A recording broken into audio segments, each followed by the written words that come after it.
We got all the peeps? Thank you. Excellent.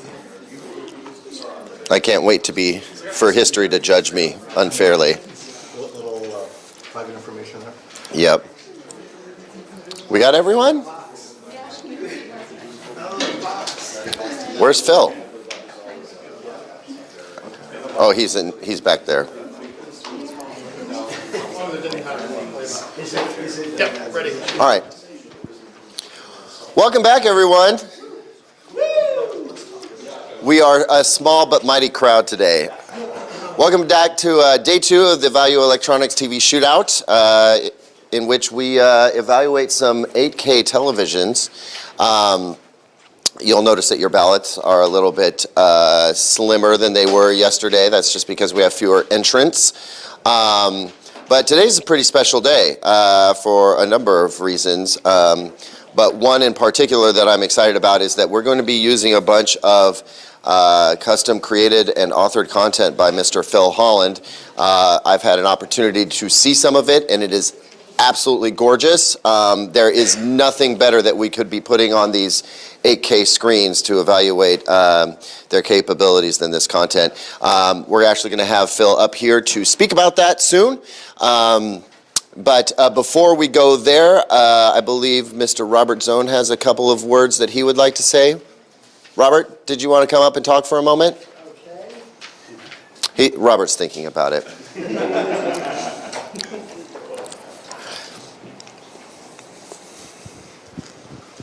Thank you, Caleb. Absolutely. Thank you, everybody, for attending again today. And today is a very exciting day because other than the advancements that we're going to see in 8K and some of the special considerations that Phil Holland's going to show us and teach us, it's just so nice to see native 8K content on these gorgeous TVs so that we can really accurately evaluate them. So I am very, very grateful for all of our calibrators, Jason Dustel, of course, from AV Pro Meridio, our incredible lineup of professional judges.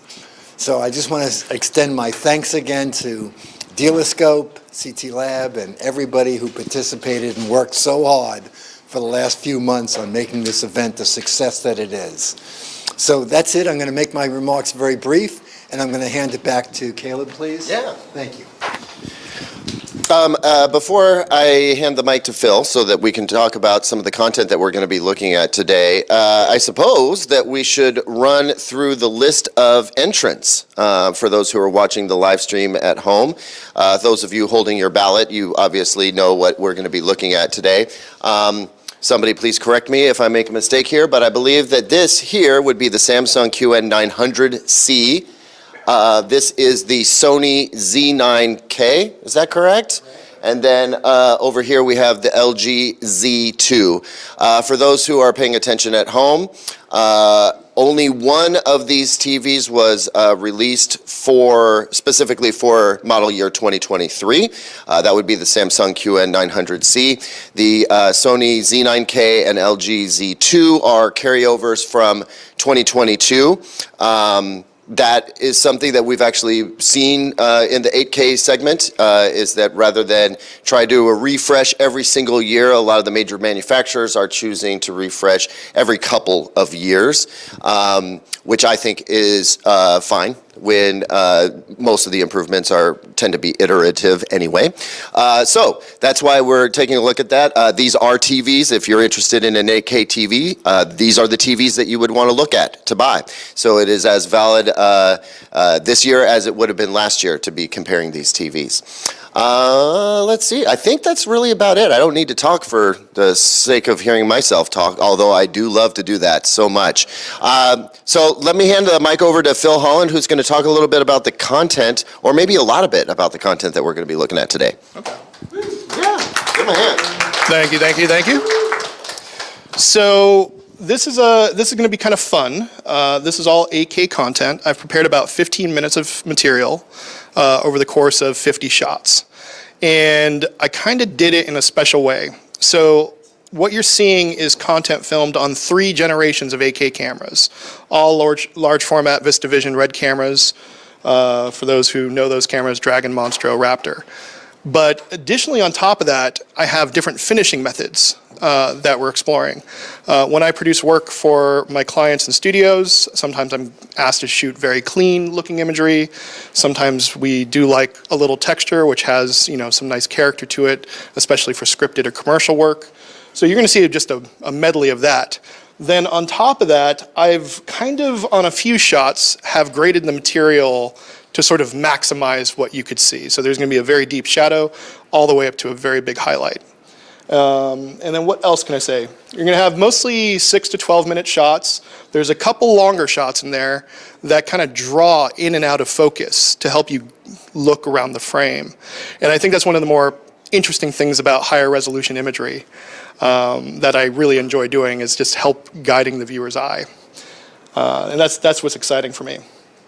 And I guess the cherry on top is, about a month ago, I concluded a bunch of years of research. I used to do work with THX a long time ago to help discern what the optimal viewing distance is for anyone looking at a TV, a theatrical setting. Primarily where I came from was the feature film industry.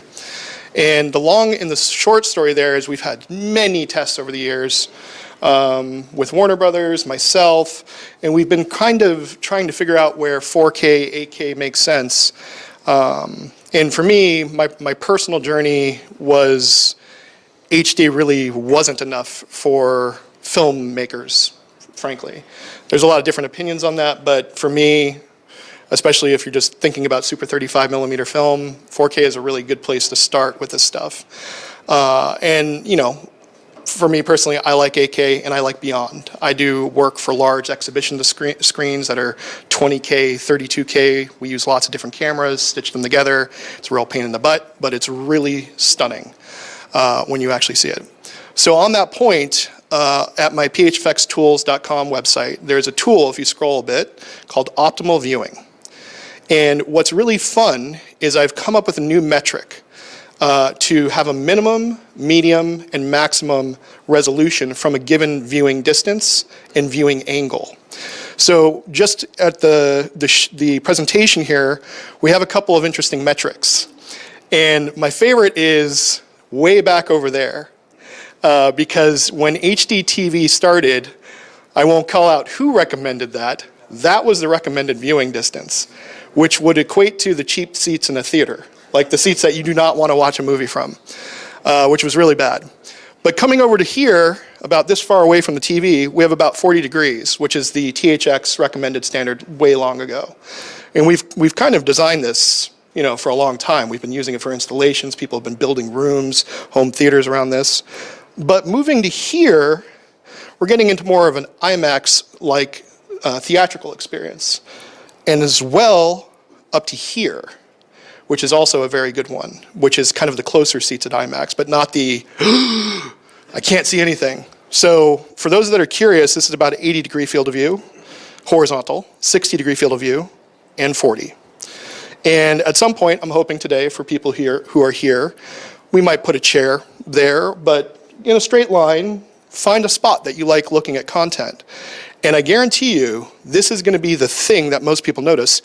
Even here, which has been our baseline cinema standard, I have found that most people in their homes, just like the general consumer base, they're sitting really far from their TVs. And, you know, there's an argument to be said. If you're farther than this, then yeah, maybe 8K, 4K, that's not a concern for you. But if you're an enthusiast for gaming or films, and you want a premium experience or a cinematic experience, this is your range right here. I can almost do it as splits for our 75-inch TVs and 177. So with that, I think we're starting with the SDR, and you guys can make some notes about that. Yeah? I have a question on your viewing angle. Mm-hmm. Where should that picture be in your peripheral vision as you're sitting there? So that's a very interesting question. And Inside, outside, far edge? so I'm the first person who says that it's kind of where you prefer. I think by the original concept of this 40-degree range, we obviously have all been to a movie theater, and you can sit in a variety of places and still be a great experience. That's the design. But I know we have enthusiasts here. I know some of you only go to one seat in a movie theater. Like I do the same thing. You're probably dead center, and you're probably not too close. It's the three bears. You're looking for the just right porridge. And this is the porridge zone for me that I like to eat. That sounds terrible, but so I'll add a layer to that. I think it actually depends on the content. I have talking head stuff here. I have vistas and things like that. I generally create content for more big, awe-inspiring moments.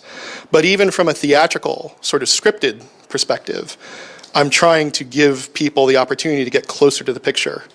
For those who may have known me for a long time, I wrote a whole thing called The Window Effect back in the 2000s. And it outlined all sorts of interesting things. This is the era, by the way, when we went from film projection to digital projection and HD was kind of happening.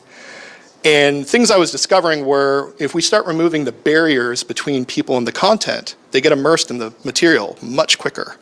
And that's lots of things, like how rooms are lit. You'll see, actually, on the optimal viewing, it gives you a little tip on how to set up your room. But yeah, TVs now have less bezels, you know. This is no longer a distraction. Ideally, no one has a power light that's also shining in your face, or if they do, they have the option to turn it off now, which I've seen quite a bit of. So yeah, so to answer your question, you may like a lot of stuff in your periphery. Some people like a much more focused scope, maybe even the 40, 35 degree. When you are creating your content, Yeah. are you pushing your picture to the outer edges? I'm a composition nut, so I want people to see the entire frame, and how I operate and move the camera completely leads to that journey. And I don't mind a little bit of periphery, but something we've been doing for a while is tracking people's eye movements on content. And there's a lot to be said about a very casual viewing experience where you could sit on the couch, reheat whatever food you had last night, sit down and eat dinner, watch the content, and barely pay attention to it. That's very fine. As a custom integrator, I try to design my rooms that they take their hands. Yeah. At the point it's no longer comfortable for them to not move their eyes. Yeah. That's what I consider the proper size. I would say that's a very good metric. Yeah, I would say it's very comfortable. Yeah. And it's interesting because I even have situations where I've designed content for closer than 80 degrees, which means that you're getting closer to this, but not for a TV like this. I'm talking 20-foot screens, you know, a whole different type of experience. Not stuff we would find in the house. And I guess I'll close it actually on that moment, that little thing. Oh yeah, go ahead. It was a quick thing. Thank you for validating my existence by talking about that close. Because that's something that I've looked at recently, especially gaming and 8K and all these things, when you're so immersed, when you're sitting at that place. And the other thing that you brought up, just the head sizes on the TV. When you are sitting further, you're sitting on the couch and that person's head is the size of your head or bigger. Yeah. It's just that complete wow moment, especially at those high resolutions. Yeah. But the other thing I notice is what is too close. When these TVs are that bright and I'm sitting on a game chair on my floor, directly in front of it, and I'm shooting or watching a movie, doing something, I've got to turn my head left and right to see each side of the screen, and I'm doing all that. What's too close? Like, what is going to start dancing? So that's an interesting point. So the question there is just what is too close? And generally speaking, it's also on my website. It warns you, tells you that this is too close. For most adults, a comfortable viewing distance is like 8 inches and further back. You're not sitting 8 inches from this TV. You would be like, I don't know what you would be watching. But the long and the short of that is, when you're a baby, you have really good close focus. And you kind of evolve, and there's other different comfortable viewing distances. And then as you age, actually it's kind of the same for women and men, you start losing your ability for nearsightedness. Some people are blessed with great eyes and whatever, but slowly but surely, you know, you used to be able to do this, but now it's like this, and then there's a point where like, oh man, do I need reading glasses, or do I get laser shot in my eye? Something happens. So these are just natural progressions, and that's why, again, there's almost no one answer. If you look at your audience, yeah. Yeah, and fatigue is something that sucks when it comes to a cinematic viewing experience. You want to be comfortable, you want to be immersed, and ideally the content and the story and everything should be good enough that you're happy enough moving your eyes around to a degree that's comfortable. You made some interesting notes about framing ahead. There is content I have produced actually for one of the TVs here, specifically since we knew exactly how big the TV was and how big or how far people were going to be seeing it from, that we actually designed the shots that it almost felt like someone in front of you. And that's something you can do if you have all those controlled elements. And it's a special thing to do that way. But I think it's okay to have an extreme close-up to read some emotion still. But, you know, without spoiling it for everyone, if you look at the history of television, cinema, to where we are now, look at what the content was before versus what it is now. And some of the advantages as we've moved to higher resolution screens and higher dynamic range, outside of the initial image quality benefits, it's opened us up to do things. We now have wide shots with dialogue in them. We didn't do that a few decades ago. That was an impossible concept because it was so low resolution that you couldn't see I Love Lucy doing certain things at a certain distance. And now where we are now, especially with modern streaming, there's a lot of people exploring extra wide shots. Like, you know, the people are very small in the frame and you can see them emoting and things like that. And that's kind of where the potential is. It's opening up the creative possibilities and changing the language of visual storytelling potentially. The frame should still read, the story should still read, however big the screen is. But if you have the right viewing experience, it's special. And we had some content yesterday when we were upscaling, you know, when we flipped over to the 4K, everyone was like, oh yeah, that's better, that's what we want. And the upscaling is doing okay, but the native content shining through is really awesome and scaling it down. So with that said, you want to whack play on that? And I'll do the whack. Okay. Yeah, so we'll have fewer test patterns than we did yesterday because a lot of the categories can be judged based off the content that we have. But I think we are going to be are we going to start with a gray slide? Is that the plan? No. Oh, okay. Let's do the gray after this. Yeah, whatever you guys want. So what? Start with content. Okay, so what is the first thing that is being judged then? If we're looking at the ballot, where do judges need to put their focus? I would say this is going to be reasonable for shadow detail, black level, color accuracy, native motion, and resolution. Okay, And this should say UHD resolution. okay. For the Yes, it should. So all four of those categories are valid. We have a 15-minute reel, and we'll just play through it. It will loop if we need to do that. We can pause. You know, everything's possible. Okay, and it's all 23.9, 24 proper. 24 proper. Okay. Yeah. Well, there we go, and off we run.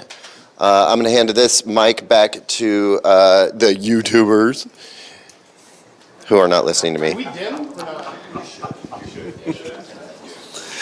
All right, thank you so much, Caleb. We need more jokes, Caleb.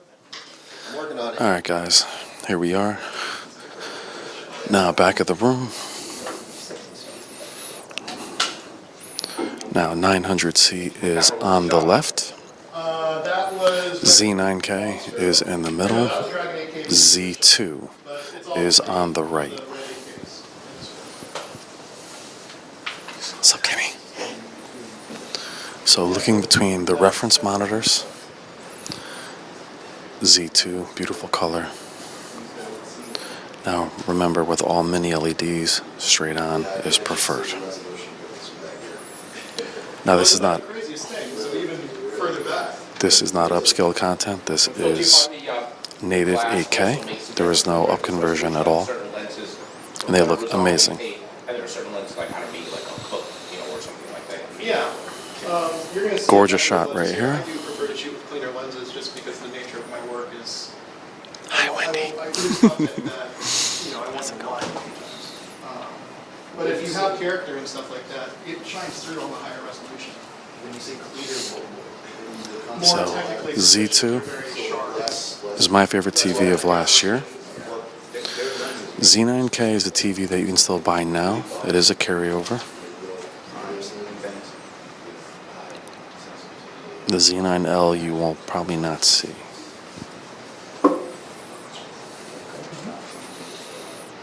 Now it's nice to watch 8K. The smooth motion is beautiful. I should say we do have the 310 as a reference, and this is all SDR. So that should be as close, like you should be referring to that as to what looks best. So the BVM, the 310 is an SDR. The 8K displays are not calibrated, is that correct? They are Oh, calibrated. they are calibrated. So all 3 panels are calibrated. And like we did yesterday, we'll do an out-of-the-box where with maybe something like the Z9K will have a better shot. 900C looks very good. Z9K appears to be brighter. And those... Just brought up, so there is a watermark that I put on this footage. Okay. That's not just me protecting the footage. The watermark itself is actually a resolution target.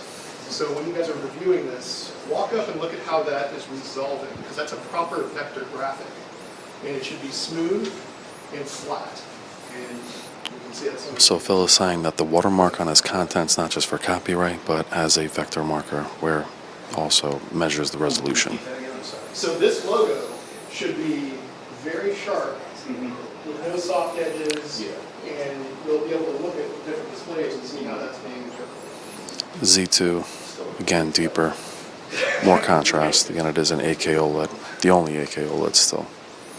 Z3 was released in Japan only, Z9L, same. Now, what I learned yesterday is there are 8K streaming formats in Japan, which is why they're released there. Looking at the 900C by comparison,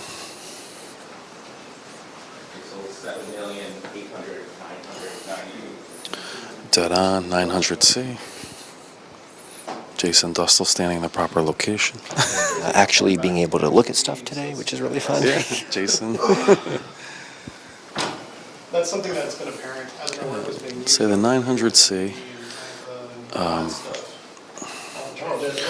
Just a little bit of a flatness to it, if I'm being honest. I requested the same word. How are you? The BVM is just much deeper. And another shot going on with this as well. The 900C looks a little washed out. Now, in fairness, the Z9K has a bit more contrast than the 900C, but still can't match the BVM. Well, you can also, like this is kind of a medium wide. You know, like you can see Where the Z2 and I thought looks they were not much fully closer focused. So they're still picking stuff up. Yeah, I didn't even draw it to the reference. Almost exactly, in fact. Yeah. FOMO, what do you think? Yeah, the color saturation on the Q900C, you have to be on angle. The minute you go off angle just a little bit, you lose color saturation. That's why it looks unsaturated, but it's actually very saturated. If anything, it's slightly warmer than the Z9K.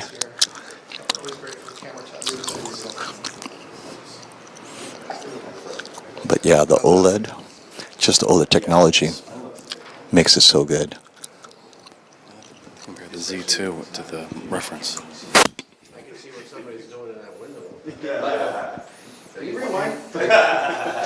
John, they're eating White Castle. Now, Phil, what do you think about what you see, your own content comparison, what you see on the 3 TVs? You know, it's, I think the interesting thing is since we had a full day yesterday on the 4K screens, straight away, I think the impact of, you know, seeing this with a proper resolution, it's extremely noticeable. It's not even a question. And, you know, for me, my little, you know, pounding the pavement in this sort of category of our industry is I like my work represented well. In front of the camera. Oh, yeah, sorry. Let's talk about the 900C. So let's start with the 900C. Your Oh, yeah. work? Go ahead. I like my work to be represented well, and I think all 3 TVs are doing a reasonable job. I got some quibbles and qualms. What I like about the 900C is, again, we're on SDR, so I suspect is, you know, like just like yesterday when we go to HDR, the differences are going to be wild. I think all 3 of these are doing a decent job with SDR. Versus the reference display, they're pretty close, and that feels good. I'm also looking for motion I was artifacting. going to ask that. There are some interesting motion things, and when you look at those cars just on that previous shot, there's some jagged edges, which is not present in the footage. So something is happening somewhere in the image chain here, which is not representing it. And now we move over to the Z9K, which Yeah. is the Sony Master Series. I would say very accurate in tone. Yeah, we can duck from the camera here. Very accurate in tone, very deep black. And that's pretty close to the reference monitor, but definitely leaning a little magenta. I saw a couple years ago. I love this one. Go Yeah, ahead. this is definitely leaning a little magenta. Sony. The Sony, yeah, look at his skin. It's very pinkish. And you can see the BVM, the 310 has the correct color, more or less. So something's going on there on the skin tones. Yeah, I can see the little magenta like when you pointed out. Are you sending 8K to film? Yeah, So they're always producing 8K. except for the monitors, they're being scaled down to 4K. Yeah. Yeah, Jason will be able to do that. Was this on your prank? Was this shot at your prank? So interestingly enough, this is pretty close to the accurate It color. looks almost like the reference model. Very close. Yeah. Yeah. Is that the TV? Yes, Yes. because it's not. What is that? Yes. 2 pixels. Yeah. That's a tough shot right there. Wow. So this one actually has some texture, and we go from a very dark image. So you see how you can see all the way into those shadows? Can we pause any of this? Yeah, we can. Jay, can we pause any of this? Jay, if you just hit spacebar on the MacBook, it'll. Just that this shot is where you see the LEDs. So what we'll do is after we run this one loop, I'm gonna have Jason run it another loop so we have the 900C on angle so that the camera can see it That's fine. without being washed out. Yeah. Are you okay with the camera catching the footage? Yeah. Okay. So this is a great shot. This is actually one of my favorite. This is what I would refer to as a high-end operated shot. And as we go in and out of focus, you'll see areas that just capture a little detail. This is an exquisitely actually choreographed scene. You'll see where the camera's focus is as the light's moving and so on and so forth. Phil, you said tap the spacebar? Spacebar should pause it, and it's just, use the trackpad to rewind and all that. So if there's, I mean, just if you guys want me to, I can. Yeah, Phil, like 15 seconds back, Jay. well, yeah, With that dark purple. I'd say let it finish and then go Okay, through, all but right. yeah, and specific things. Then we can actually have some observation. It's just where you see the local dimming. That Yes. light bugging you guys? This is playing off the Mac. This is off a MacBook Pro. 8K. At 8K, it's So for you guys on ProRes 4. camera, you see it's a very dark scene. Candlelight. We're going to go back to that beginning. But there's a part where there is like a blue purplish light. And you'll see where the local dimming on the OLEDs or the LEDs tends to fade into like a whitish gray, where the Z2 remains like the source. You could possibly see some differences, but we do not. Oops, sorry, buddy. This is a great shot 65 with the for your living room. I know. It would only be like 150 grand. Yeah, only like 150 pounds too, or 250 pounds. All of these static shots are in motion. I'm more or less trying to demonstrate. So what's amazing with Phil's content though is the motion resolution at 8K. There is no judder. It's so smooth, which is why when you see the artifacting, it's not his content. That's a beautiful shot, Phil. Hope you guys get some of that.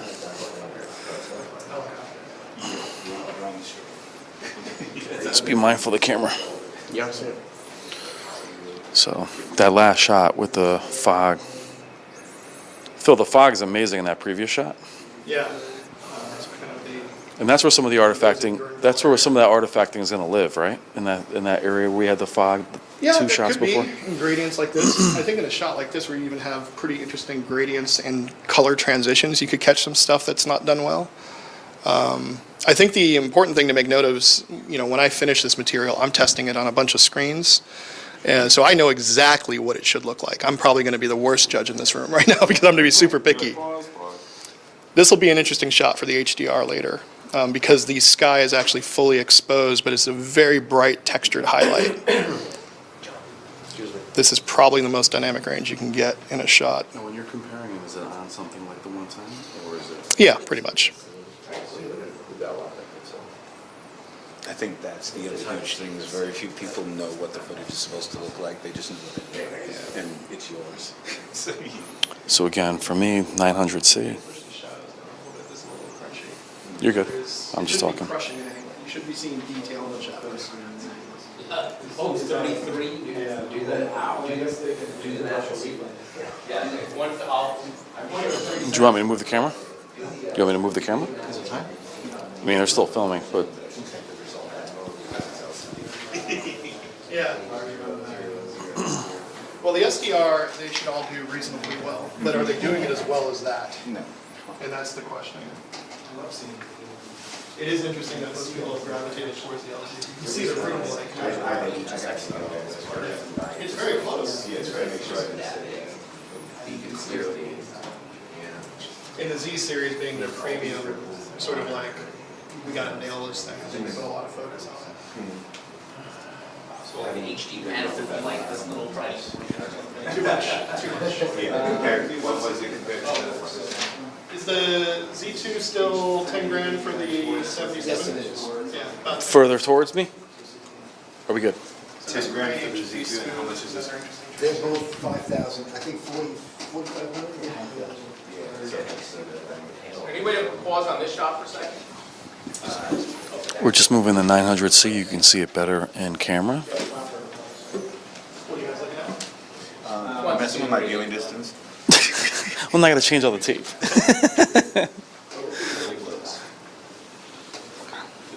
All right. And there is texture in the dark. This is black sand.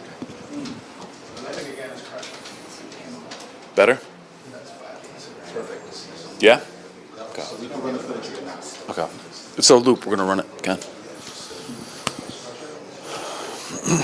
So Phil, what are you looking for in this shot, Phil? So right now, because we have a subtle gradient, we're looking for any sort of panel-induced patterns.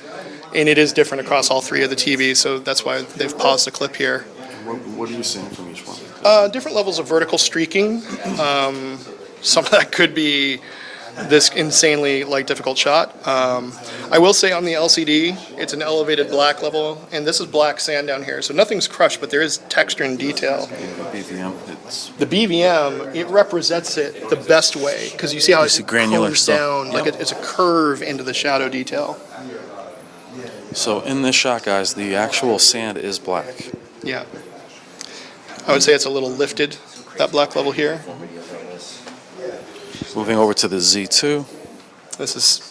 This looks closest in terms of the tone curve response in the shadow area.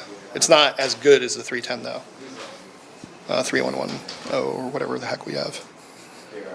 Did you have any, Oh no, this is the 3110. The next one is the 11. did you have any gripes about the 300? So the Z2 by far looks most like the reference. Again, we are still in SDR. I'm not a big fan of doubles. 900C and Z9K share the same traits. They're a bit lifted. Both are accurate in terms of the color. They're just not as deep. Again, they are LEDs. So is the reference monitor.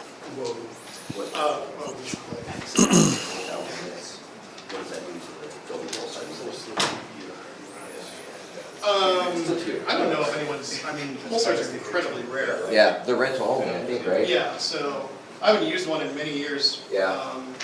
Probably 2016 was the last time I used one. Shout out to Paulie.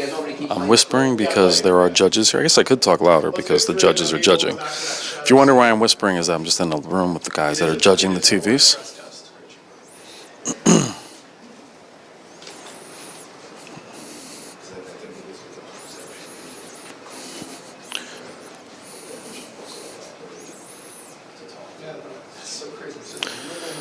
So the Z2 is 77. The others are 75. Is that a green hue on the sand on that one? flicker. It- It's not there? So this display is a little magenta. This is the correct color, and that's That very looks close green. to it. It has a little greenness to it. This is better to me. This is dead on to what it should be. So as Phil goes to the reference monitor, it's what he uses when he's actually mastering his footage.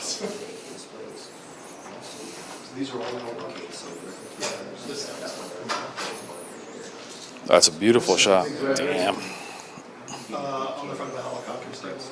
Phil, where was this shot? Oregon. Oregon. Bora, Bora, Bora. We're not even in Oregon. That's gorgeous. What I like about this shot is you can see the bird. The what? Oh wow, there's a bird on the top of the middle rock, and he's just chilling. Oh, it's a girl. My bad. Sorry. It's a dude. I think they prefer to be called back. I thought he said, what I like is I see someone giving me the bird. And some dude's like, "F you, bro! Put your helicopter out of here." I'll say this about this particular shot. This shot wasn't possible until fairly recently because cameras weren't there yet. Yeah. That's also nearly impossible take. So this is of interest. We have a volcano shot here. Again, it's like where the blacks live. This is 60. So now 900C. Again, they have a faded look. Now, if they were by themselves without the reference,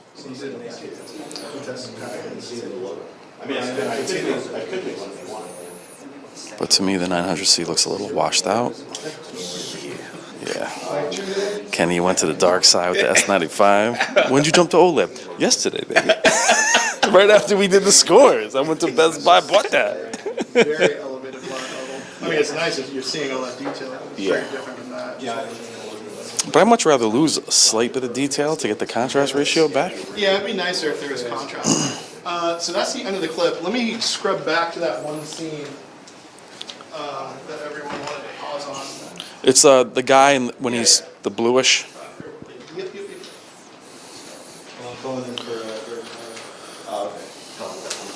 So I would say, well, you know exactly where it is. Boom, that's it. Yeah. Boy, went right to it. So the reason why I wanted, Is that a good shot? that's perfect. The reason I wanted Phil to go back to this shot is if we go over to the BM. Phil, you want to tell me what you see? We talk about when you shot this with the, obviously, the local dimming is wreaking havoc on both of them, mostly on the 900C. Yeah, there's actually an interesting lighting setup here, and it was purposefully lit in such a way that we were rolling off to almost a black shadow. That's insane. Yeah.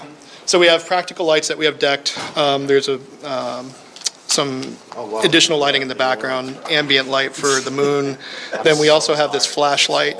The full scene is the man rounding the corner with the flashlight. He's looking for this box. Hey, FOMO, come check out this shot.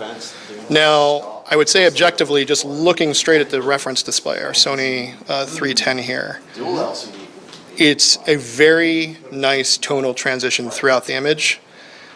I can read everything. This particular frame is in between his hand gestures where his face is getting revealed or not. Right now it's mostly in shadow, but I can still see detail on his face. I love the detail through the fingers and Yeah. the reflection.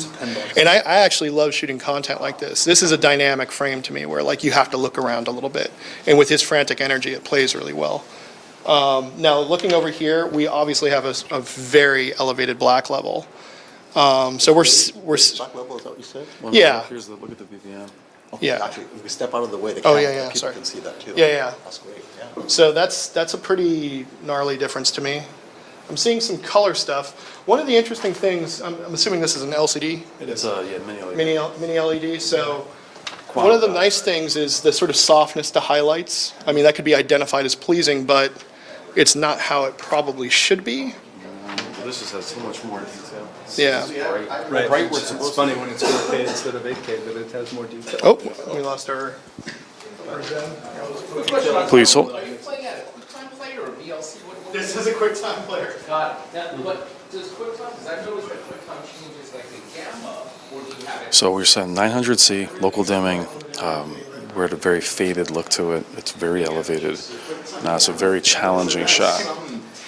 So if you guys could actually see what we're looking at. Let's move to the center display. So now we're in the Sony Z9K Master Series. So interestingly enough, I would say close, but still an elevated black level. I mean, if we're looking at detail like on this area here, it's definitely a little bit brighter here, but closer.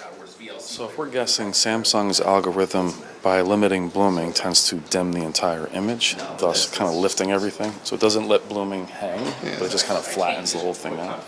That's why I wanted to stop at this. There's just so much darkness in the corners. Yeah, and there's stuff to look at. With stuff in the middle, that's what the local dimming is like. What the hell's going on? It's close. There's also a colored variance. So let's go look So at the LG. Z9K, what I would say would be second, and then you have the Z2. Sorry. Also close. Slightly less elevated, but like not. Still elevated. Yeah, elevated, but not like.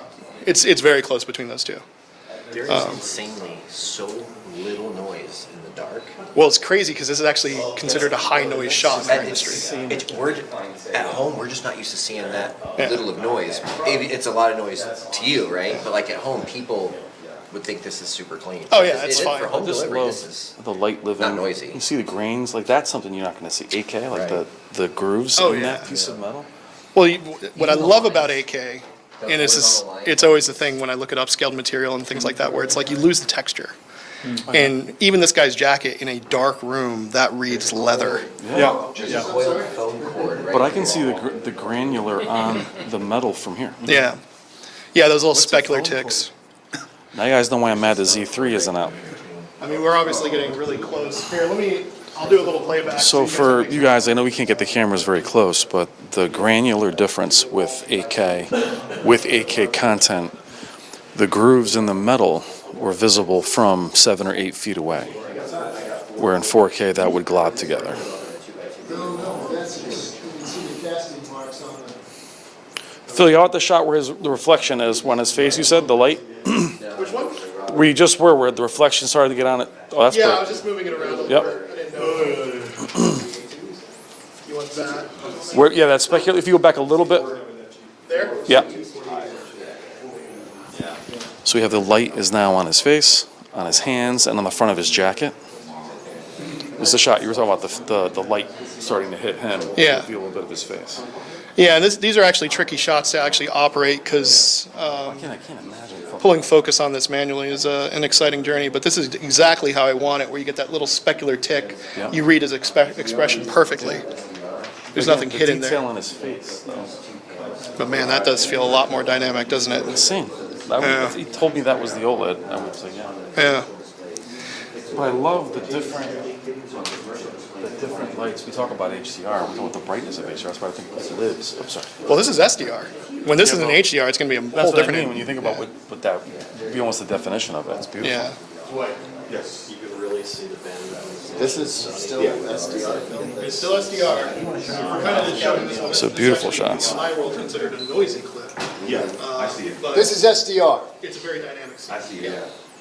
We're still on SDR, yeah. All right, guys, we're still on Are SDR. you seeing the difference in resolution? I haven't had a chance to get up close and look yet.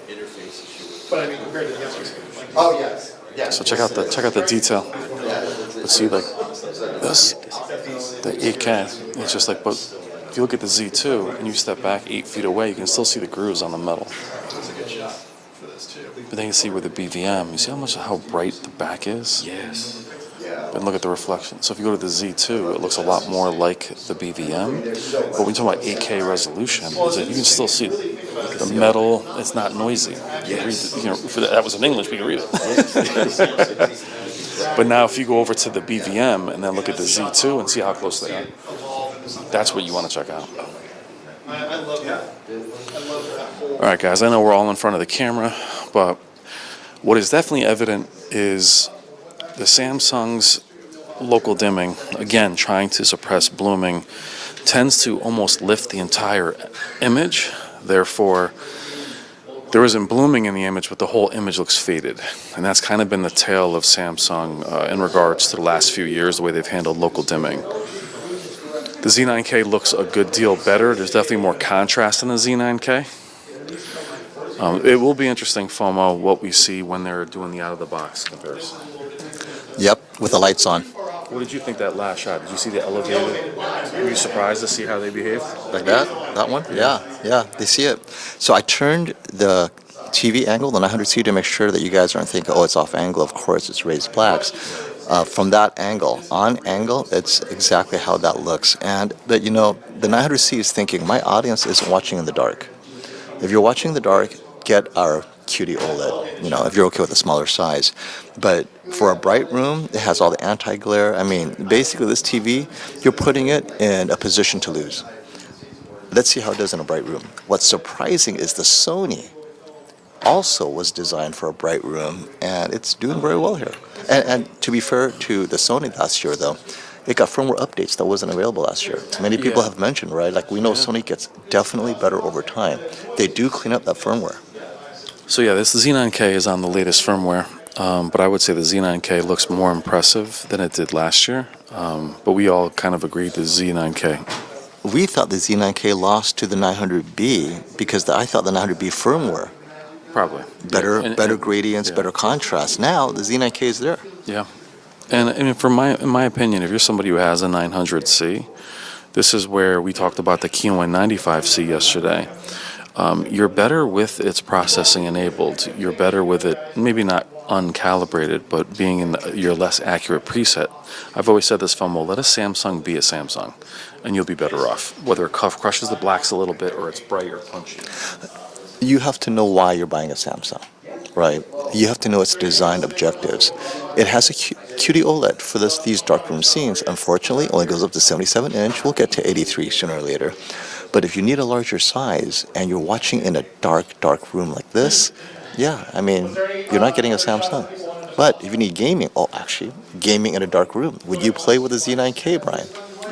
I wouldn't. I mean, just because I've seen the Z9K gaming, it just doesn't have the contrast ratio I need for gaming, unfortunately. Neither does the Samsung, to be honest.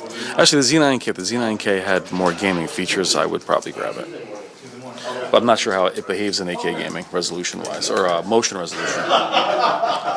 And that's, yeah, I mean, would the Z9K still be any good, right? It may shut down the dimming zones for latency and all that. So I would buy the Z2 in a second. If I can get the 80-inch Z2. Oh, you take it off?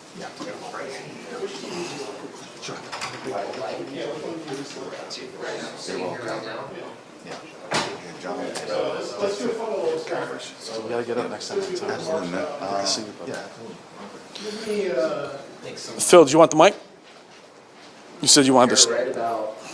So the line should be where your head is right here. Yeah, right. So go ahead and take a seat right there. And I think your head height is pretty good. Do you want to do that in camera? Can anyone see this? No. Okay, well, let's go to a different TV that you don't want. Yeah, let's do it in camera. So, FOMO. Where would you like? Right here? Just so we're using camera, just to get some kind of scale. This is seating position. So, yeah, come closer. Closer. I want your eyes to be on that 60-degree line. You need to shift a little to your right. There you go. And probably about 1 foot closer. This is going to be a fun one. How's that? Okay. Pretty close. Now, I'm going to give you the microphone. Okay. Do you mind being on the camera? I don't know if it's okay. So here's the microphone. I want you to shut your eyes, Okay. and I'm going to tell you to open them. Okay. So Jay, just tell me you're doing this. Like a magic trick. It's a Jedi mind game. Dun, dun, dun. Okay, now quack like a duck. Mm-hmm. It's a Jedi mind game. Okay, go ahead and open them. Got it. Hopefully that play thing goes away. So you're at the 60-degree field of view. Right. Can you see everything? Sure. Are you struggling to watch this content? Not at all. Do you feel like you're really close to the content? I feel like I'm immersed. Can you touch it? Immersive viewing. Right. This is the whole thing. Right. Which is why. And you guys are recommending 50. Right. This is the 60 that I kind of think IMAX is kind of pushing. Yeah. And I think you can go closer to 80. Yeah. This is why we tell people when we do these working groups for CEDIA and Avixen stuff that, you know, these numbers might seem big, but when you're this big of a screen with this high resolution, you can get away with it nowadays. So when we're building like our level 4 highest performance, actually level 3 and 4 highest performance systems for CEDIA awards, we're recommending that they're 50 degrees. So it's perfect. But Phil, also, don't you have to be a certain distance away even to see the 8K? You have to be close enough to see it. Right? Well, people were seeing it from way farther. Yeah, they walked in the room and saw it. You can still discern the 8K pixels, that defined pixels that far back? Yes. Okay. Yeah, I think you can see it all the way to 20 degree field of view. I see that stuff, for me at least, like in any text on the screen. For a 75-inch screen. Yeah. Jason, may I trade space Sure. with you? I'll let you keep the mic. No, it's 75. 75? Yeah, everyone told me 75. We have one that's 77. These are all 75 I and think 77. the LG 77. 77 is the, Yeah, the LGs. Those are 85, the ones on the tables. 75, 77. How's that feel? Tell me what you're experiencing. I'm much How does it closer. feel? I'm closer. Oh, he's going way up. So, there. Phil, just to give you perspective on, I game in 83 about See, and right here. Yeah. I do. I'm my, not kidding. my And I got goal the is field to of view be, at like 120. I'm like, Just sitting here like, I should be able to see both of my hands comfortably. You know what he just did? So not only is he positioned closer by preference, yeah, but this is also showing you why, for a common room, a larger TV might be ideal. yeah, If you're interested in that cinematic experience, and again, this is for people who are content enthusiasts, if Sure. you want to experience things. One of my favorite experiences I had when I grew up, I was born after Jaws came out, yeah. and Jaws was remastered in 4K. I love it.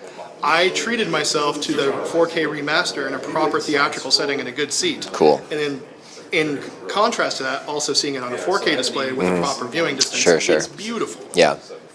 I'll just get some perspectives just so you understand my situation at home. I'm about 5 feet from a 65, 4K 65, so I'm pretty immersed anyway. Now, I got a new couch recently. It pushed us back a little bit, and now the TV feels small. It feels small, yeah. Yep, sure does. Well, that's like I'm saying, what's nice about the TV footprint now is since the bezels are virtually gone, you can put a lot more TV where you used to. Totally, yeah. Like 46 used to be a thing with 3-inch bezels on the higher side, so now you have 55, 65. Now, one of the things that's an absolute true axiom is I don't care how big it is today, in 2 weeks it ain't gonna be. I know. Oh, 65, yeah. 65 Well, we just is normal now. saw the 120-inch 16K Yeah, from BOE, and that's going to take a while, obviously, for any sort of mass consumer. right. Because there's nothing that shoots that right now. Yeah. You say it was footage. It was. So 57 inches was the 60-degree field of view. I have it all on my tool. 80-degree field of view was 39. No, sorry. Yeah, 39 inches. And then our 40-degree field of view was 90 inches. And again, where they started with all of this 2.5 times. was, well, no, before even that became the, 2.5, like the 2.5, 3 era, 147 inches, 185, which is actually kind of funny because if you remember when we started, somebody said from about here, I can already see the difference. Yeah.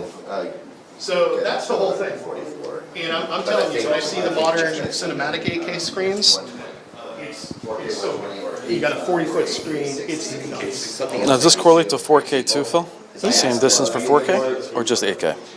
So these are all the distance. So the way I do my recommendation is I have my minimum recommended resolution, meaning below that you shouldn't even be doing that. I have my middle, and then I have my maximum, meaning above that resolution, there is no human on earth that can perceive beyond that.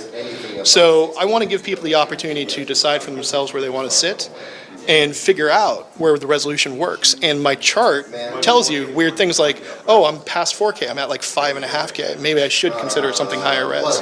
And I think the startling revelation to me, I don't think we should have 6K televisions. It would be an interesting thing. We do have 6K monitors. But I would say the thing is, most people prefer something between 4K and 8K. And I'm at a point now where 8K is so familiar to me that I could use something beyond 8K, but that's for a pretty big screen and a very comfortable viewing distance from it. The other thing, Phil, sometimes I'll Thank you, Phil. ask people where they hold their phone. So, You never know what. good morning, my friend. How are you? So, we're talking about seating distance, and you'd be surprised at how very close you would have to be to really kind of see 8K film. You see the difference in the seating distance? Kind of eye-opening is that's kind of where I sit, but for a lot of you that think that you need to be 12, 13, 15 feet away from a 77-inch TV, you need to be a little closer to be able to tell the difference in resolution. Though I'll say in the 8K content, being 7 or 8 feet back, it's amazing the detail on the clothes, the hair, the things that you remember seeing when HD first came out. What do we got going on, brother? You buying stuff? All right, guys, how we doing in the chat? 245 in the chat. Please hit like. See what we got going on. Yeah,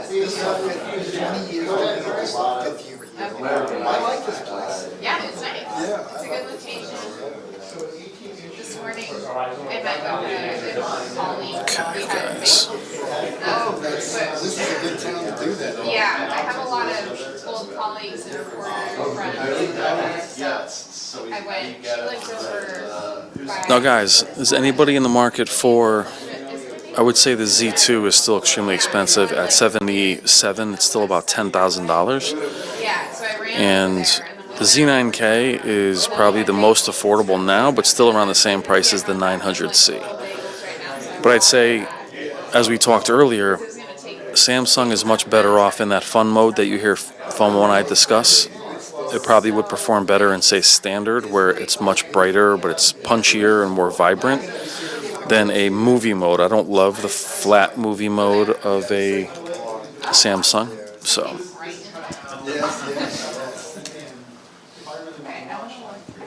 FOMO, your thoughts at all?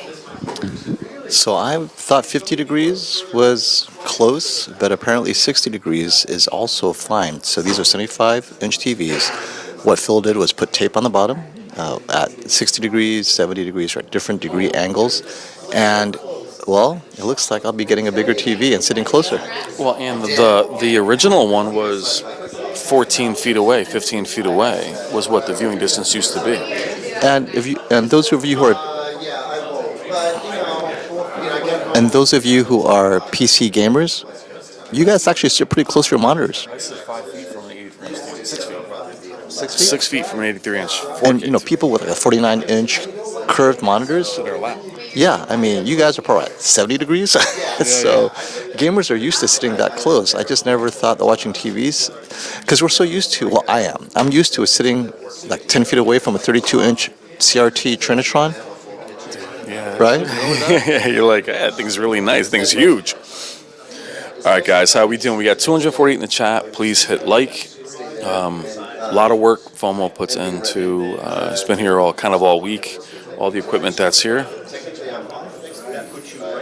Z2 always wins, but is it because it's an OLED? Would the G3 done as well? I mean, that's something we always talk about. So what Sam from Samsung said, what Sam said from LG yesterday, when we saw why the Z2 outperformed everything last year, I thought it outperformed the A95K, to be honest. But what he said was the 8K resolution just adds to the gradients. It just gives it a richer image. That doesn't necessarily mean the higher resolution, but just the way it looks like the color is more, has a richer look to it. But I've seen the Z2 versus the G2, which was an 88 Z2 versus a 98 G2, and I mean, they were very, very close. So it's always interesting. Now, the G3, I think, with MLA, I love MLA, so I would probably favor the image of the G3 FOMO, but I would say that, again, the pixel density of an OLED on a Z2 would be probably cleaner. So Sean, thanks for the question. Sean asks, FOMO, will everything be in a dark room? If it is, it's a big drawback for LCDs. Doesn't matter if it's 8K or 100,000. And my response is, correct. Brian will make sure in a bright room, we're going to have some bright content, sports, stuff like that, Jennifer Gallo's material. We're going to see if the Z2 OLED could still handle it, and whether 900C matches the Z9K in a bright room now. Yeah, I mean, unfortunately, we can't get the room bright enough to really simulate what a bright room with windows would be, and that's the room that we had yesterday was we say FOMO, like a mid-afternoon lighting, what we had yesterday with the lights on. Oh, yeah. So, What was that? 1,000 lux? Yeah. What did he measure? Was it 1,000 lux, right? Not sure, but all I know is it wasn't anywhere near what we would say LEDs would succeed in. Well, I'm talking about like bright room where there's sun everywhere and there's windows everywhere, that where OLEDs turn into mirrors. That's where you would really want to see the Z9K and the 900C XL. Yeah. So Phil Holland yesterday measured about 1,000 lux in our room, which is like an overcast day outside, right? In other words, bright enough, but it's great to look at TVs because most living rooms are that bright. I mean, it felt like it was a mid-afternoon and an overcast day, but it was enough to also simulate the lamps in your room, FOMO. You know, like the lamps in the back room. So, but these shots look good. He feels very talented. We'll have him on the channels, have him talk. The information he has is awesome. Okay, so you know, they'll just wait until we actually. I mean, I would say let's give SDR 15 more minutes and then. So we're able to move at a little bit of a slower pace now. We only have 3 TVs. And the 85s are just going to be on to be on. They're not going to be on to really compete, are they? They're going to be on to compete with each other. Each other, okay. That'll be the really... the 8K on just to show. Yeah. Right. If they can get to, when they go in the bright room, they're probably going to, if film doesn't have bright room content, it's really uneven.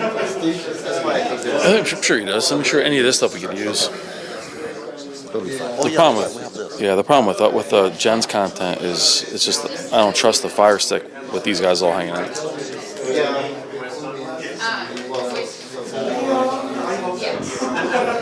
know, I'm bummed that it's just. Let's start backwards and think about these categories as we're sorting. Actually, we went for a run. Really? We got staples. That's awesome. How's the run? Good, we did, This is what you get. Is that the elevated thing? The Z2 is very hard to beat. I mean, again, it's an 8K OLED. It's the only consumer 8K OLED on the market. But this would be much more exciting if they did a Z3, which they do have in Japan. And again, they do have a Z9L in Japan. And FOMO and I learned that they have actual 8K streaming services in Japan. So, I mean, that makes sense why they were there. Broadcast. Even better, broadcast is free. 8K broadcast in Japan. I wondered why they had them there. Right. And FOMO's looking it up now. Yeah. NHK BS8K is the... Wow, it's December 2018 is when it launched. That's crazy. That person told me got a really interesting project. Yes, he did. It's so nice of them to really. Yes, Sean, you can see the difference. 8K to 4K, but I would argue 8K with 8K content. I think 4K and 8K content is pretty much identical FOMO. Yep. So that's the shame of 8K is that when you're seeing 4K upscaled, it doesn't necessarily clean it up all that much. They can be very identical, but when you're looking at legit 8K content, there is a huge difference actually. And it's granular. It's more like the sand. It's the hair. In that shot we were looking at in the basement, you could see the gauge or the flaws in the metal that he was touching. You could see all the grooves in it, and you could see them from about 8-9 feet away, which is pretty cool. Like, he'll become an expert on everything in that RV in like 3 or 4 years. We're angling it towards the side so we can... Are they also... Haven't watched. I'm going to put it back in the right angle and see if it gets worse. So Sean, watch. I angled it to help you see it better. Because on angle now, if I take it off angle, it's going to get washed out. Check it out. You don't want to leave it? You're gonna just... So, Sean, again, the 900C has been turned towards the camera, but if we do flatten it out, it's going to look much worse. Okay. Parents have it pretty good. They either go to San Diego or Monterey. Yeah, that's not tough. There's FOMO. Now, if this TV falls, we have it recorded. Big, 3,000 square foot house on a golf course, water. I said, otherwise, get off the list. Yeah, he's got it good. And there he turns it. I got you. I mean, Cosmo, I was very impressed with the XLED when I first saw it in the store, but it did not perform well yesterday. I don't know if it was the calibration or it definitely needs a firmware update, but it performed much better the first time I saw it. And then the second time against the Q95C, it definitely struggled. I hope they can. The attitude of the Sharp executive that was here was aggressive. He wants it to compete, so I do believe they'll be back Cosmo at some point. The loss of saturation. You guys see the loss of saturation, color saturation now on the 900C? Instead of being a rich red, it's more of a pink. And it's because it's off angle. So, yes, the UX and the X95L will be competing, but I'm not sure that's an official competition. That'll be more of a Look at comparison. that. You see the far edge? You see how desaturated it is? It's not that desaturated. So I'm going to put it back on angle because it makes the 900C look really bad now. Yeah, okay. Do you want me to do it? Huh? Oh, no, because that's just the camera. All right. No problem, Cosmo.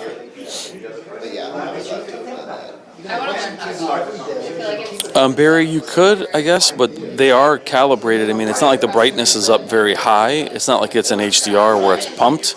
So lowering the brightness wouldn't really help with the contrast. It would just lower the brightness of the whole thing, Barry. You can't get a better black level lowering the brightness for that reason because the brightness is not maxed with this content in SDR. Where, for instance, HDR, when HDR is enabled, things are brighter, they're pumped, but not the other way. Oh, thank you, Cosmo. Yeah, no, How we doing, you guys? Having a good time? You guys enjoying? yeah, really, it's a fun game. It is growing in popularity. There are some YouTubers like they're expanding the population a lot. Thank you, Crypto. Terry, what's up? You happy you're seeing the Z9K perform better this year than last year? Terry actually has this very TV. Dartman has the 75-inch Z9K. So now we're back with it tilted toward the camera, so the color is back.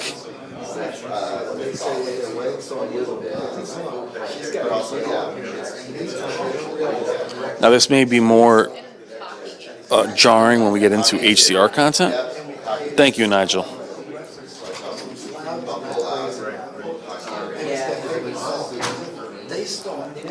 So the whole purpose of this demo actually is to get people to try and sit closer to a TV because what Phil said, recent research is it doesn't give you headaches at all. They don't even know where that came from. It was a lot of assumptions, right? Brian, you sound great today. I mean, I was out late, Leo, but Cosmo's comment. So, the commentary you're hearing from us today was the plan yesterday. The challenge was we wanted Caleb to be able to speak. And the challenge is, this is the first time we're doing this. Yeah. No one knows. We had a vision. No one else knows that vision because it was in our head. We tried to explain the vision, but the reality is, until you get it into action and actually enforce the vision, and partially we had to play with a microphone. Like, should we have a lot of microphones? And we had too many microphones. Yeah. They were just interacting with each other. We were talking over each other. We tried to clamp down on the flow, and next year, from day one, it's going to be amazing. Yeah. I mean, this year I had such a good time yesterday. Near the end with the guests, amazing. I love our guests. They are so enthusiastic. I'll try and get that sheet, Dennis. Do you have the access to Phil? I'll try and get that sheet from him, Dennis, and we'll try to post it in one of our communities. I don't know if So, Dennis, I don't know if Phil has seen the A80J, so we'll ask him, but the A80J is a 2-year-old TV. It's really more asking him, Dennis, about 4K seating. Yeah, 4K. Yeah, let me know how far away you are, and I can just ask him what 77 inches is. I remember when I talked to him, he said that seating doesn't matter if it's 4K or 8K. Yeah, so... but we'll ask him. Yeah, I'll actually have him sit down a little while.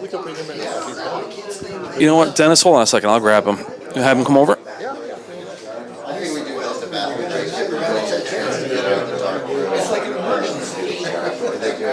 So like a 15-minute bathroom break? Yeah.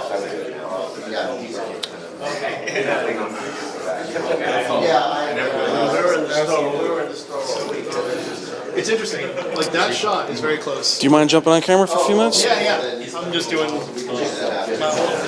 Yeah, no, I'm with that. What are you doing the rest of the day? I don't know. That's right. Yes. I know you know. All right, what are we doing? So, Phil, we have a few questions. Seating distance, right? So we have a few questions on the seating distance as it pertains to 4K versus 8K. Maybe it's because we're talking in inches and degrees. Is the way to simplify that a bit to... So, on my website, if you go to phfx or phfxtools.com. So we're going to have FOMO link that for you. phfxtools.com. And you can actually just directly link to the optimal viewing tool and just send them this. So Dennis, we're going to link that into the community chat. What's he doing there? So PH. So we're looking the letters PHFX. I was like, what is going on there? You're getting a stool softener. Okay. Wow. That's like effects for stool samples. Okay, so just click that first one, and then click on optimal viewing, which is like, scroll down a bit. I have lots of tools here. Oh my god. No, it's right there. Hey guys, we are going to, I'm forcing a 15-minute bathroom. That's what you should like. Break. Okay. We can turn the lights on. We Turn can be. the lights on. Yeah. We're going to turn like reality bill for a second, and then switch to HDR. I miss Sony. See if we can't. Go for it. And it's just ironic. So quickly, Phil, just in simplest terms. Yeah. So the website, the tool will give you the correct distance for whatever screen size you have. And the reason why the degrees are important is once you discover what field of view you like, no matter the screen size, you now can look for that answer. Yeah. And it'll be different distances. Now, you can't just say, oh, I prefer being 50 inches away. What screen size? Yeah. So the degrees are the things that you have to use. Well, you were saying with Jason too, field of view, how much of the screen are you getting? Do you feel like you have to turn your head too much? That was key. And you saw a couple people move up even closer. Yeah. So. You know, and I don't know if that's how everyone wants to watch everything, but I do generally recommend 60 to 40, maybe 50 degrees. You'll see there's a pull down on the website that gives you a recommendation, and there's a cinematic viewing distance. I have my home theater, which goes a little bit longer because rooms are a little bit different for everybody. Yeah, and it's become a useful tool. It's been well received by the people that use it as a professional tool for like installations and things, but it's also controversial because I think a lot of people have their strong opinions about where they want to sit. And especially with the old science. yeah, well, and I think it's still relevant. If you genuinely prefer to sit really far away, cool. Yeah, like you want to really squint. But I'm telling you, if you have like your favorite show, your favorite movie, anything like big visuals, just do an experiment and figure out where you like to be. And I'm really trying to push that like 60 to 40 is like the world you should be in. Awesome. Well, thank you, brother. Yeah. So check out the website that is in the link, or the link to the website that's in the comments, and you can grab that tool yourself. And there's other useful tools in there, right, Phil? Many of Oh the yeah, tools. cinematography tools for sure. So check that out. You'll see it. Phil's PHFX tools. And then put in the numbers, see what your TV is, how far away you are, and then, as Phil recommends, experiment with it. Back and forth, see what you like. Try different content. I know for me, I'm probably way too close, but I enjoy it. And then even with gaming, Phil, I've changed the field of view on my games, pretending I'm almost on a monitor because I'm so close to a large TV. I love it. Yeah. Just short of fisheye. I just love that whole... Cyberpunk 2077 just came out with a patch recently. I helped somebody set up their new setup because they're using a 55-inch NVIDIA empowered monitor or whatever, and that's how they're doing their whole playthrough. It's a professional streamer. He turned the bloody game on, and I told him where to sit, and he's lost his mind. He was really? like, "This is insane." So like you this changed game. the field of view to what in the game? Was it like one? No. His field of view to the monitor. 'Cause gotcha. He's a professional video game streamer, and they mostly use computer monitors. But for this game, he was like, "I got a big gaming PC, and it's a 4K monitor, and he got the 55-inch one." Yeah. And he's sitting at the 60 degree, and he's just like, "This experience is insane." Yeah, that's awesome. And it's a very visually demanding and interesting experience. Very cool. Here's a question for you, Phil, before we leave. It relates to what one of our super chatters asked. So 100-inch TVs are coming out, 99.8 inches, right? That means we're sitting away about 9 or 8 feet away. Are you planning to get these kind of large TVs, or are you a projector guy? What's your view? 4K, though. They're in 4K. They're in 4K, but what's your viewing situation? Big on projectors because I really do like a deep black level. I think emissive overall, if you've seen any of the actual emissive screens that they use in even emissive theaters, like the Samsung Onyx or the Sony C-LED, that's a really different viewing experience. But I am a fan of projection, and really I'm a fan of theatrical viewing experiences, which is kind of what I'm showing here. For me personally, in my living room, I have a 70-inch 8K television as my main television at the moment, but my space can hold a much bigger one, and I've been looking more in the 86 range.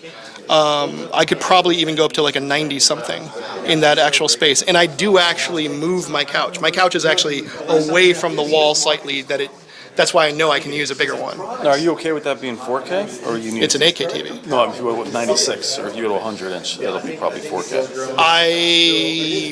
You're asking the wrong guy. Well, the interesting thing is, it would be an 8K television.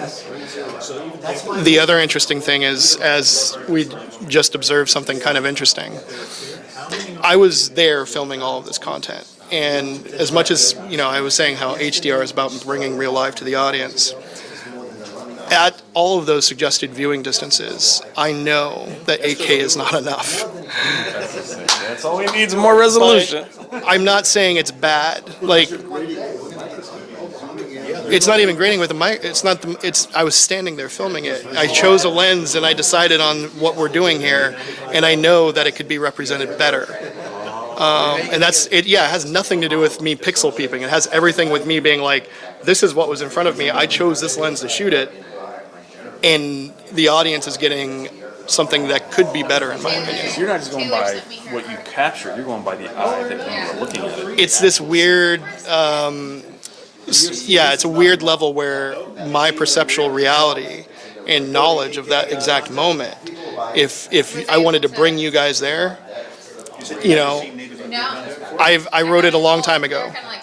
Everything I planned in this industry, going from 4K to 8K and so on, I have not been able to do anything beyond 16K in terms of study. So for me, in many ways, 16K is like the apex of this journey. And BOE just showed their 120-inch 16K TV, which we're miles from that being anything close to a standard or anything like that. But we also don't have cameras that shoot that effectively.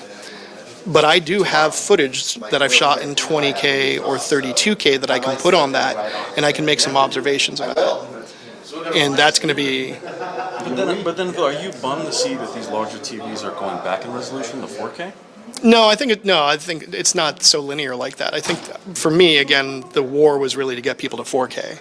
Yeah. Like if 4K is where your journey stops and you're content with that, and many people might be, you're good. I've been, as a filmmaker, my core interest even in these events is televisions and devices are how you watch the majority of your content. You're not constantly in a movie theater. It's just not how it is. Which is kind of cool because the movie theater still has the advantage in some ways. Oppenheimer was amazing. Exactly. Though I didn't like the blacks in Oppenheimer. But the audience is paying for the content. You've bought a TV, you're paying for your streaming services, and I know there's better to be had. So I continue to push. I've been involved with many streaming services as they've been developing their technology and releasing it. And I'm looking forward to a time frame when 4K is even more normal. It is on some, there's pricing tiers and whatever, but then when that 8K tier launches and people have the full experience, they have the 8K TV and hopefully a decent codec and data rate and everything on that side. We just looked up the broadcasting in Japan, with the name of the broadcast that they do broadcast in 8K. Yeah, there's two stations. I've done work for them. And how does it look? It's stunning. And actually one of the best 8K TVs I saw while I was over there was a Sharp model that we don't have here. It's one of their newest ones. I think it's like their 4th or 5th gen 8K. They've been those out there for a while. Sharp's still pretty big in Japan. They just don't sell in the States right now. But as the rep was saying yesterday, they're looking to come back to the States. I think they need to look to come back with slightly different technology than they showed us yesterday. Yeah. But awesome. Yeah. Thank you so much. Yeah. While we're on the talk of 8K, where do you think the compression for streaming is? Is it VVC, AV1? Do you have thoughts on that? So I have lots of thoughts about what we refer to as delivery codecs, as streaming delivery codecs, I should say specifically. So H.265 is pretty much a broad standard, and there's many ways to encode for it, which kind of makes that whole world chaotic. And I still see visible artifacts even at the best way to encode that. Just a year or two ago, H.266 got completely finalized on the paper. I've already been doing a lot of R&D. But right now, just like H.265, devices don't have encoders or decoders, and it's processor intensive and so on. Hardware. It's very hardware specific. Software cannot process that quickly. Yeah, but your phones can shoot in it and play it back reasonably well now, but there was a time where that was impossible. I think that, and the new AV1 and all that stuff, those are all suitable. But it's really a question of how it's encoded. And the file size difference between that and, say, like one of our ProRes files is so different. And these ProRes files are arguably above quality of a DCP in a theater, if you do it the right way. So there's just levels to it. But the safest thing I will say, I was actually at Netflix, and this was a great experience. I go there for R&D stuff all the time. In their 4K CLED theater, we were previewing stuff that they were running through an Apple TV box with their 4K streaming quality. At a good distance, everything was good. Oh. Yeah, and it was good. It was really good. And the specific reason why I was there at that moment was to show some super high frequency stuff as well as grain.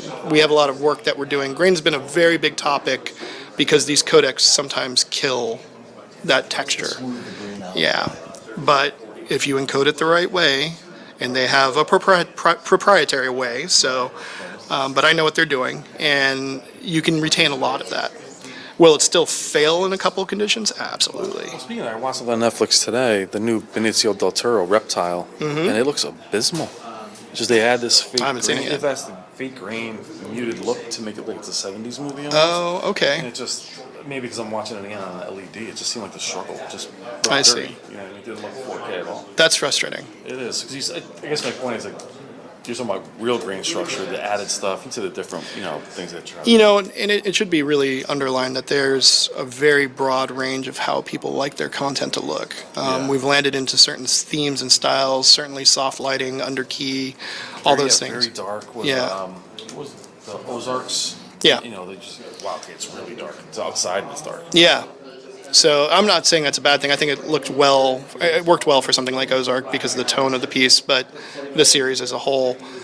But I think we're in this place where it stands out more and more when anyone does something different.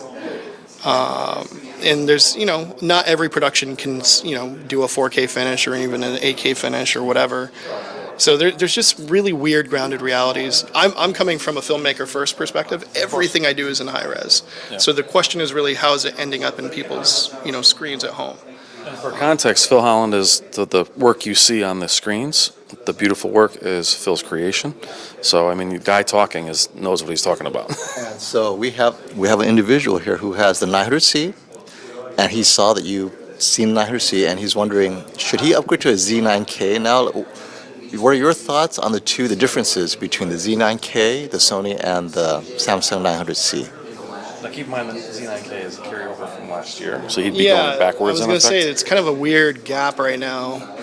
I think so. LG, it does seem like LG is going to release the Z3 in the States probably next year.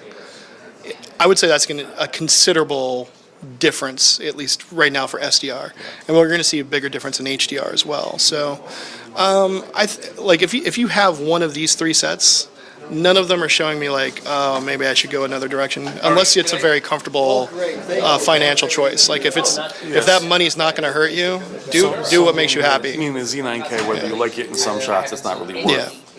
I was talking to a guy here yesterday. He's been saving up for 2 years to buy his new TV. So for someone like that, where he doesn't have the expendable income, but he's been, waiting for something, he made his decision. He's getting the 95L. Yeah, I put it on from yesterday. That's the TV I put it on from yesterday. I put your content on it. Yeah, exactly. So he's going that route. But there's a lot of people who have some expendable income, and if there is reason to and from something, the best I can say is I think OLED does provide something different. And if it is something like that for you and it's comfortable, you can make that switch. But if it's like a choice between are these major technology leaps, I would say they're within 20% of each other. based off of what I know and see right now. I mean, seeing the Z2 next to the reference, that looked close to me. Z2 looks very close. The Z2 is triple the price. Yeah. And most of it is emissive. I mean, it's less about the 8K. You see the infinite contrast, which I think in itself is a resolution, right? Contrast resolution. And then you layer 8K on top of that. So I think these TVs, the 8K doesn't make up for the loss of contrast. But the 8K being so evident in the materials, though, Phil. I mean, we talk about the granular, the sand, and there is a scene on the beach where the sand's black. Oh, yeah. And it wasn't a black level, like black bars. You still saw the two LEDs elevated to a grayish. Yeah, and it's weird because it's revealing detail, but also changing the tone of the detail. So it's flattening it out so you can see it better, but the depth of that image, that's what I made a note of yesterday as well. The OLEDs are giving you almost a three-dimensionality by having that correct depth. And what's funny is that with Phil's content, it's not like it's fast transition where the local dimming would say, oh crap, this is an explosion. Yeah. It's such a slow transition, you'd think you'd be able to try to leave the black where Yeah, it is. I was actually debating in the little reel that I put together, putting 10 or 12 fast-moving shots to kind of highlight, like, this is the one thing that you don't see a lot of the benefit from this resolution is, if the camera's all shaky all the time, in certain styles of filmmaking, not so much. But we have a real grounded medley of live action through big vistas, different length shots, and also shots that are literally going from completely out of focus to in focus during the shot. So you're still getting the resolution, motion resolution. And it's so, the coolest thing about that for me from a filmmaker's perspective is when you're designing and blocking a scene and placing your props and your talent, I have the control to go, okay, I want the audience's eye to go here, so that's when we're going to be here, and then we're going to be here, so on and so forth. And that's what I think is so interesting with gaming, is gaming, you're essentially the cameraman, and you can't hide what the content is. You can make the camera move if you're the gamer. So I feel like gamer, you feel like a filmmaker. Copy that. Awesome. So anything else you want? Yep. Oh, they need me back. Do your thing. Okay. Do I need the mic? Are you talking to them? All right, cool. I'm not holding it up. What's up? HDR time. So they're asking, is it true women see colors different than men? So I asked Mara, hey Mara, what does it look like to you? She goes, it's green. I go, oh, looks green to me too. Your fans and audience wants to know. So we turned around, waved at the fans, and Crypto's like, wife walked in, and he goes, what are you looking at? The one chick we have in the whole thing. Blame the cameraman. It gets you. Yeah, throw me under the bus. Okay, we're going to move on to HDR now, folks. Yep. I might have to switch the camera though. So, all right, take care, my friend. All right. Hey, Rob.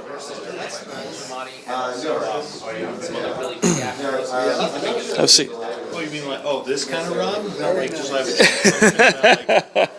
like how electricity works? But you want to where am I sitting here? Yeah, wherever you want to sit. I don't know. How, you want me in like Actually, sit in that one. I don't know where I'm We'll get sitting. closer. We'll do it. So we're here with Sony's Rob Brennan. You guys know Rob. Now, Rob, quick question about last year, the Z9K went against the... Before I forget, I'm sorry.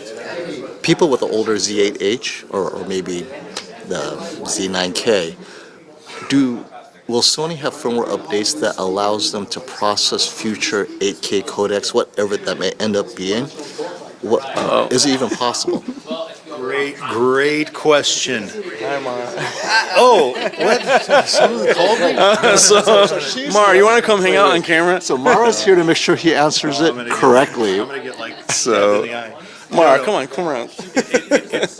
So let's talk.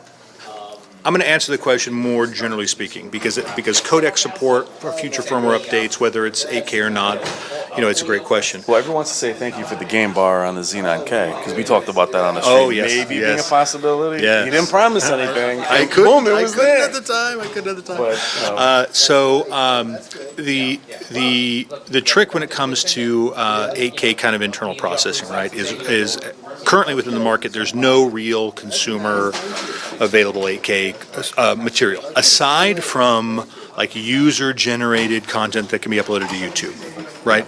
And so because of that, there's not an agreement amongst kind of the industry as to what kind of decoding or compression algorithm is probably going to win kind of the race. Is it going to be AV1? Is it going to be, who knows what it's going to be? And there's an amount of R&D, engineering, time, resources, AKA money, that has to go into kind of figuring out how that's going to work. So what Sony's decided to do, quite frankly, is this.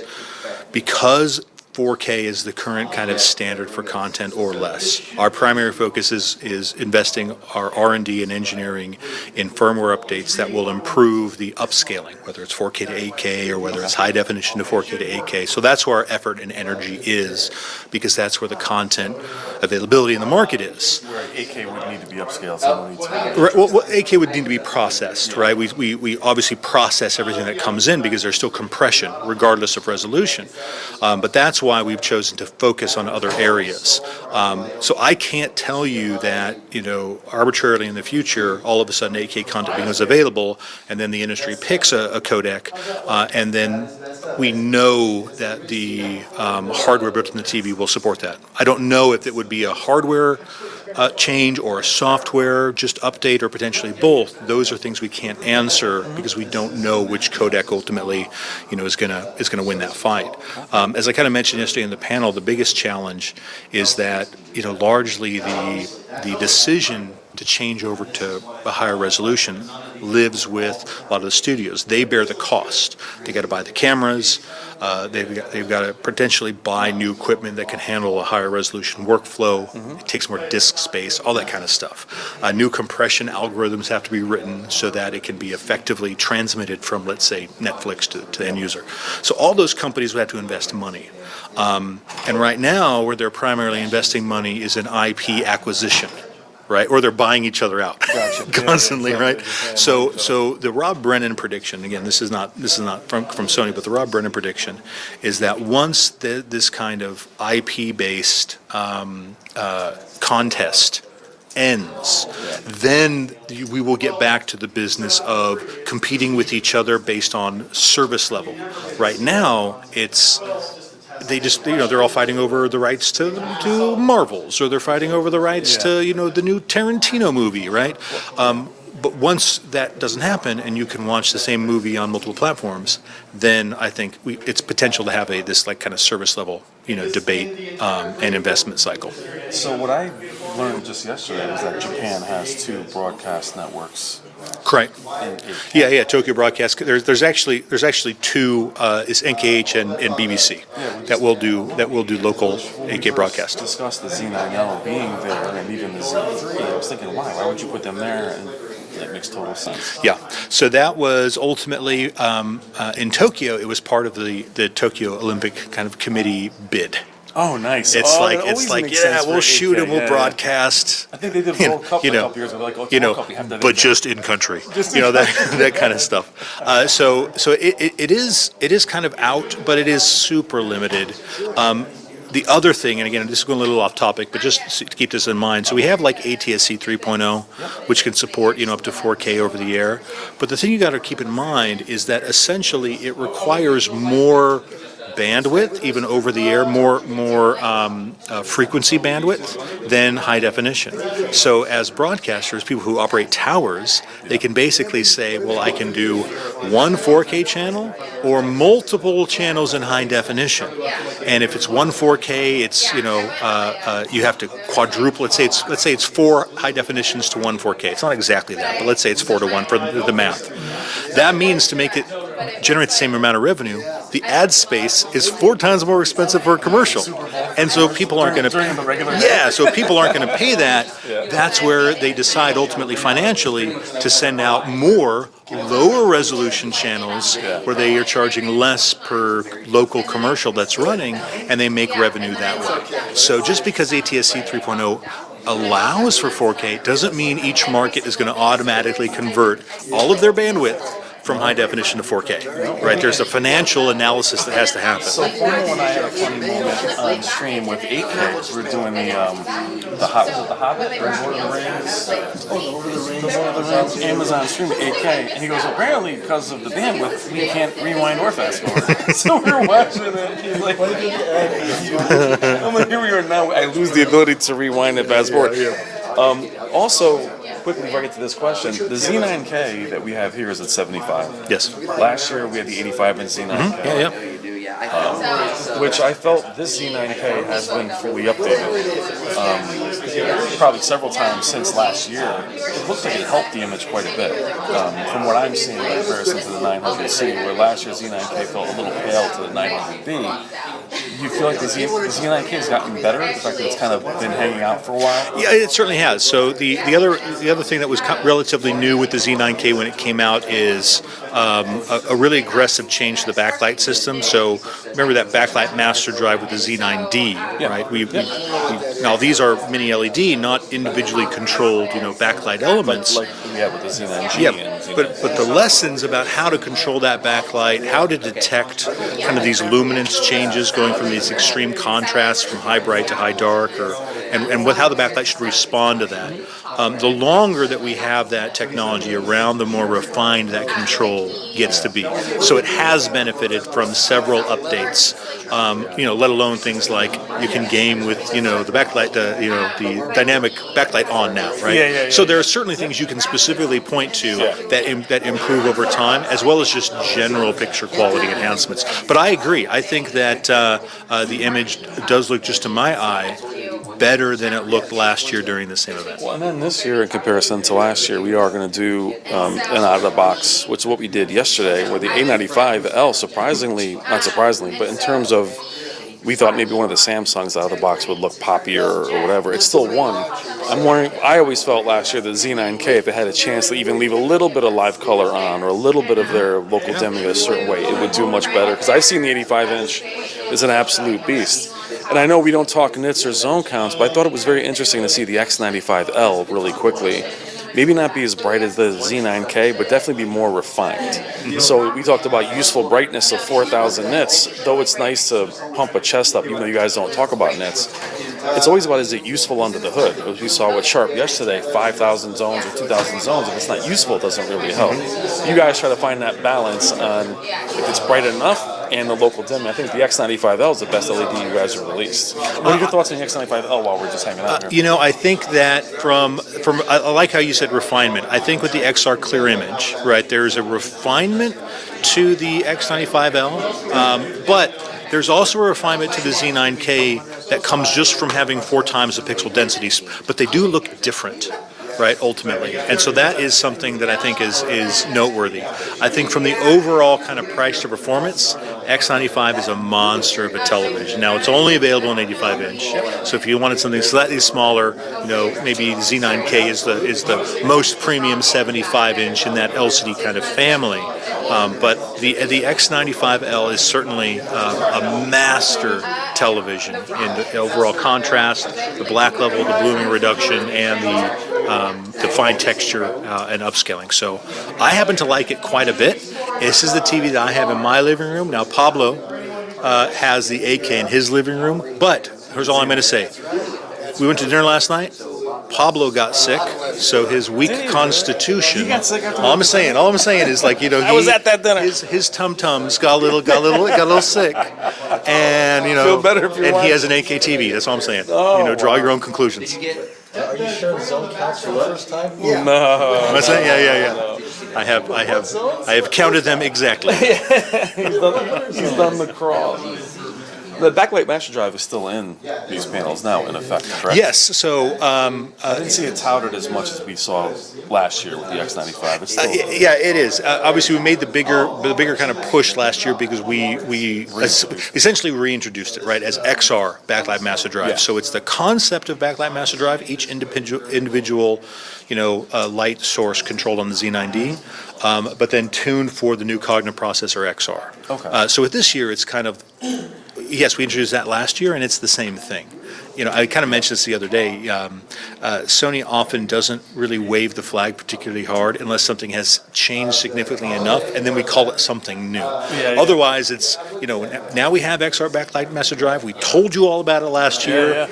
It's the same thing. I mean, so when you guys, we kind of talk about other things. When you now. guys reintroduced the backlight master drive, we were talking about it like it was a movie trailer. I'm like, backlight master drive. I was so happy because I saw it in the Z9D, then you reintroduced it in the Z9G. Yes. Then I think it disappeared for the Z8H and the Z9J. I think it was gone. Yeah. Because it wasn't Master Series. That's why I'm surprised to see it come back. But I'm happy. Well, I'll tell you that here's one little fun fact, and hopefully you like its name, because then the story is good for me. I named it. So years ago at CES, they... You named it Backlight Master Drive? Yes. I love it. Well, tell Mara. Years ago. We're good. Years ago at CES, we... Some guy trademarking going, no, I was Pablo's home. Well, we showed it as a prototype, and quite honestly, I can't remember what the name for it was, but they had some very X1976 something, and I was like, no, man. I was like, look, this is all about. It's like the master drive. It's like, because we talked about the master series, and we kind of we're having this conversation with essentially the head of television at CES. I'm like, this is what you got to call it. This other name just doesn't make any sense.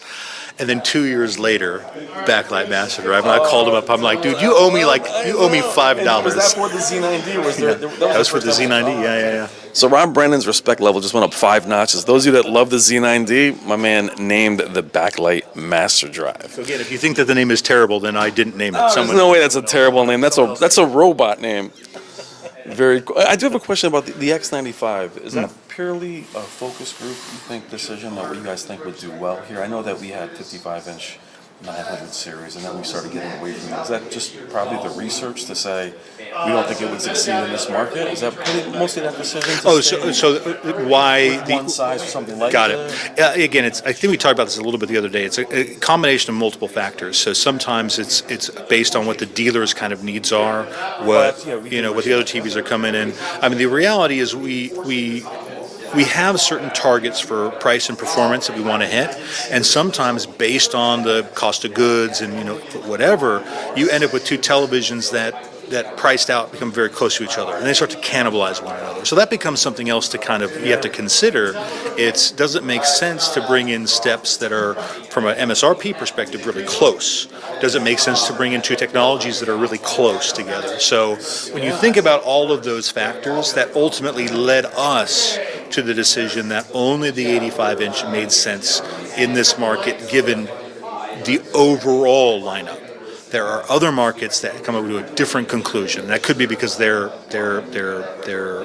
currency has a different kind of valuation, of course, or it could be that there's more demand for ultra premium 55-inch TVs in those spaces. Again, it's varied, so it's hard to point to one thing because it usually never really is one thing that causes that decision. Sony in 2017, you had your 900E, 930E, 940E, Z9D, and to your point, it was getting to where if one dropped too low, the other one didn't drop right away, and there was a confusion. And I loved having those different models, but then the 930E was very high end, but didn't go up to a larger size. It was smaller, so I understand why that happens. But I think even the lineup last year was very, very concise and tight, right? One full array, one mini LED, one WRGB OLED, one QD OLED, one 8K. It's like, got it. We have these very clear lanes.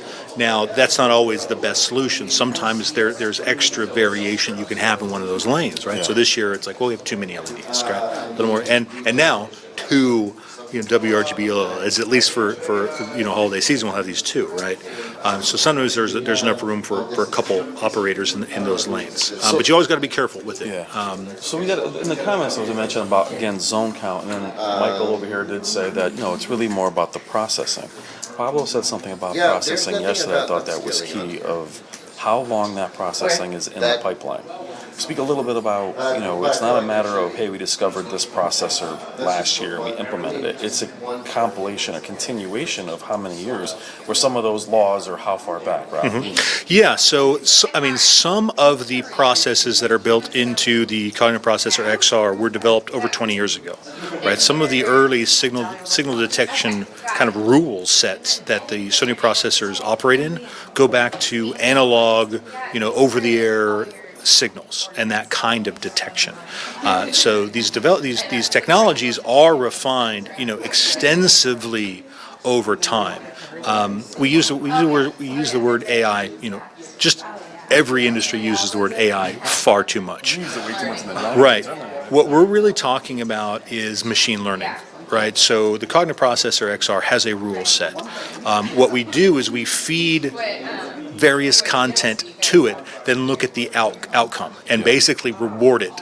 You did good, son, or not so good this time, buddy. Come on, pal. And then we start to refine it from there. So as content becomes more varied, as there are different kinds of things that are shot in the creative space, we can feed the processor new pieces of information and see how it responds, and then continue to train it over time. So some of it is just the continual kind of rapid explosion of content, and how we can test against the processor. So some of the evolution comes that way, and some comes from very I don't think of the word I'm looking for, but very specific, like goals up front that we want to address something, and we go in specifically looking to address a thing that's identified. Well, awesome. With the zone count, not counting zones, about efficiency, does the zone count also tie into efficiency, but also Sony's signature of, we talked about it yesterday, not suppressing blooming all the way? Is maybe the zone count not needed to be super high. I compared the X90L to the mini LED U7K UAK, and such a low zone count on the X90L, it's amazing how it was able to not only look almost as good as far as the black levels, it was much clearer. But we talk about, is it just being efficient, or is it part of that signature where you don't even need the zones, just a better algorithm? Yeah, great question. There certainly is some efficiency discussion, right? But it's not linear. It's not like you can add, going from a direct single zone, right? Single zone to two zones is twice as efficient, right? It doesn't quite work that way. But primarily the zone count that we're going for, the primary reason is not for efficiency. That's a byproduct. It is for the performance. What we've basically come to realize over the years is there's a diminishing return as you add more zones, right? When you double or quadruple the amount of zones, it doesn't mean that the blooming is halved or reduced by 75% each time. It's this kind of logarithmic reduction, right? So we have to exponentially increase the number of zones to get a linear improvement in blooming reduction. And so there's a point where we say, could you get rid of blooming in an LCD? Absolutely. Just put one zone behind every pixel. And then you're at micro LED. And micro LED is great, except it's wildly expensive from a manufacturing perspective. You've got to place all the LEDs, they've got to be oriented the right direction. So what we strive for is a price to performance, right? And the difference maker for Sony is the processor.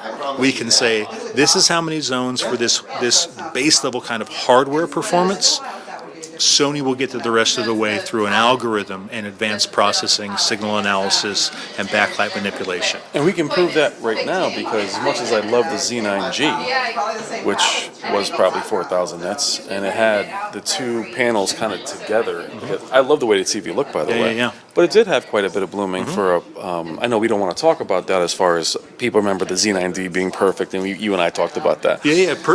Perfect from the perfect is the don't move, but the Z9G, as much as I love that TV and the brights would hit you, there was blooming, and there was a ton of zones in that TV because it was a very expensive limited run.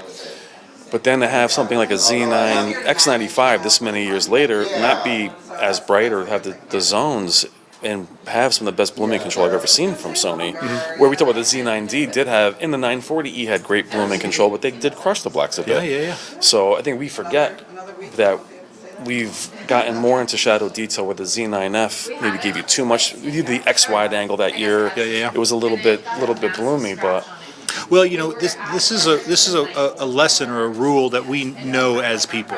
Sometimes we tend to not think about it when it comes to something like television, but when you think about the relationship between control and like equipment, I can give my teenage child the most high performance sports car that you can make.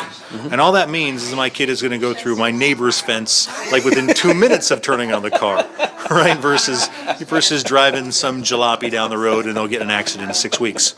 I just pictured you being in your house, be like, "What the hell are you doing over there? What is that?" Right, and that's just because there's a mismatch there between capability and hardware. Yep. Conversely, imagine what would happen if you challenged, think of your favorite NBA player, right? Whoever that is. You challenged them and said, but you have to wear these Converse from 1972. They'd still kick your butt. Yeah, or a tennis player with a wooden racket. Yeah, here's a wooden racket, man. Ping pong racket. Here, PGA Pro, you have to play with these $100 clubs I got from Amazon. They're still going to destroy you. Right? They're still going to destroy you. Because in this case, the skill set, the capability is not limited very much by the hardware. Yep. And what Sony tries to find is we have this amazing capability with the processor, right? This knowledge, this experience. What's the level of hardware we need to put it to give it to hit this level of performance? Yeah. You can always add. Don't get me wrong. I can add more zones. Yeah. But if adding more zones doesn't benefit the customer and only increases the price, then we don't want to do it. There are companies that want to pursue the zone count because it's a big number, and I'm not telling you that that's not right. If that's a thing that you as a customer value, by all means, right? That's not an issue. But I guess if the processing and their Sony algorithm's plays. not as good, perhaps they think they need more zones. There certainly could be some of that analysis to go in their calculation based on their processing capability. How many zones do we need to offset? Everyone's having this conversation. So I think it's interesting with the X95, whether it's a high zone count or not, the TVs are relatively thick. Meaning where with Samsung they tend to get, I know what their sound is compromised. Yeah. They tend to get thinner and thinner and thinner. Design wise, I think if I'm buying a mini LED, I want it chunky. Like I like the UX on the other side being thick. It gives me some confidence that there is something happening inside the TV, looking thin. Yeah, But, dollars per pound. That's how the TVs are. But for our audience, it still gets to be a question of why not 2 HDMI or 4 HDMI 2.1s. And we've talked about that with more than one SoC. You speak on that a little bit Sure. and why that would be passed on to the consumer. Sure, absolutely. So again, similar to talking about the zones and thinking about the price and the cost and all that kind of stuff. When we think about the number of HDMI 2.1 ports, and before I say anything else, I'm a gamer, yeah, right? gamers, yeah. I own all the. Do I own the consoles? I own all the consoles. We just look at right? them, we don't use them I just have them. PC gaming, all this kind of stuff. And so I understand, and I certainly am that kind of use case customer. Now that being said, when it comes to the television, when we design the television, we're trying to design a TV for the maximum use case, right? The most customers that are going to use it. We feel that the vast majority of people that are using HDMI 2.1 can have their needs met by having 2. Now, I acknowledge that's not everybody. And so if you're in the chat and you're like, that's not me, I see you. I understand it's not everybody. But again, our calculation is, adding an extra SoC so we can add 2 additional HDMI 2.1 ports is a hard physical cost to the television.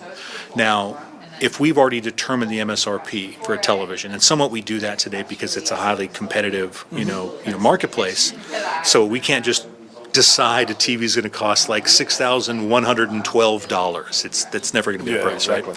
Right? So if we decide the MSRP is fixed, here's the part about the business that people don't know.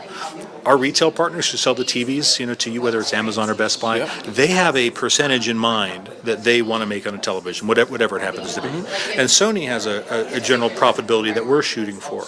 And so you take MSRP, you subtract those things, you subtract taxes, transportation. The profit just disappears. Yeah, well then you come up with the dollar amount. Yeah. This is how much I have to go shopping for parts.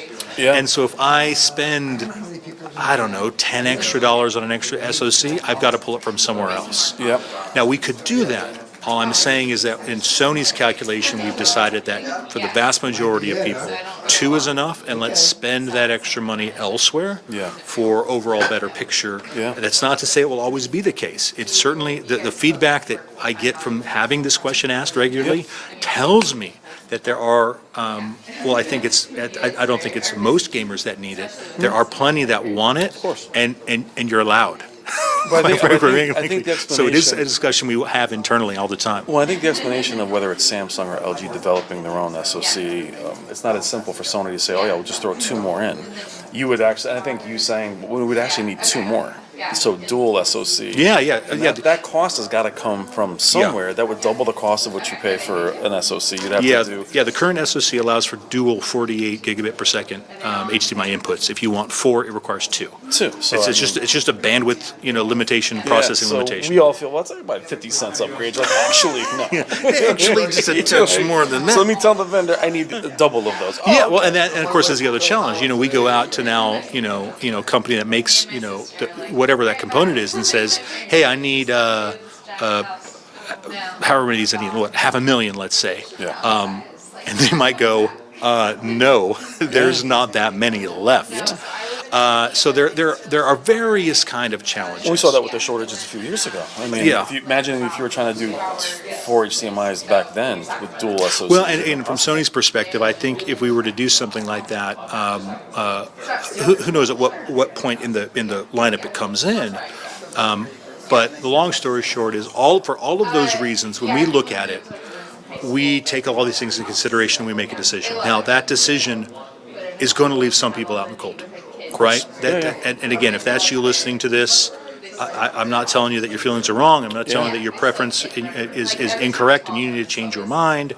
But those are the realities of the situation. Now, for me, I've got an A90K. It's got 2 HDMI, inputs. I'm a super heavy gamer, and I've got to do HDMI cable swapping. He's like, I pull the cable out. Right, but the trade-off is I know that I get this amazing processor all the time.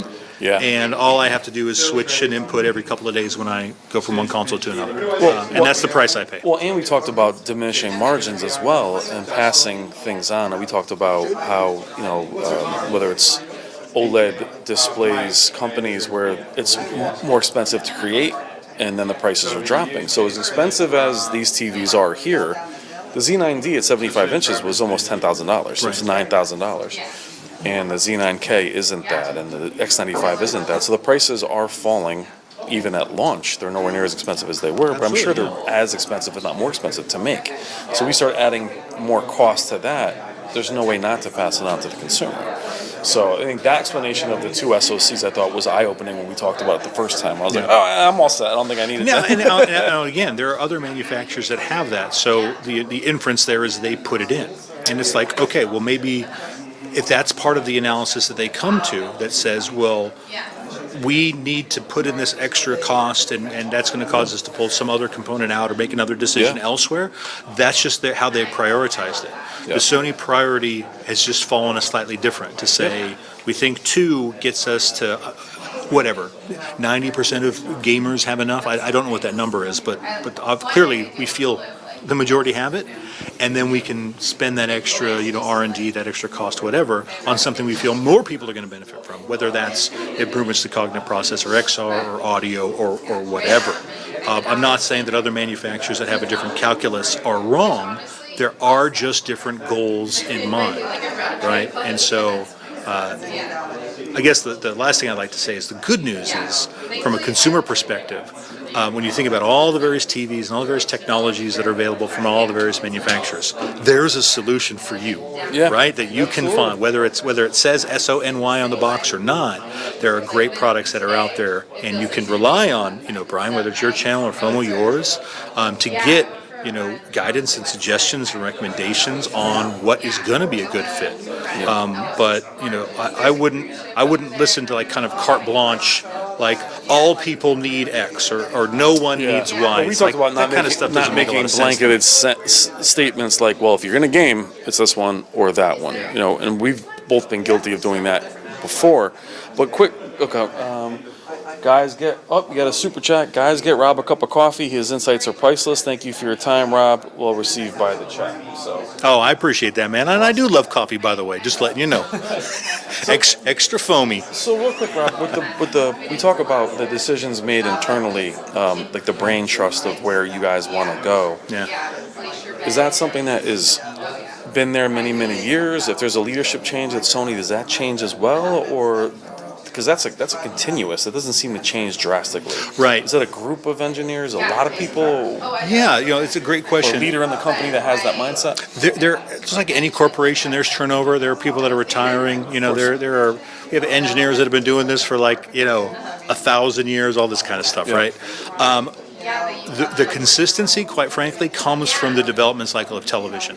So I'm going to tell you this, and then you might ask a question. I'm telling you, I can't answer that question. I'm not against those. But just so you know, Softball it out there. I'm in meetings today, in the end of calendar 2023, talking about 2026 television technologies, right? So we are. That's how long the planning cycle, and I don't mean just like on paper theory. We're talking early prototype technologies.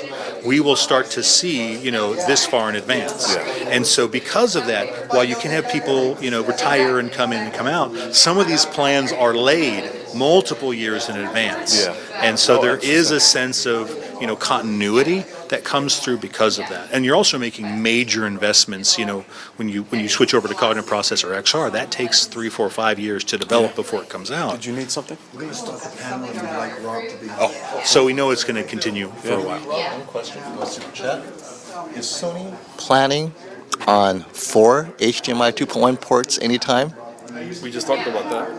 And? The specific answer in this case is, again, I can't talk about things that aren't announced, but what I will tell you is this. I've heard this feedback. It is something that we actively talk about on a regular basis with the team to find out, when that transition may happen. So again, I hear you, I see you, I'm one of you. Yeah. And these questions from you guys do add up. So excellent. All right, Rob. I'm gonna go jump in this panel. All right, brother. Thank you. Appreciate it, man. Appreciate it. Panel time. What was that?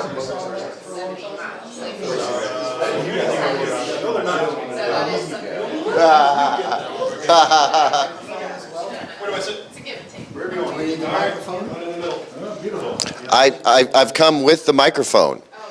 So for the folks that are watching the stream today at home, this will be our panel for the day. And once again, we've got some outstanding folks participating. I'm going to hand the mic off. There we go. Awesome. Thank you very much. Welcome again, everybody, to the second day of the Value Electronics 4K and 8K TV shootout. Today, we are continuing our panel discussion with 4 great guests, again, who are going to talk a little bit about 8K TVs, the technology behind it, and maybe what you at home might be interested in knowing before buying one. So I am just going to let everyone introduce themselves again, and then we can get right into it. Thank you. I'm Robert Zone from Value Electronics, and I'm the creator of the TV Shootout, which I started 20 years ago. So this is our 20th year. 19 years we've done it, because we missed 1 year during COVID. So thank you. And here's Phil Holland. Phil Holland, director and cinematographer. This is my 3rd year being a part of this, and it's been awesome to actually have the opportunity to see the same tests and content side by side. It's very informative, and fortunately we have a lot of the manufacturers here today to communicate with, and that's the best part about it. Hey, Jason Dustle with AV Pro Global. We make distribution equipment, running all of the different displays here. Also test equipment under our Meridio brand, HDMI cables under our Bullet Train brand, and we've recently acquired Audio Control Home. So I'm excited to be here. This is my 4th one, I want to say. 4th or 5th, something like that. But like Phil said, always tons of fun, and being able to communicate with the manufacturers, giving them feedback, I think is very valuable for the shootout. Look at all these junior young men showing up. This is fantastic. This is fantastic. My name is Rob Brennan with Sony Electronics. I'm the technology and training manager for North America. I don't know how many Not 19, Yeah. but more than 4. Yeah. I mean, I don't know how long I've been coming to these, but it's great to be here to, again, see all of the televisions from the competitors and be able to put this in this, environment with independent judges to come and give us their feedback, and hopefully we have a good showing. Great, thanks a lot, everybody. So let's just get right into it. I asked this question yesterday at the end of our conversation, and I think it really opened the door to a much larger conversation, so I'm going to ask it again to you guys. 4K versus 8K, what's the primary differences between the two, and is it worth it to go to 8K? So I'll start, and then we'll pass it along to the more intellectual people here on this. But you have 400% more pixels. That means that you naturally get a brighter image because there's more light output. You also get more color because there's 400% more red, green, blue pixels. You also have smaller pixels that are more densely packed together so that you have, beyond the resolution itself, you have a cleaner image, especially when it's trying to make a curve. So it can be, the pixels are tight and close together and smaller, and it can make a better circle with no jagged edges. So that's just some of it. It's brighter, it's more colorful, and it's cleaner looking image. Also, all the manufacturers have stepped up the processing, so scaling and up conversion is stunning on these 8K TVs. So thank you to all the manufacturers for putting in the very best processing that you can to enhance the 8K resolution image quality. Thank you. Please, Phil. So I could probably talk for several hours on this topic, but I'm not going to do that here. I've been doing a lot of tests, and I've been very privileged to be on the forefront of doing very high quality visuals, and fortunately also producing content for the TV manufacturers, doing work for theatrical production, as well as exhibition displays, which are sometimes much higher resolution than things like our TVs. Based on my research, and I've said this a long time ago, the conclusion of having 8K in the home is already something I've answered. The real question is beyond 8K in the home for me. And where we are in our timeline, and because I've gone through the journey from film to digital projection, flat screen TV, HD, 4K, I understand that it takes a long time for the markets to adopt these things. And it's been always sort of a scale and scope. You know, there's actually 8K TVs selling all over the world, but 4K right now is the bleeding edge thing that everyone should be navigating towards for reasonable, affordability and having content out there. And especially in the United States, we don't have a lot of 8K content. Interestingly enough, Sony at one point with the Premiere Bravia had an 8K streaming thing at 80 megabits, if I remember. And that was a really nice way of being, hey, you guys are investing in our premium TV. Here's content to just blow you away. And just today, so far, even people standing fairly far away were able to see the difference. And we don't have any 4K TVs hooked up. This is just a comparison going like, wow, that's a difference in detail versus yesterday. So I think we'll get there. I don't know if it's tomorrow, but I know it's happening sooner than later in terms of 8K adoption. But again, my war was more about getting from HD to 4K. So now that we're in that zone, I'm generally pretty happy, and I think everyone will get to 8K when they can. November will be 6 years since the release of HDMI 2.1, and it's a long time, right? But not in this world when we talk about such a major jump in formats. The HDMI 2.1 spec, we're hoping to get 15, 20 years out of it. So we're still in kind of the Wild West in the early days of 8K. YouTube's doing it, right? And folks like Phil have been shooting 8K for quite some time. So this whole conversation of there's no content, there's content. We're still working on the delivery system. So when we're doing things like our matrix switches and extenders and things like that, they're already 8K. We are ready. Everyone's ready. We're just waiting for the delivery method. And 8K streaming, I think, is going to be a thing soon, because talking to a lot of people. I don't know if there's going to be any 8K discs. It just seems to be a conversation still to be had, but the delivery method is almost here. The infrastructure is here. We're doing things like fiber to make these HDMI 2.1 runs very long in homes if we need to, and on studio sets and things like that. So once we get that sorted out, then I think 8K is going to become sort of the norm. We have immersive video. We can sit closer. We can do bigger screens, do a lot of really cool stuff with it. And to Robert's point, the upscaling with they're going to put the best processors they can into these TVs. So the scaling and all those other things are awesome. So really looking forward to seeing the next couple of years to see what happens. Excellent points so far that I'm mostly going to echo, but a few other things I'd like to add to that. Phil, I think you're absolutely right. I think for the vast majority of customers today, 4K is the sweet spot. It's the sweet spot of price to performance. It's the sweet spot of, screen size to dollars, all those kind of things, and it's where the majority of content lives, and people are largely maximizing, the experience they can have at home. But there is something that 8K does that's very special that Sony really likes to focus on, and it's appropriate that we have the professional mastering monitors back here that are only 4K. But because of the 30-inch size, what they have is a very high pixel density, right? And there's a texture and a sense of depth and realism that exists when you're looking at content on the mastering monitor. And so what Sony has said for a couple of years is if you want to truly have this kind of experience, but at 75, 85 inches, you need the bump in resolution in order to bridge that gap. And so we think there certainly is a market for the 8K customer. That is, whether it's you want to call yourselves a super enthusiast, or do you want to make sure you're getting, TVs that are maximizing their processor, maximizing their brightness. It certainly is a market that Sony has identified as important. We do think that the majority of customers are in the 4K camp, so we make only a couple of 8K sizes, 75 and 85. We think it is the larger form factor where really you get that experience. On the content side, I think you're absolutely right. I think the question, HDR to a degree has been amazing. I think it also tripped up our evolution of resolution, if you will, where we're continuing to maximize the potential of HDR to deliver realism in terms of a dynamic range.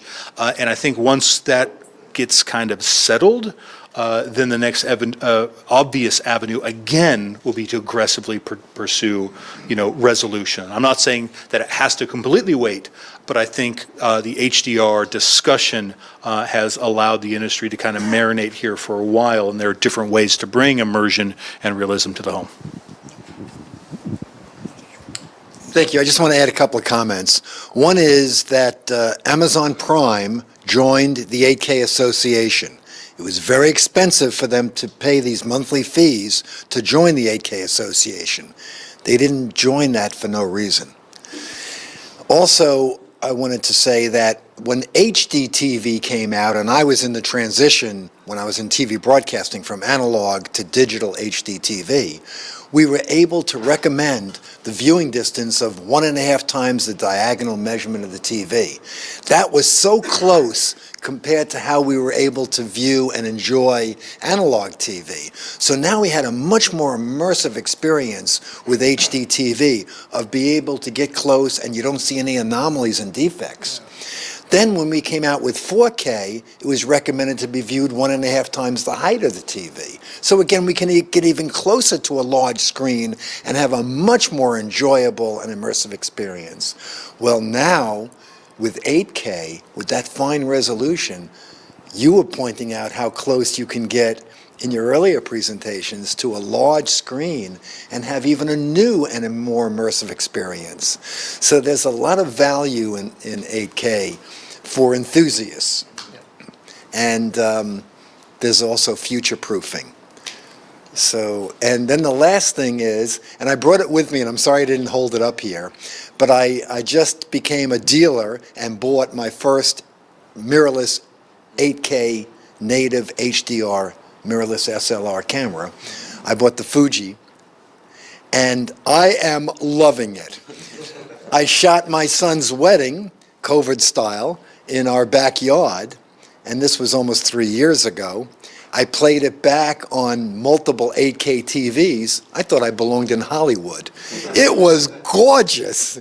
I couldn't even believe how gorgeous it was. So if you like photography, like I do, and you're an enthusiast in this, you can get, for $2,500, you can get a professional grade mirrorless SLR camera and shoot your own and create your own native 8K content, just like Phil does. Hopefully without risking your life. Yes, he does it in helicopters. So there is a lot of benefit in scaling up to 8K and doing it and processing it right, in cable content even, and certainly in creating your own content and the future of 8K, so that if you have a TV and you're ready and we start seeing streaming come, because there was no 4K content when those TVs came out either. So there is a future-proofing value as well. So 8K has a lot of value and benefit right now. And please do.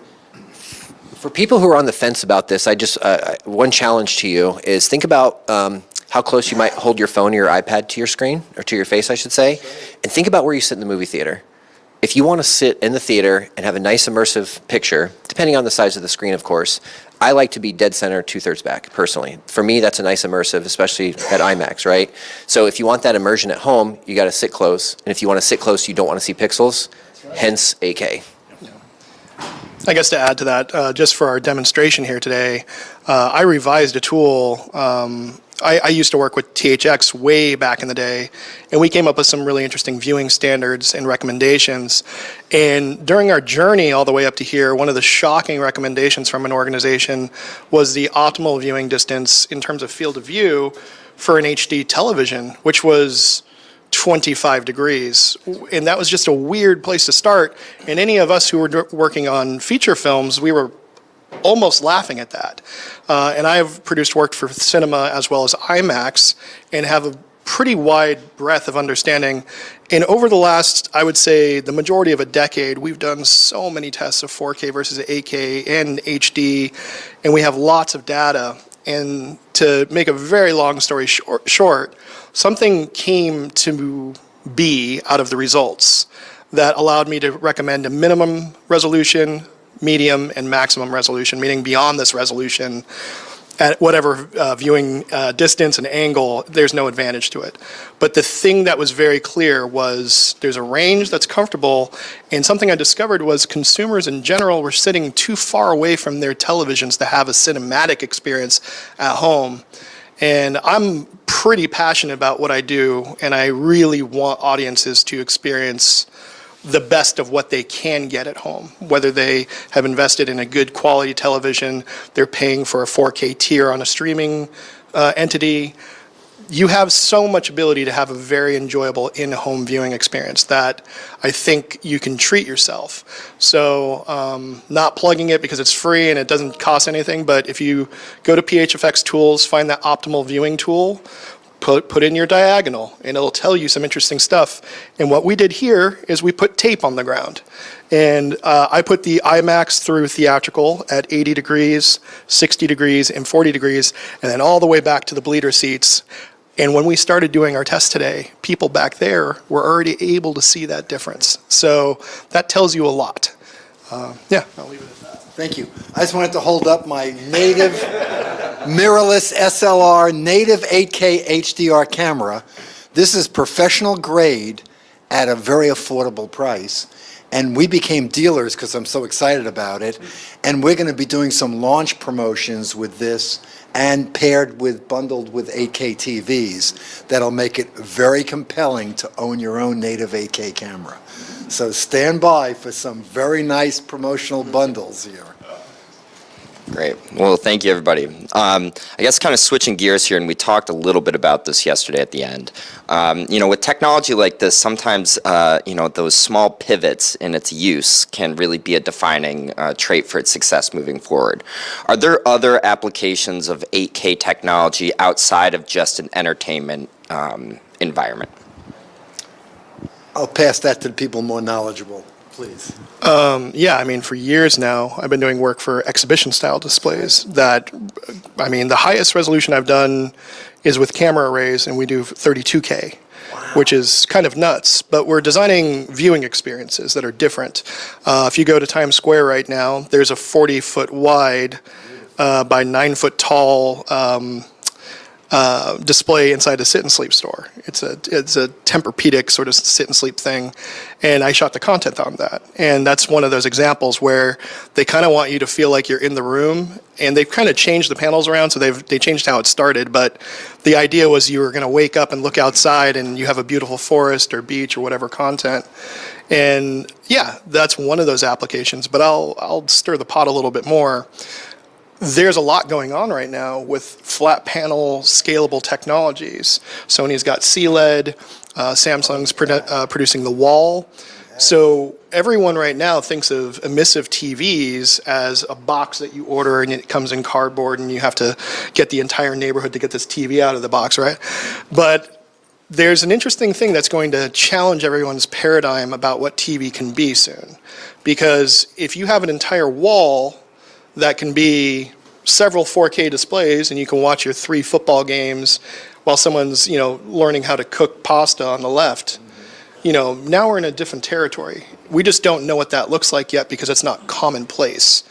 But I think there's so much opportunity, and the visual medium's only going to get crazier with more non-two-dimensional displays, I should say, or planar would be more accurate. But yeah. One thing that we preach a lot at the ISF courses I teach with Joel Silver, the question is turning from, will be more and more, but turning from how big of a TV to how big of a wall do you have for that exact thing, multi-viewing, right? That's going to be a big thing. But as far as resolutions beyond that, we also have a lot of commercial integrators as customers too, and they are doing these giant screens, as Phil explained. I don't know if anyone's seen the Sphere in Las Vegas. Talk about immersive, like that's really, really cool, and I can't wait to see it for myself. So I said this before, and I'll say it again. We are at the very beginning of these super high-res immersive things, and what we've seen so far in just a few years has been really cool. And the next 10 years or so are going to be very interesting in our little world. Ultimately, as this transition happens away from screens into walls and various material, how we even talk about resolution is going to change. Right now, resolution is tied to a physically predefined area. Maybe it goes to pixel density becomes now just the way we talk about, this information. But the question really was, are there other areas where this is used, today? And while certainly you can get a CLED wall from Sony now, or some of these big kind of displays. 8K is also being used in a lot of kind of non-entertainment, like professional industry uses. So I think it's, what am I thinking of? I can't think of it. Anyway, they're drilling down into the crust and then analyzing pictures, right? You need incredibly high resolution in order to read that data. We're talking about being able to perform very complex remote-controlled surgeries over distance, where surgeons need to have ultra high resolution to go in and make life and death situations, controlling robots. And so 8K really is a technology that extends well beyond just simple entertainment and look how good my favorite, actor looks on the screen, and look at the resolution of that explosion. That's also part of it as well. But it has this other application that is currently, again, still in its infancy and being explored. But as far as the future, who knows where, this resolution revolution is going to end ultimately. Yeah, and I'll make a note by a manufacturer who's not even here because I don't even think they make televisions, but I know for certain flight training that there are 3 8K JVC projectors used to simulate some flight scenarios. Yeah, and it's one of those things where having that extra resolution and also the field of view in this case, because they have 3 lined up, so you can actually recreate actual situations. And the fun thing about aviation is you're sometimes looking for the smallest little thing that could be in your periphery, and the pilots generally are, premium pilots are usually, very much what we would call eagle eye people. 20/20 vision is kind of the minimum. Yeah, so, yeah. Thank you. And I was just going to say that JVC projectors, actually there's 4 of them, will accept an 8K native signal and display it in 8K. And there's a lot of 8K ultra short throw projectors coming out very shortly. So 8K is growing rapidly. It's available now, and it's growing rapidly. So thank you. Great, thanks a lot. Very interesting. So I guess just throwing a hypothetical at all of you. I like to watch sports on TV. Is upgrading to an 8K worth it, and why should I consider that? May I? I have very specific data on that one. A long time ago, when 4K was new, it's not actually that long ago, really, it was 2010s, we did a test using 4K cameras at 60p. It was the New York Knicks, I think, against the Denver Nuggets. And at this point in time, no one saw that content before. No one knew what it was going to be, but it was more of a proof of concept, and let's see what we get. And some of the things that people who are looking to invest on doing this inside the stadium, as well as maybe potentially broadcasting it, few discoveries were made. Now, I'm still a firm believer that 24p is great for scripted and things like that, but we found that sports actually benefited great from high frame rate. And I've always been of the I hope that we go into a place where there's content at various frame rates that people can enjoy almost through sort of a metadata-driven sort of experience. But the fascinating thing about the first time stepping up to 4K from HD and sometimes lower quality to 4K with basketball was the wide shots were holding differently. You could see what the players were doing, the intention, where their hand was on the ball, where they're looking. And we've already seen at some trade shows some 8K over IP stuff, which is currently done in Japan. I saw tennis on that display, and it was crazy. The line calls were visible. You didn't have to go to the replay. You could see the texture of the ball, which was cool. You can see the footwork. There's just a lot more information there. And to that point, in Japan, there are 2 8K streaming entities. So this is actually happening dynamically right now. And it's really just more about when that needle moves to about here, where things are going to become much more interesting and people are like, oh, well, now I have to do this. What is the best 8K TV? We only have 3 on display here versus the 6 we were looking at yesterday. Yeah, that tells you something right there. But yeah, I think there's a lot. For sports, high res, zooming in. Absolutely. So when it's Game 7 of the World Series and everything matters, they can zoom in and see exactly when that base runner's foot touches the base. They can zoom way in on it, which is cool. So I think it'll be very helpful for things like that. Phil touched on high frame rate. I've seen sports at high frame rate. I wish I hadn't seen it. It's too good. It's too good. So that's going to be a huge game changer to me. Fast sports especially, and people running. We don't want them to look like the whole soap opera effect. We want natural motion at high frame rate, and we're getting there. It's super cool. But resolution-wise, I think the most important thing is being able to zoom in on close calls. Or you just use Sony Hawkeye for baseball. That works too. I'm going to repeat some of these sentiments, but I also want to point something out, if I can just summarize here. When it comes to like movies and film, sometimes resolution is really in the eye of kind of the creative effort behind that content, right? There's a look and there's a feel and there's a texture that the cinematographer and the director are going for, and they range from hyper realism to hyper surrealism, right? And all across the board. Sports is not that. Right. Sports is not, generally speaking, an artistic interpretation of anything. That's a gee whiz, wish you were here to watch your favorite team play. So this high frame rate, high resolution is this natural, obvious fit for live events, right? For anything that is, whether it's live concerts or live sports, or here's a walking tour of a country that you're never going to visit, that's a natural one-to-one. When it comes to cinema, there's more of an artistic kind of flair that can say sometimes it's more important and sometimes it's less important. But it's a foregone conclusion for anything live broadcast. Phil had touched on also changing frame rates.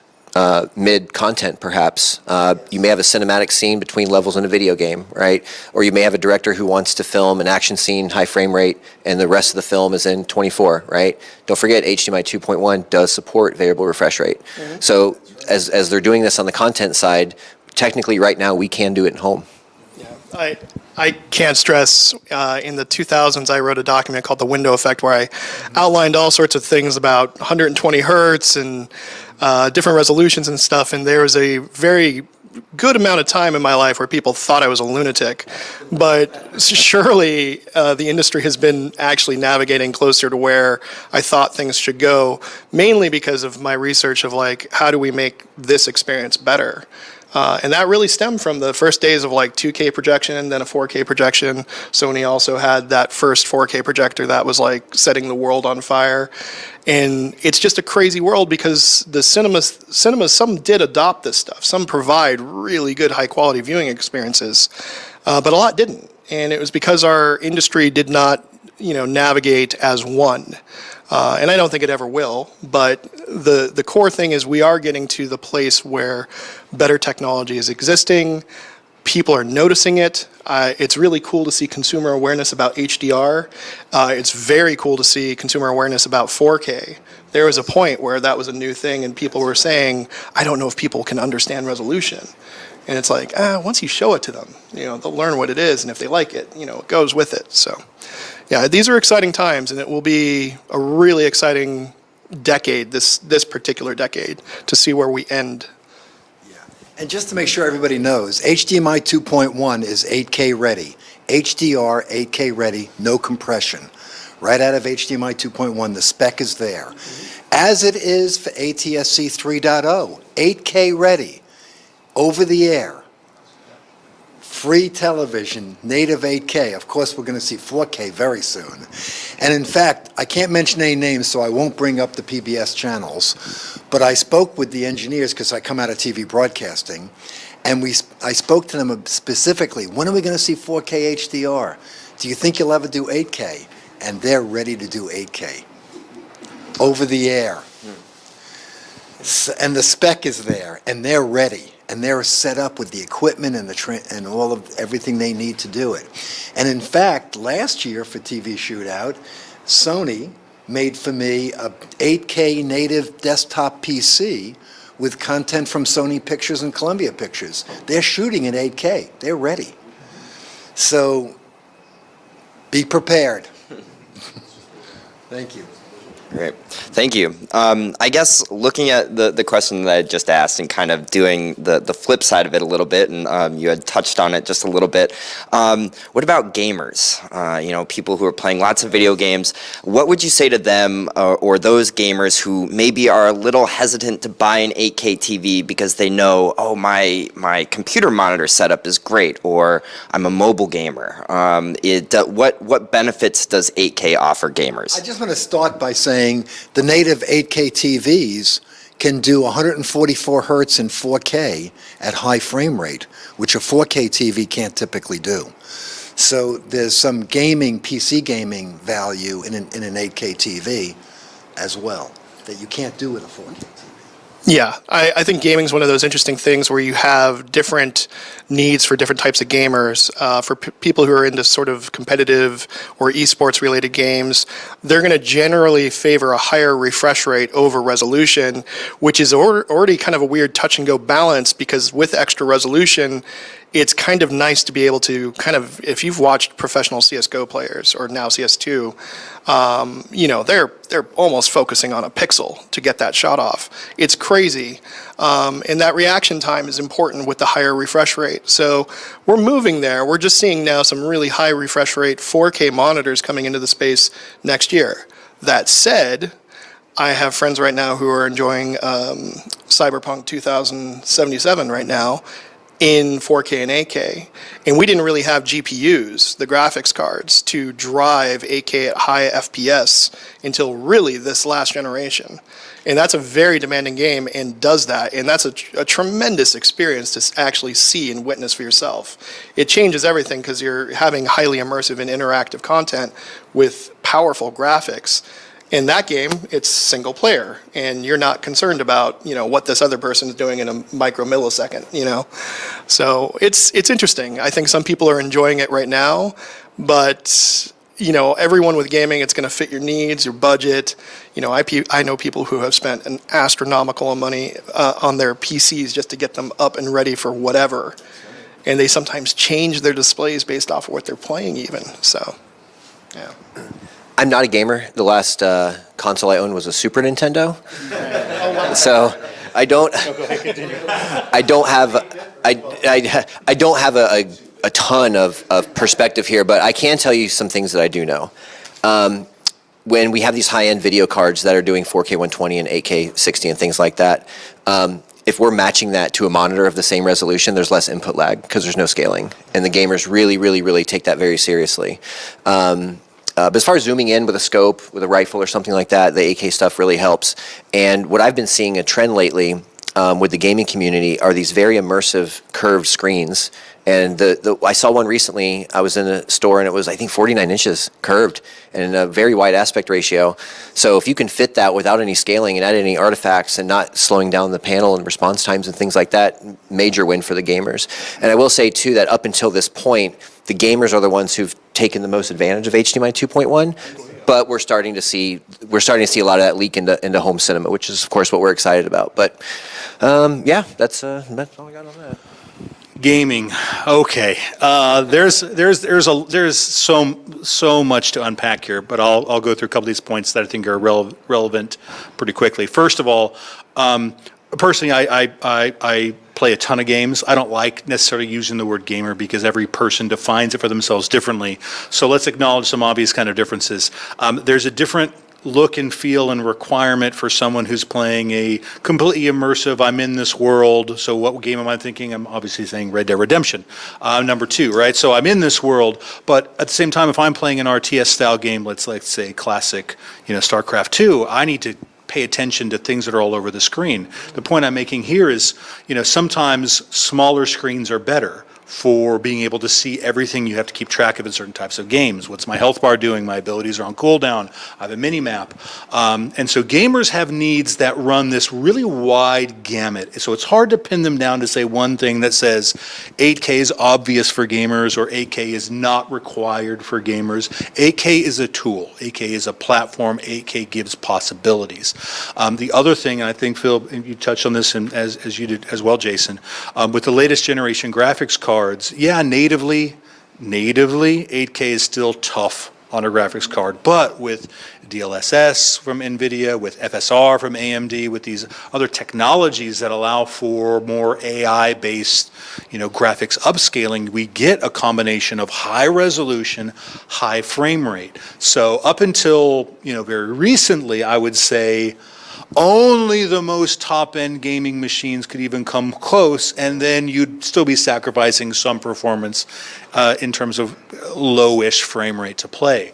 We're now in a situation where I think it's open to many more gamers as a platform. So once this kind of hits the market, the same thing with television and potentially, as you mentioned, HDMI 2.1 for film and for VRR for film, is once the tool's in place, then game designers, programmers, movie directors, cinematographers, with the tool, they then can express themselves in new and interesting ways. So we're really only at the beginning of this experience.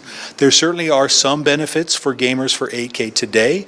I would say it depends on a couple of characteristics, and chances are you probably know if you meet that criteria yourself. If you haven't updated your PC in the last 15 years, proceed with caution is all I'm going to say there. Anyway, I love playing games. Runs with scissors. Look me up. Just one teeny tiny thing to add. A lot of my friends who do a lot of hardcore PC gaming, they're sitting at a computer chair with really nice headphones usually, and they're sitting, we talked earlier about like maybe 18 inches to get certain screen sizes to be in the viewing angle that we like to see. So people who sit really close, there's another group of people. It's sort of ironic because cinematic and immersive cinema is, kind of my world, and gamers kind of navigate that line naturally because they just want to be in that experience. And I've noticed that gamers are much more aware, even though it's something they probably don't even measure or plan, but you just naturally click into something that works for you. I have people that only use certain size monitors in my life, and like they swear by it, and they have a lot to say about it, and you're like, all right, calm down a bit. But to each their own, as long as they find something that makes them happy and is enjoyable. And I think to the point of gaming and motion picture production, we talk often about about next generation experiences. And gaming definitely capitalizes on that sort of concept the most. Whereas I feel, in the cinema industry, I've been a semi-black sheep because I'm so interested on those technologies that will become normalized in 3 years, 5 years, 10 years, whatever it is. But it's one of those things where once you understand it the most, you can see how people can use it to tell a more interesting story or provide people a different experience. And I can speak for myself specifically. I make content that I want people to watch a lot of times and not get sick of it. And, all of the standard filmmaking things that you need to understand about pacing, storytelling, composition, performance, lighting, exposure, everything.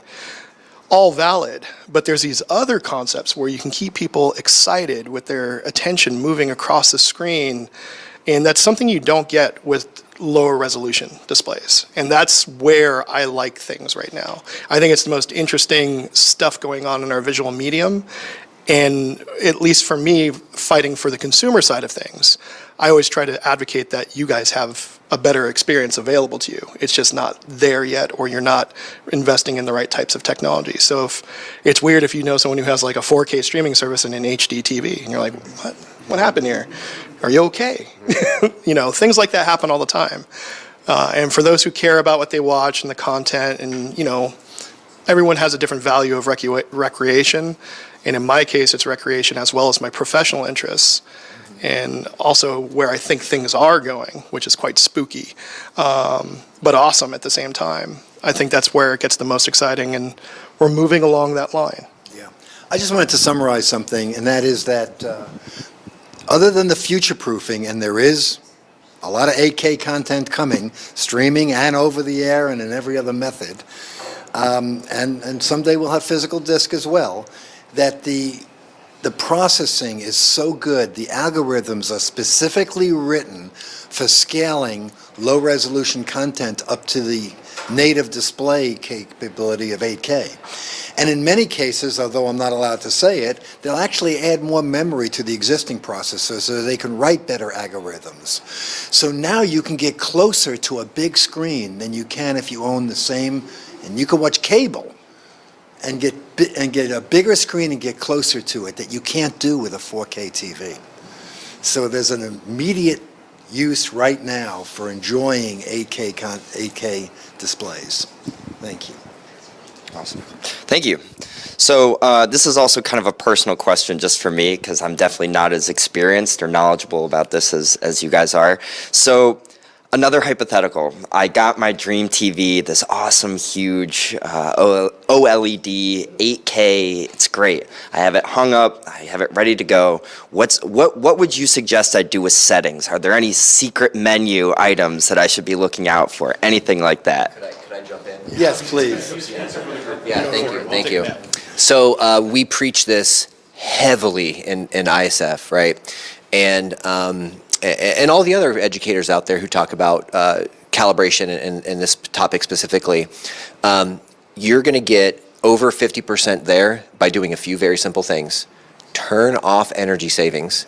We've studied this to death, and in some TVs and some models, you're cutting out 75%, up to about 75% of the light just by having energy savings on. Get it out of energy savings. Right. Number two, put it in a better picture mode. And when I say better, I mean a little more accurate, right? And the manufacturers nowadays have done a fantastic job. Some of the cinema modes, theater modes, pro modes on some of these are incredible. You got to get it into that mode. Number three, turn off things like overscan. Your pixels in the content and the pixels on the chip or on the screen are not aligned anymore, and that causes weird edge problems and aliasing and all kinds of other stuff. Last but not least, you've got to set white level and black level at least. At least. And there's lots of test patterns that are free. We stream some on YouTube. There's some that you can download and throw on a thumb drive. This stuff is readily available. And then last but not least, turn off the motion processing. So you do these 5 or so things, and you are in excellent shape to getting a very good, very accurate picture. I got a little fun one there. So I've actually outlined a couple things too that are actually not related to your TV settings. And what I find when I visit friends' houses or just traveling around and seeing how people have their television setups, the first thing you want to do is you want to remove bright lights from your periphery and any sort of potential that could reflect in the display itself. So I see people who have room set up and they have this beautiful 70-inch television and there's a window behind them shining daylight and you could see it in the TV. That's not going to give you the best experience. So I almost kind of tell people to really examine their space. In my specific living room, I have nothing but ambient light, so lights just bounced around the room, so there's nothing to make me squint. Daylight doesn't shine in directly unless I open my blind, so even in my periphery, it's just a nice, calm sort of baseline brightness throughout the day.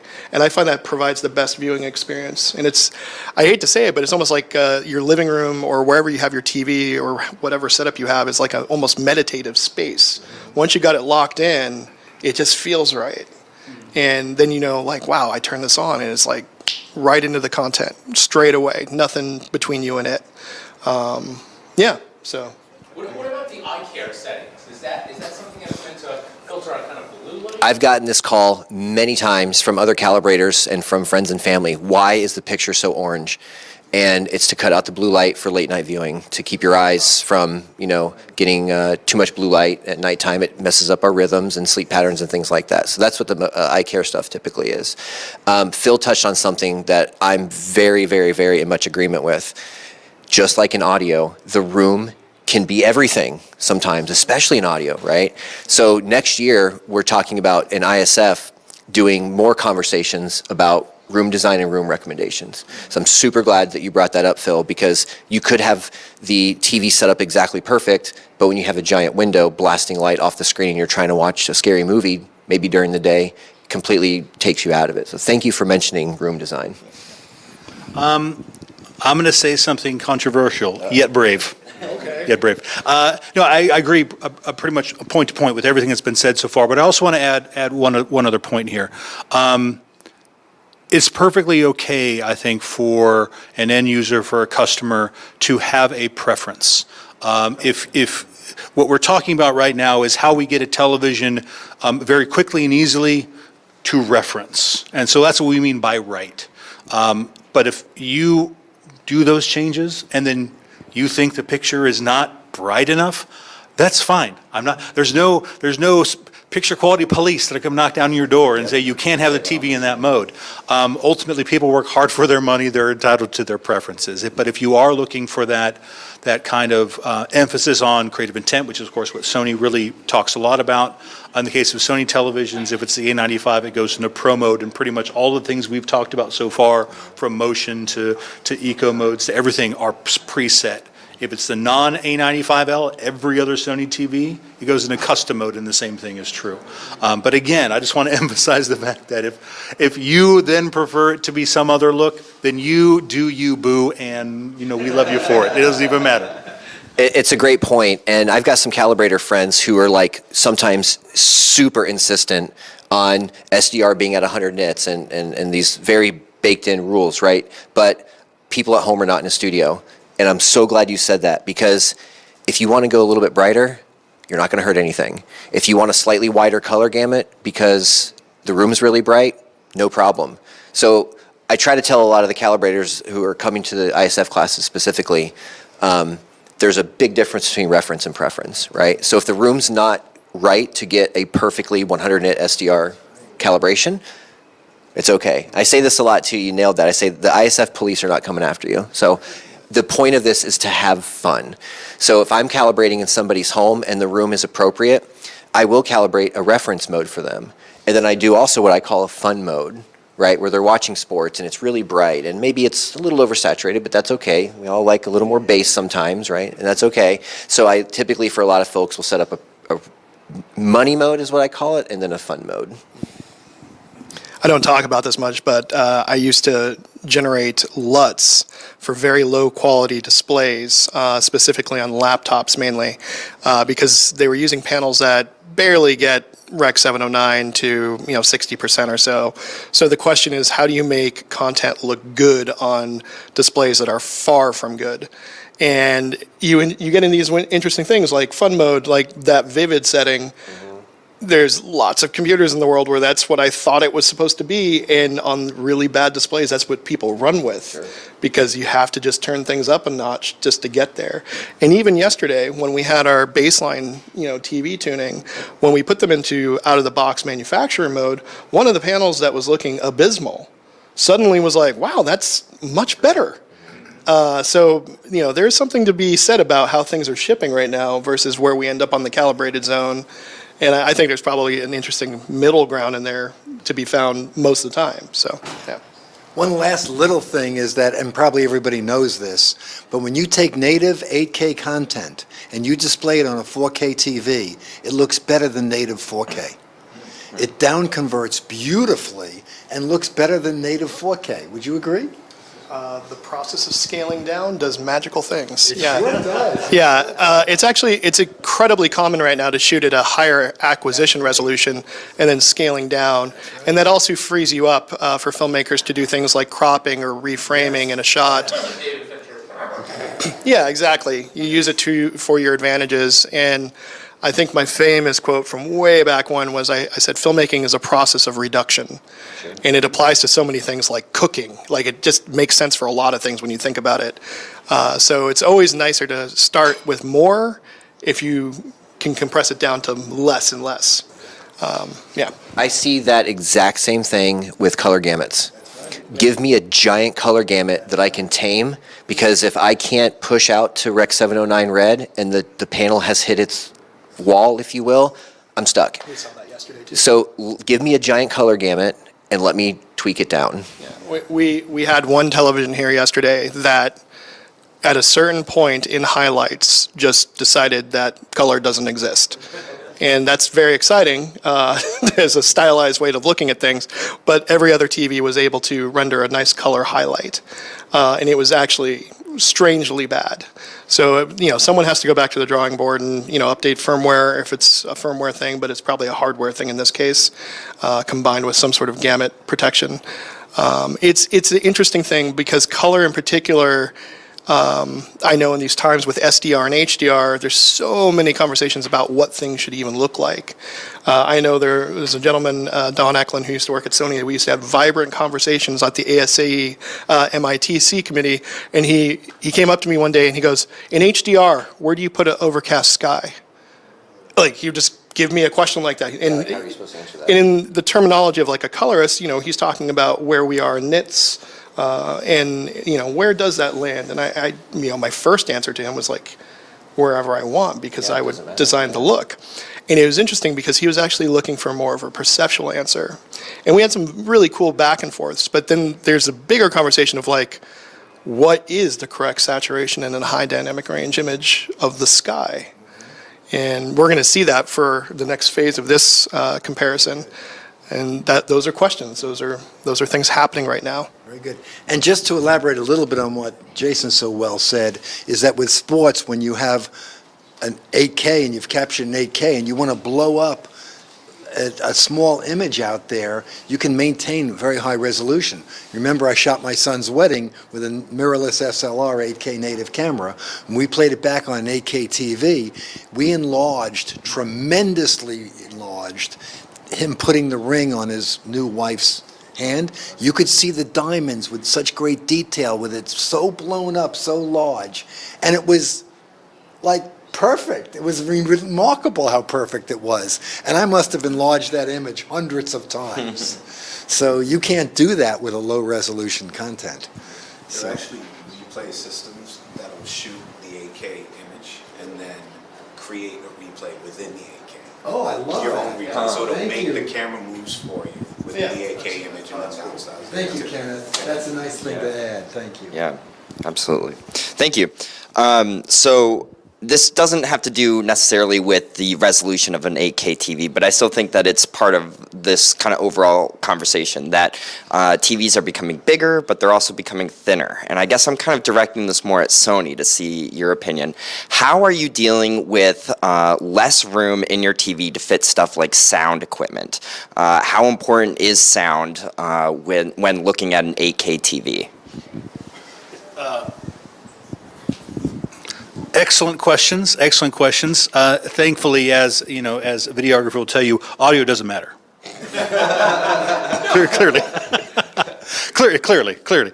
No, audio is incredible. I've heard a lot of people throw out percentages like it's 75% of the experience. Or here's my challenge to you. I want you to imagine the last time you watched any piece of content. It could have been a commercial. It could have been a movie. It could have been a TV show that made you physically react. It made you nervous. It made you anxious. It put you physically on the edge of your seat. And I want you to imagine watching that same clip again with no audio.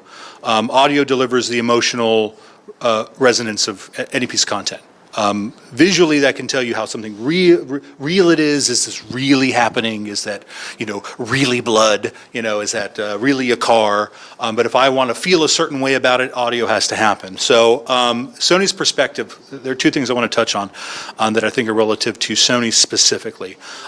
Number one, yes, everyone ideally wants to have a thin television, but there is a point at which Sony draws the line. We don't start our design process from the standpoint of TV must be 2 inches, therefore what limitations will we put on picture and audio to fit into a predetermined cabinet. We approach it from the opposite direction. There's a predetermined picture and audio performance that we're going for, and then we need to fit that into as slim a cabinet as possible from that point. Now that being said, there are still compromises that have to be made in terms of audio, in terms of driver size, and how much air you can actually move. So what Sony has done specifically in the case this is most notable in LCDs is we've pursued this idea we call sound from screen. And when you go to the movie theater, right, typically we have an acoustically transparent material and all the speakers are behind it. And so when the actor delivers dialogue, your eyes and ears agree that's what you should pay attention to. And in TVs with down-firing speakers in the bottom of the cabinet, in a 55-inch TV that's only, this much of a distance, in an 85-inch TV it's 2.5 feet, right? So it's a big physical gap.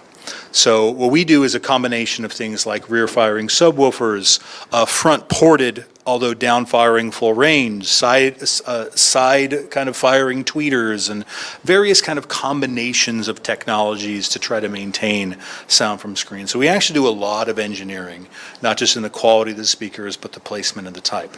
The last thing I'll add, and again, I apologize this is going so long, is that the other way, of course, to enhance your audio experience is to add external audio solutions.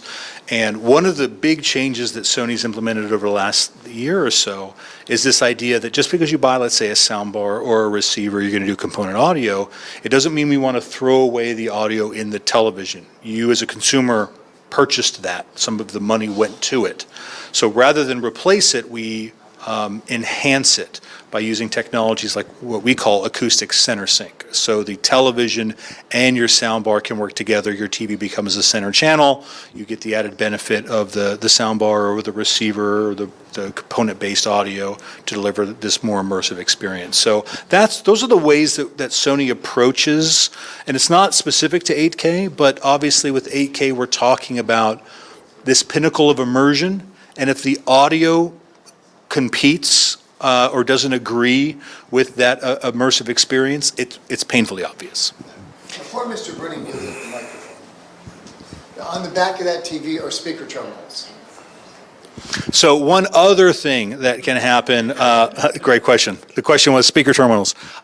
In Sony Master Series television, so the Z9K, the A95L, the new Master Series there. Also non-Master Series, but specifically the 83-inch A80L OLED, there are physical speaker terminals. So you can wire that television up directly to your receiver and use the television as an exclusive center channel channel as well.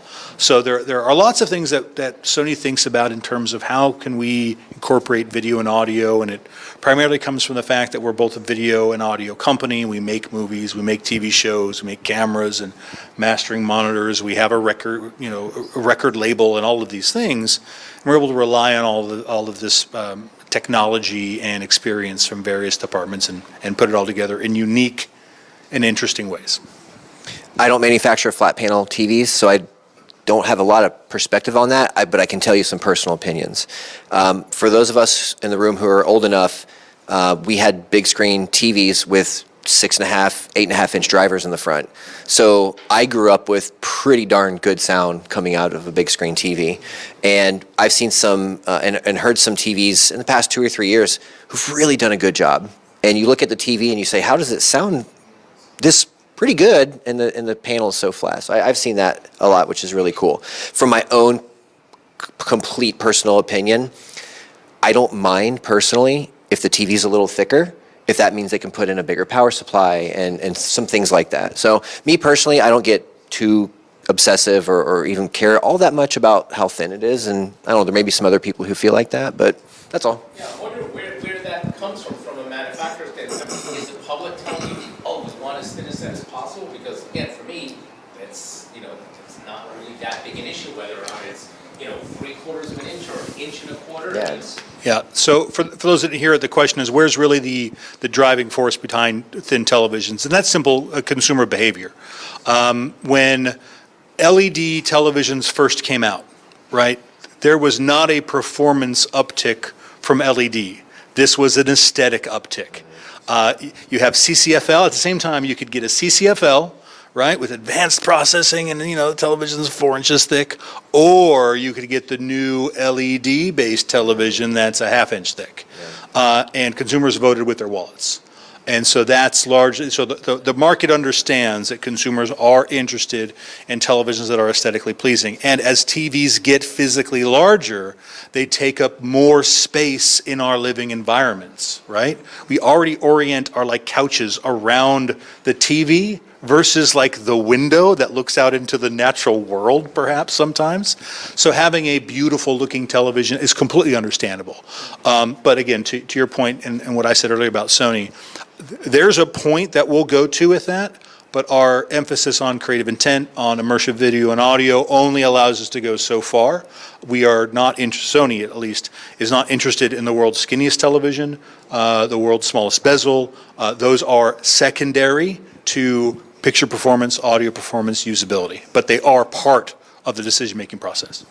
I'm just one guy, and what I would love to see personally, rather than worry about how thin the TV is, I want to see the pixels go all the way out and have no gap between the pixels and the bezel. When we see this in commercial displays all the time for big video walls, I think it'd be super cool to see that in consumer residential stuff, because we are seeing a lot of video walls going into people's homes these days, and that was never really a thing. That was always something you'd see at an airport, but we're starting to see that a lot around the country, where people are doing big giant flat panels and smacking 4 of them together and making a big wall. And having no seam or as little seam as possible is what, in that case, is usually what people are after. They don't care how thick it is, they want the bezels thin. I'm going to dispute you on that, Jason. Yes. Because we sell TV mounts, and I can promise you, the thinner the mount, the happier the customer. Oh, sure. Yeah. Yeah. The closer to the I'm wall gonna it answer gets, that. the happier they are. Sure. Yeah. And sadly, I think a lot of them are willing to forego better audio for better aesthetics. Yeah, it's kind of an interesting thing, and this is one space where everyone's going to have their own opinion about what this TV in this specific setup and room should be. And, my first leading foot into this is home theater, the concept of a home theater.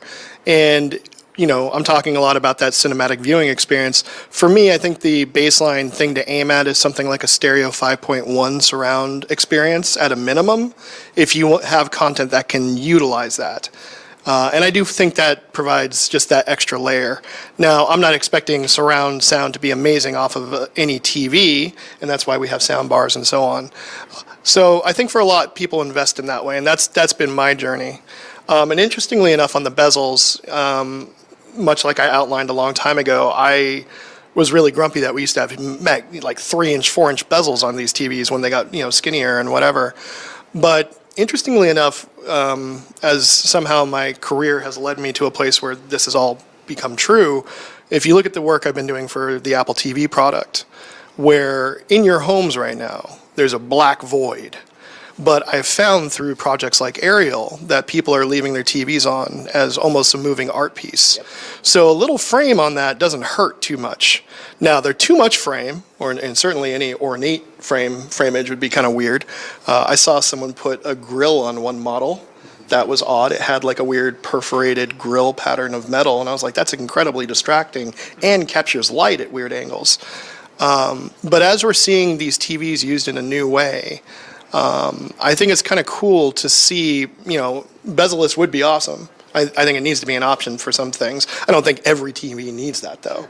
I think aesthetically pleasing and probably leaning towards a modern aesthetic is probably the best way to go for products currently, because you don't want something, that's an eyesore, more or less. Yeah, we're a little pressed on time, so this will be the last statement, please. But we're authorized e-commerce to sell nationwide in every major brand of audio and video. However, we're also custom integrators. So I have a staff of employees that are highly trained custom installers. When we install a TV on a wall, we recess the bracket inside the wall so the TV touches the wall. You see no wires, you see no bracket. The every TV touches the wall. And we help people nationwide and their installers learn how to do that. We do recessed electrical outlets so the plug doesn't offset the TV. We have everything figured out to make all TVs look minimalist and modern and clean. So that's not an issue. Thank you. Just call us, we'll help you with that. Great. Well, thank you so much to everybody involved in this panel. This was really insightful, and I really appreciate all of your advice and all of your insights into the market. So thank you very much. Thank you.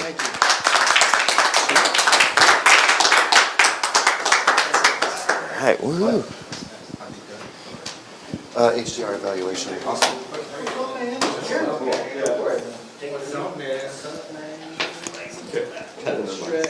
Fresh air, water. How are we doing on time? We're coming up on 2, so we need to jam through HDR stuff, and Then jam we shall. yeah.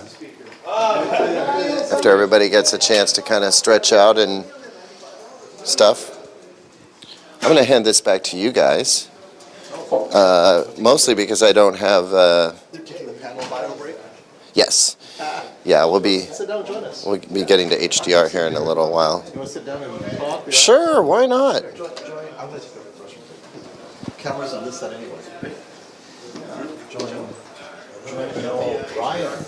Oh, sure. Are you guys, you're about to do an interview? No, you're the interview. Oh. I'm going to bring in... Oh, such a powerful feeling chair here. How you doing? I'm good. How are you? I'm good. Yeah, I'm on coffee number 2 for the day. Some might call it liquid lunch. Nice. I just call it coffee. Very cool. How's it going, bro? What's happening with the stream? How are people feeling today? They're all here. Yep. Got you on camera. I feel like you're a super enthusiast if you're tuning in today. You know what I mean? It's so much more specific. Well, we talked about if we were going to do today, maybe we should just done like an 85-inch class and stayed with 4K, because 8K, I think people are losing interest in it. Don't you? I hate to say it, but yes. And I mean, manufacturers are losing interest. Like, we saw TCL drop their 8K ambitions. Hisense dropped their 8K ambitions.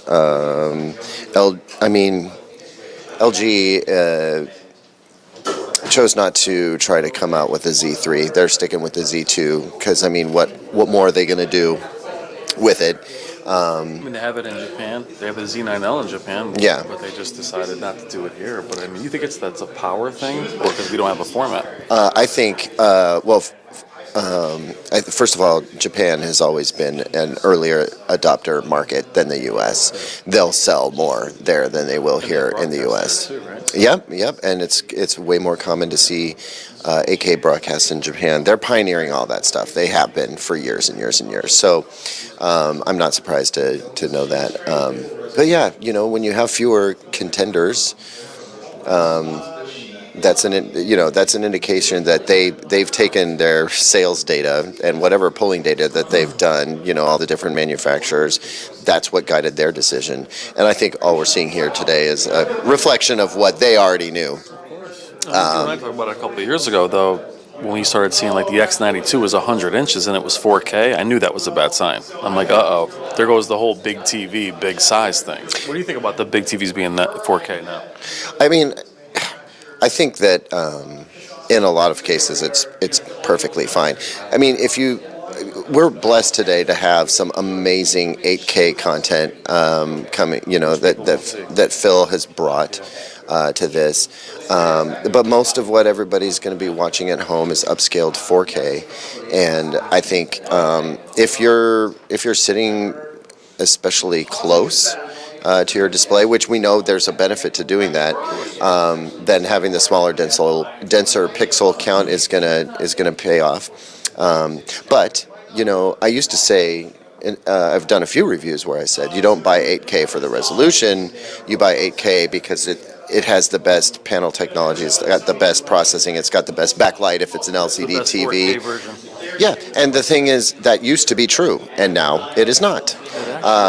No, I mean, the flagship 4K TVs have everything that they can give them. They're not reserving that high-end performance for the 8K sets just because they know people are paying through the nose for those, and so they better deliver everything they've got. So that's what changed. But I mean, to your point, like, unless something changes in 2024 around 8K, I personally would be interested in a large screen sort of battle.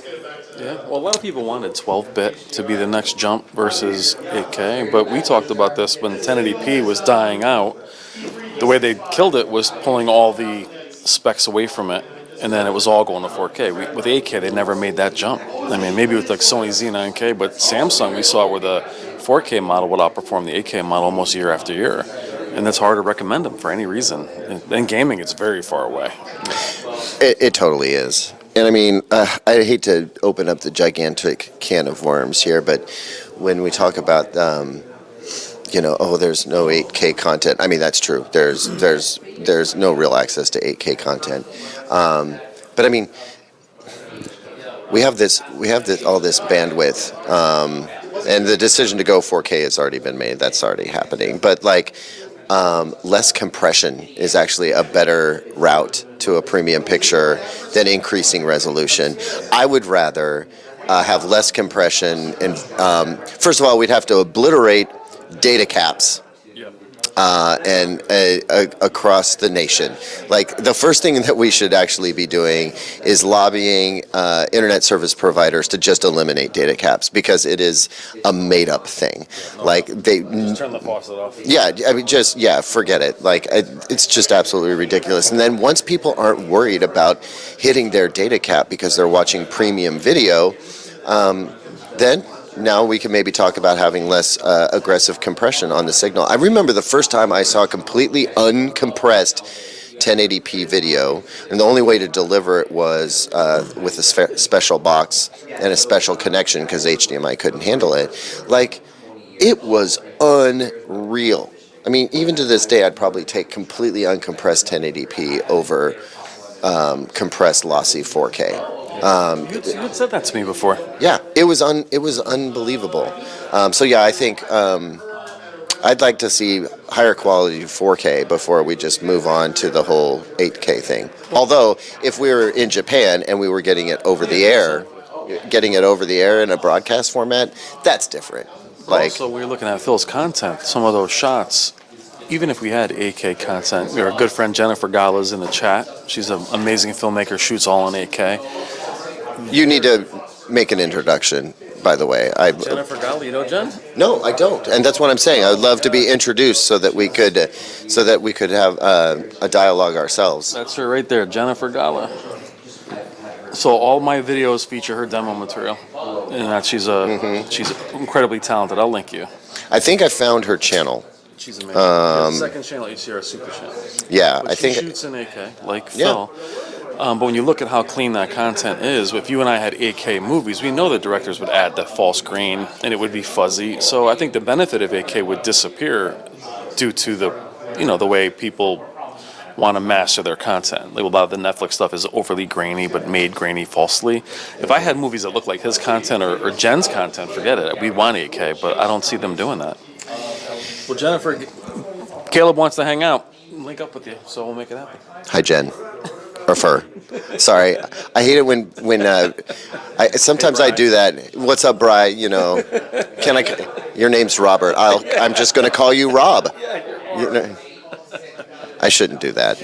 Yeah, she's amazing, incredibly talented. So. Well, hopefully we'll have an opportunity to have a chat ourselves. Absolutely. It was worth me coming here just for that. Yeah, she's one of the things I wanted to get. If I got hold of her, I've known her for years, but have her make content for this instead of us trying to get this copywritten content. She would make it, and then we would just be done with it. So That's a commission thing. I think we should commission some creators to make some custom. We can just shoot and show, and that's it. Yeah. Yeah, I mean, and let's be honest. I mean, that's a problem for reviewers too. Hey, I need to kick this thing off because we only have so much time. Well, we just wanted everybody to get a chance to stretch after the panel, but now it's time to get on with the HDR evaluation type stuff. What's up? Yep. Do we scream into the hallway to get people in? Or I think we do. I think we do announce. All right, judges, let's wrap this up. Let's go. I probably just distorted the mic on the live stream. I apologize, Brian and everybody else. Well, yeah, I kind of did. Like a micron thick layer of beryllium. Sure. And That's the way to do it. Yeah. My short-term end goal speakers are the focus. oh, okay. Let's go. HDR time. I'll grab the lights. on the bass music? Yeah, let's go back to it. Change the mood in the room. So can I shoot this? Yeah, it's the same content, just brighter. You heard it here, folks. You heard it here first, folks. Okay. HDR, it's just the same content, but brighter. I mean, I think now, Phil. Okay, press and play. If Okay. If you're a judge and you're not here, raise your hand. If you're judging. Wow. Oh my God. What is it? So, for anyone curious, this particular version is P3D65, which, if you're following the development of the HDR world, Dolby Vision just switched to that as a recommended finishing color space, which is not crazy surprising because it's been our DCP standard for decades. So all the same metrics that we're measuring from before. That's strangely... What are we looking at now? HDR 1000 nit master, Okay. 24p. What else can I tell you? Last time we did pretty much the first, or the last four categories. rock and roll. All right. Well, So Sony's here, So I thought we only. and I know why you bias your calibration expert. Oh, no, yeah. Robert, I'm going to hand the mic back over to you. If I think of something, Brian, sorry. Got my name wrong too. No, I was better off being just a YouTuber. B. What's up? All right, C. Do your thing, kid. Did I leave my coffee over here? No. The one with the milk in it? Oh, God. That was hysterical. All right, guys. So I just made Jen's day by introducing her to the world famous Caleb Dennison. Caleb is a very humble guy. Trust me, nice guy. So this gray, this should have a slightly colored highlight leaning towards the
Check, check, check.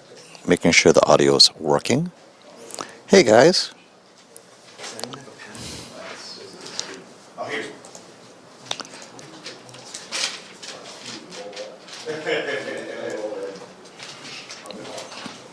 Check, check. It appears to be working now. Yeah, I don't know what happened. Thanks for your patience, guys.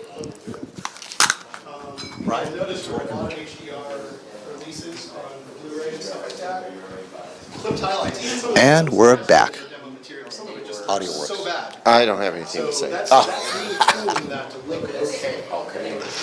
Like, I want it to feel hot, I want it to feel like, I've got it. I saw it, I was like,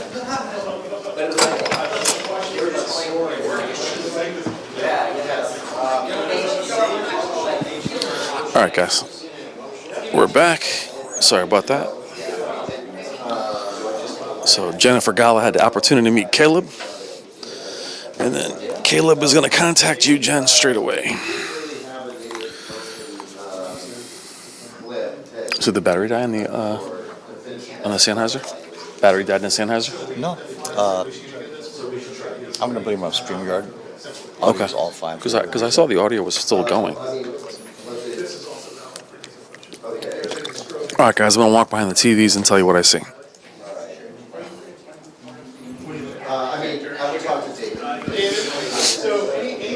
All right, so what we're looking for, guys, in comparison to SDR is to see if these images look much different in HDR. To see if perhaps maybe the LEDs are more contrasty than they were in SDR. And in the first shot of the 900C, No, that should be UX version. That should be Z9K, next year I think we'll maybe work it out. and the Z2, I would say the differences between the three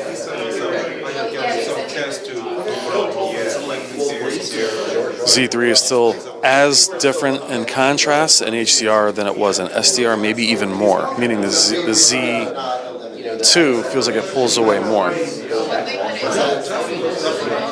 Okay, so this is the shot I was telling you about. This is about as bright white as you can get with detail. There's nothing clipping here at a 1000 nit master. This is how this should look in my opinion.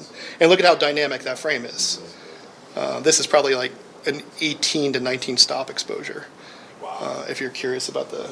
So we're looking at clouds, 1000 nits, no clipping at all, detail retained. Look at Jesus. It's beautiful. Did you hear him say that he used about 21 stops? Do you know what you need for HDR? 14. So he's going, and you know with f-stops, one step up is double the dynamic range, and he's doing 21 stops on these shots. It's incredible. Just the ripples in the water. Yeah, I noticed that too, the ripples in the water.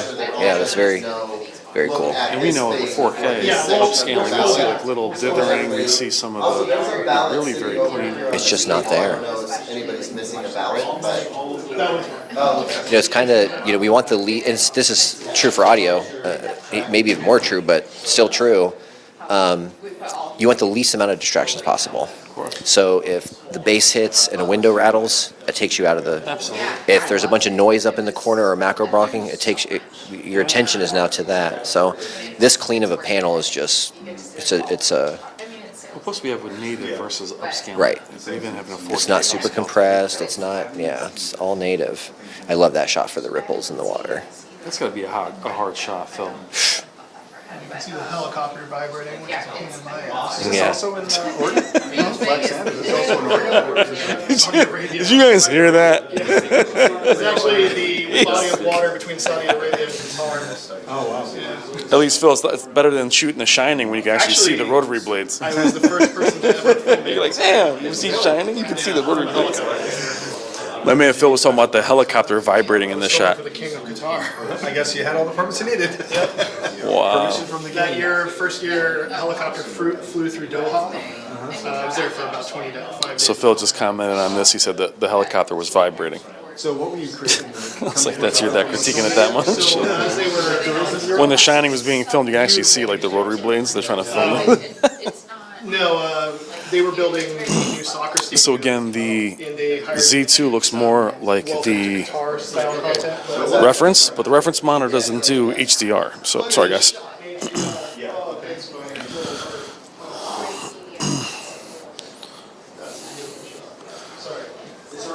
So Write down scores for things.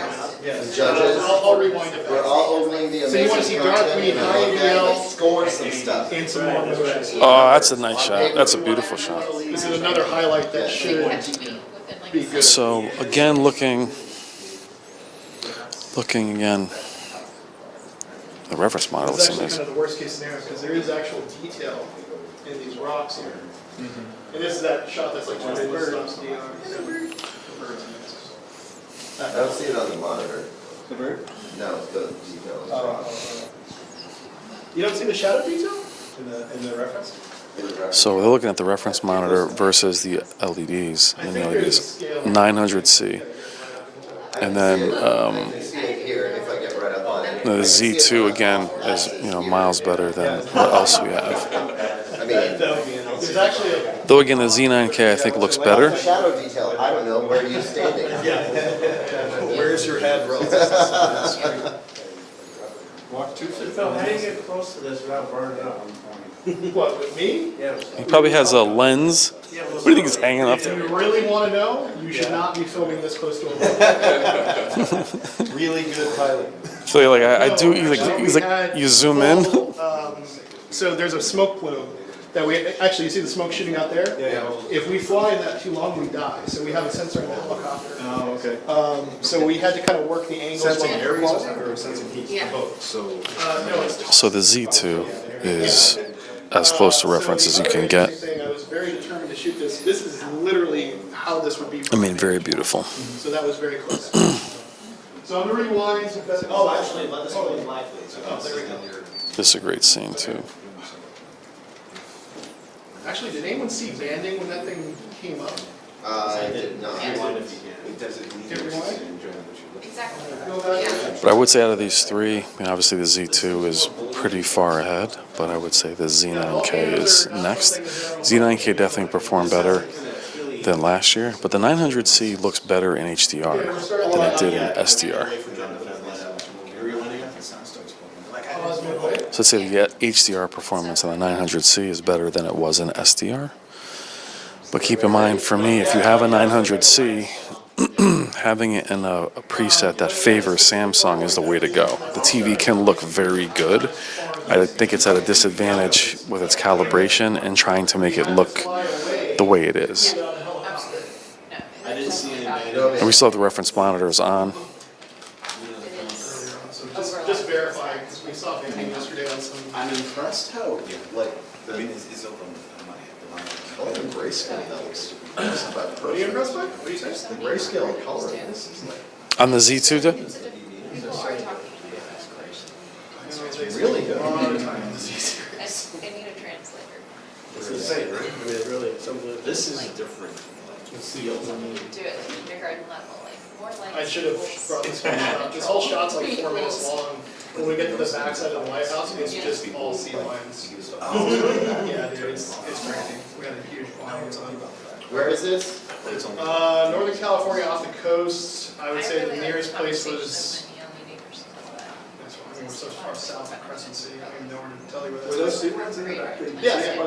Yeah, but they're Look at this. These Velvety blue, tealy green. It is tealy green. And the tealy green's in the beach. Actually, if you're really curious, it's the weather just matched on Oh, cool. So the reference monitor looks amazing, but again, Z2, clear winner, obviously, but Z9K, then 900C. Where it was last year, the Z9K, I think the 900B beat out the Z9K. So interesting flip-flopping. Like, pause that. Look, the shadows right now. Okay, I'm pausing. Rewind just a little bit more. I'm coming. Hold on, I gotta run all the way back here. That's the TV remote. This frame? Who's changing the TV? A little more. That's good. Play that. Right there, it just stops. There we go. And the shadows are like purple in the sun. Where? Oh, down the bottom? Yeah. You guys see too. not paying to use the loan. And I think you did that with the section. Oh, right. Oh, John is. Phone, the reference monitors aren't HDR, are they? They're not HDR, the BVM. No.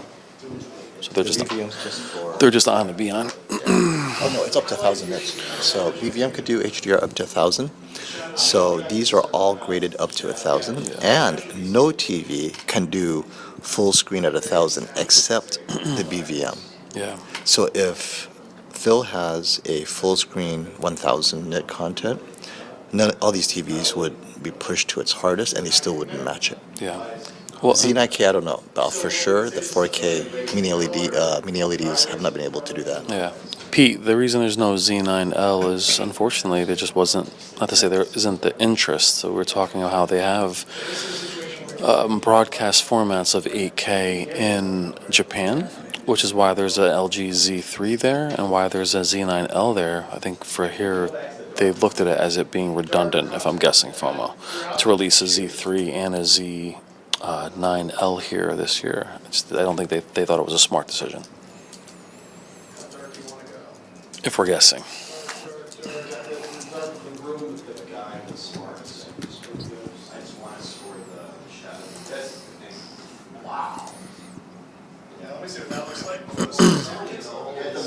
Now, hopefully, I'll be able to capture this content, Phil's content, on the UX and the X95 for you guys, and do that side by side. I think that you'll have a more interesting comparison with the two newer 4K mini LEDs. And yes, the Z9K has been helped by updates. 900C has been updated several times since its launch. But I do feel for Samsung to look its best, it has to be in a Samsung type preset. So if I grab the remote right now and put the Samsung into a standard preset, I imagine you guys would be more impressed with it. I know this. We did this at M-Wave. I went and grabbed the remote, and everybody was pretty happy when they saw Samsung be a Samsung. Not to say they can't be accurate, but we saw with the S95C, they can be extremely accurate, but that's a QD OLED. Don't you feel like a mini LED Samsung should be more like a Samsung? As far as let it be the free. Z9K is killing it. Yeah, the Z9K is beating it up, but We're going to do bright room soon, and you'll see. yeah, we'll see it in bright room, see how it does.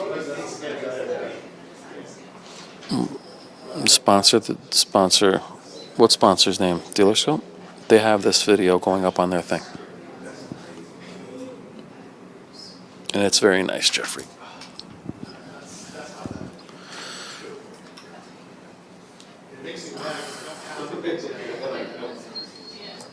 I was working with LG, so the Z series, I produced content for the 88 for all the trade shows for several years. And the Z3 was one I was most interested in because they have some new hardware. I know, yeah, that's the one I was most. What's the Z3 for? It's out of Asia already, but next year, we'll be able to get them stateside next year. What's up, Shamar? How are you? John Hooper, what's happening? Is there any other specific content, or do you want to go through? I want to see. So yeah, John, the OLED can, the Z series definitely can. It's not as bright as an MLA OLED, but it's still pretty bright. But it's really, what they've told us at LG is that the 8K resolution helps the gradients. Just gives more of a rich image, but it looks equally bright to the others. But kind of what we saw with the LEDs yesterday is, does that brightness help the image at all? And it typically does not. It ends up just being very washed out. I'm trying to give you like a starting point on the roller coaster. Yeah, Shamar, the Z9K, the Z2 does dwarf it. It's just that, it is bigger, by the way. It's also a larger TV. It's 77. But it's just that micro contrast is just so hard to beat. Good to see you, my man. Good to see you, Shamar. Chintapa, how are you? Oh, that was a dropped frame though. That's delivery. That's delivery. I don't think that's. But that doesn't happen. No, there's a switcher box that drops out every so often. You want me to rewind that? Yeah. Okay. That's the thing is we have to separate the source from the source delivery from the behavior. But like a little from time to time thing, just sort of ignore that, I would guess. Yeah, what we want to see is something consistent That's true. We need to be consistent for.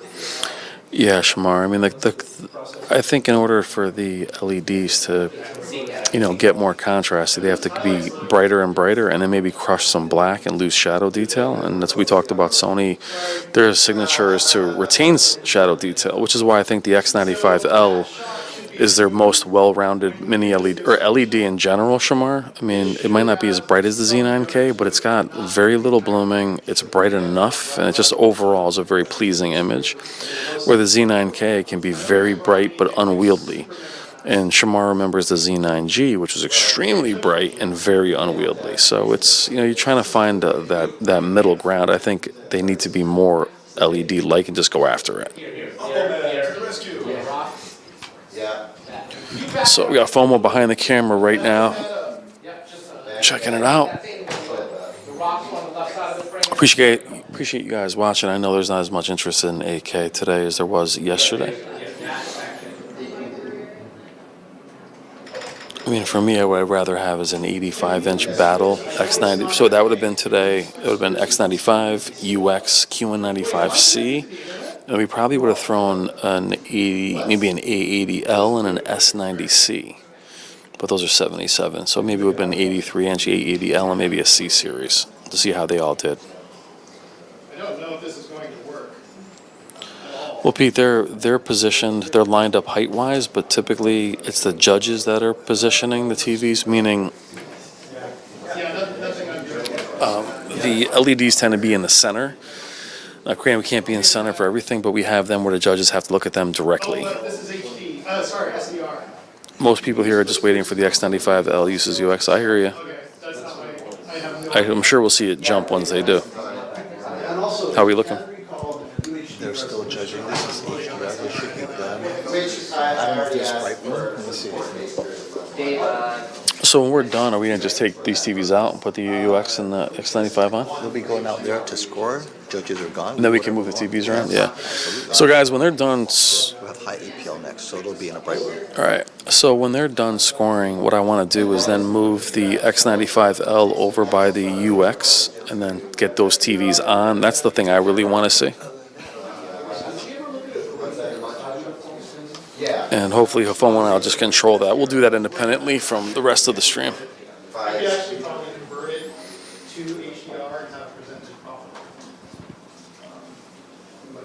Yeah, Sean, if you want to see it with a Samsung, I'm telling you, we were at M-Wave and the Q198 was it was calibrated and it was in a movie preset and it looked dull as heck.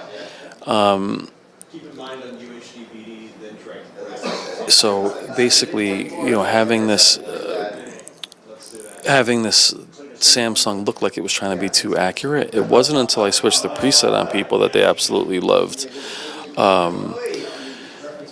having a Samsung be a Samsung, Sean. So I think the more they try to be something they're not, the worse they look. But if you went and put it in another preset or at least enabled some of the processing, the Samsung would look fantastic. Which might be something like dynamic tone mapping at active versus, static. Can we also see in a minute, can we do this, the 5994 version of this? Because I really want, it says, I want to get a feel for the... Jen, I am not a judge, my friend. 24p doesn't... You have a question, Jen? I have a question, Brian. You are an amazing reviewer. Are you kidding as well as with FOMO? Am I kidding about what, my dear? I'm always kidding. So what Samsung called off is not the same as... Let's see. Maybe I missed a comment from FOMO. Is he talking smack? That's fine, that's what it was supposed to be. Yes, keep it custom 00. That's all. Hope you guys are enjoying. Again, I know it's tough. The 8K one is difficult. It's not difficult. Actually, the 8K one would be much more interesting had we had new TVs, I think. Having, the Z9K and the the Z2 from last year is hard. Oh, not kidding. You said not kidding, judging. No, I'm not judging. And I'm not to say I'm not qualified. I'm definitely not qualified to be a judge as far as being in this industry as a creator in terms of film. But as I spend much more time with these TVs than anybody else in this room, other than probably Caleb and FOMO, and I argue we probably spend more time with them than. So me, Caleb, and FOMO being judges, it'd be kind of hard. We've been watching these TVs for a year. So was it off when you did it, when you found it? No, it was set correctly. It was just the way it was looking. Okay. I have an idea for Jennifer. Oh. I think that we should record FOMO at 240 frames per second for a motion demo reel that we can call FOMO in slow-mo. There you go. Thank you. I'll be I need to brand that now. Heck yeah, you're gonna turn around, it's gonna be up there. I already did. Yeah, it's done. Yeah, exactly. As a matter of fact, we should have a conversation. So no, Jen, we're not judges. Simply, And it's good we're not judges. Then we will be the subject. What?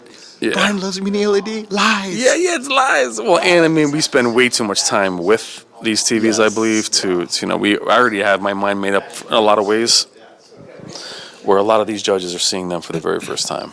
And also, and I think this is important, is I don't need my TV to match a reference monitor, so I don't want to be the one judging something I don't do regularly. I'm not constantly comparing a TV to a reference, because I'm not a calibrator, and even calibrators don't have a reference monitor per se. They'll have their reference laptop or whatever they use, right? But it's not the BVM. Only the BVM could hit 1000 nits APL. So you're able to test a few things, and what for me is important is I want to preserve my opinion and criticize others. Like, what? Is that judge blind? Kick him out, right? Now, if I'm a judge, what? Did I give it that score? Kick me out. Turn around, kick your own. Like the cartoons used to do that. Remember that? That's awesome.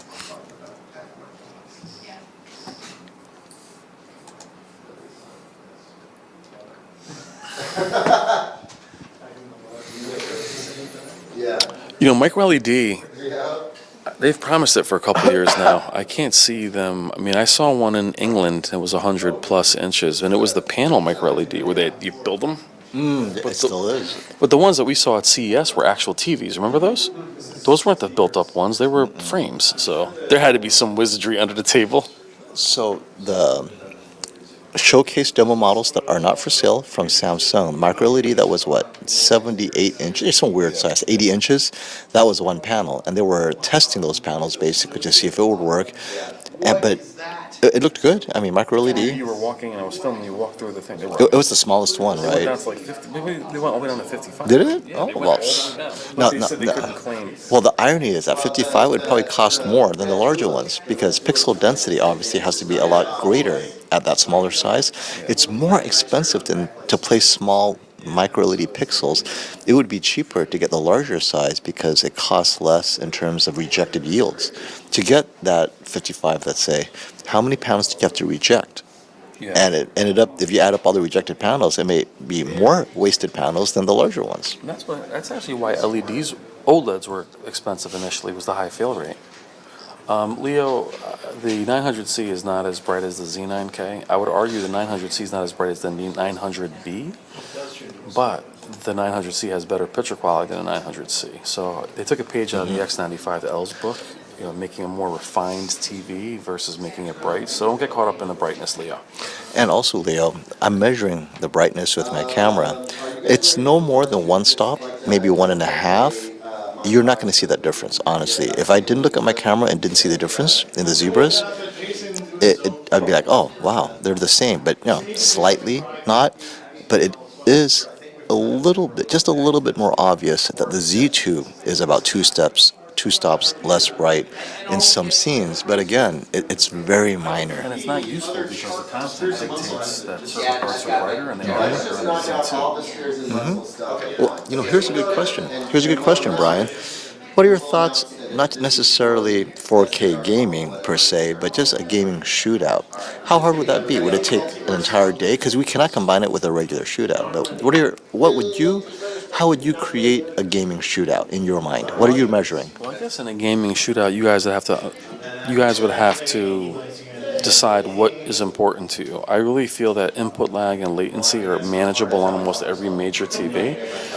The problem you have with input lag or latency, it's more about pixel response. And OLED's pixel response is much faster than LEDs. So you can't really measure that.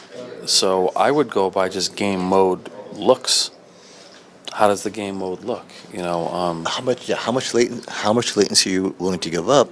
And so here goes the question: do we standardize latency? If all the TVs are at, let's say, 60 millisecond latency, which looks the best? How about put all the TVs at best latency, under 10 milliseconds? And then you're like, well, these LCD TVs can't do that, but then you have these OLEDs, how do they look? So you would actually either have a latency limit for image quality and best input lag. To hell with image, but then what's the point, right? I mean, you're in it for high. I mean, people buy worse looking monitors just to get 360 hertz. 360 hertz IPS does not look as good as a good OLED. When you watch your favorite Twitch guys, I don't care who it is, the footage is awful looking because there's no contrast. But those are monitors that are as fast as possible. But you have to decide what you want to see. For me, it would have to be how the main game modes look. I would start there because latency, input lag, you can measure them, but again, the pixel response of an OLED feels much quicker than any other LED. Let's see. Sean, thank you for the super chat. Have said before, today's stream is going to be the benchmark. The improvement yesterday is 100%. The voice clarity is brilliant. We're about a 4K stream next year. The problem with a 4K stream is that the software that we use, this is StreamYard Max at 1080p, and the other softwares, while they may look better, the chat isn't as detailed. So we probably leave that at 1080p for now, Sean. As far as the stream being better, FOMO and I planned on having this kind of interaction. Other than the introductions and having the panel that you saw from Dealer Scope, which is a little over an hour, we would have it be this way. And then if somebody wanted to come over and talk, you heard very interesting people speak. We would have been better to have a lot of that yesterday because we had some judges that aren't here today. And that's what we wanted to bring for you guys, is we're going to be on here for 8 or 9 hours. We're going to be able to keep you guys engaged. If he's just typing and I'm just sitting here, there's not much for us to do. So the way we're speaking now, I'm not disturbing the judges. I'm behind a TV. What's blocking my light is a 85-inch X95L, which is pretty cool. But I appreciate that. We are working hard at it, and this is why we want it to be part of this way. We've always been part of the shootout, but the interaction is very important. So thank you for that, Sean. This is 3% black. And why the voice clarity is better today than before is that we only have a couple mics. Actually, we only have one. Where yesterday we had this mic, we had a mic on this camera, a mic on that camera, and we had a mic back there. And it just got to be where we were overriding each other and they were actually interacting with each other. So, but FOMO's doing an amazing job. He does this on the fly. I mean, we do practice it, but does a lot of, the effort he puts in is amazing.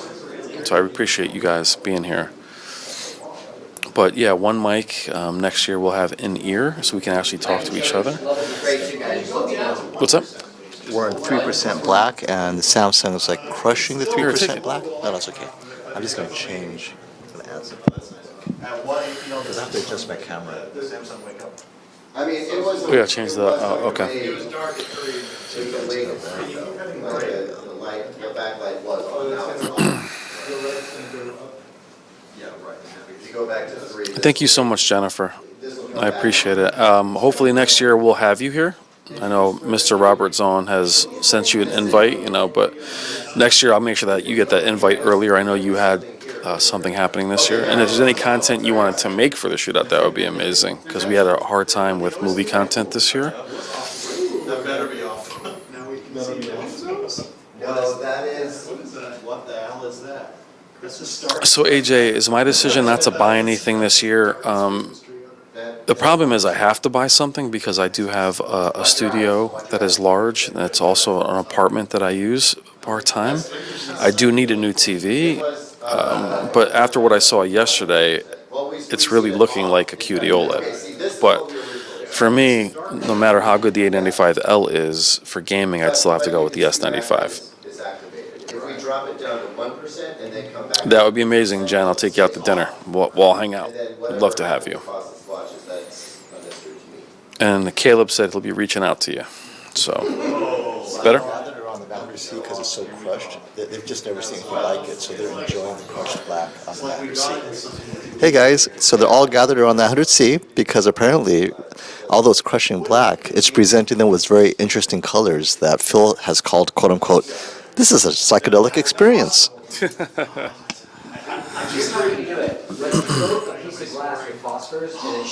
Well, the reason I sound sleepy is that I am whispering in the dark room, but I also got up at 4 yesterday morning, and then I got home at 3 this morning. I had an hour sleep, and I'm back. So I think with an hour sleep, doing pretty good. But I appreciate your concern. So they're saying the 900C had crushed them back pretty badly. So I would say it's safe to say again that in HDR we're seeing a bigger range of differences. Yeah. So Phil Holland was just speaking, and he created the content primarily saying that the differences in HDR and SDR push the TVs even further apart in terms of the OLED versus the mini LEDs. Voice sounds deep today. Are you seeing a larger delta from the SDR to HDR from what you saw before the TVs? You sound like the LEDs are farther apart from the Z now, the Z2? Yes. Like yesterday? Which I think QD OLEDs to push that even farther away. But yeah. In this case, well, okay, so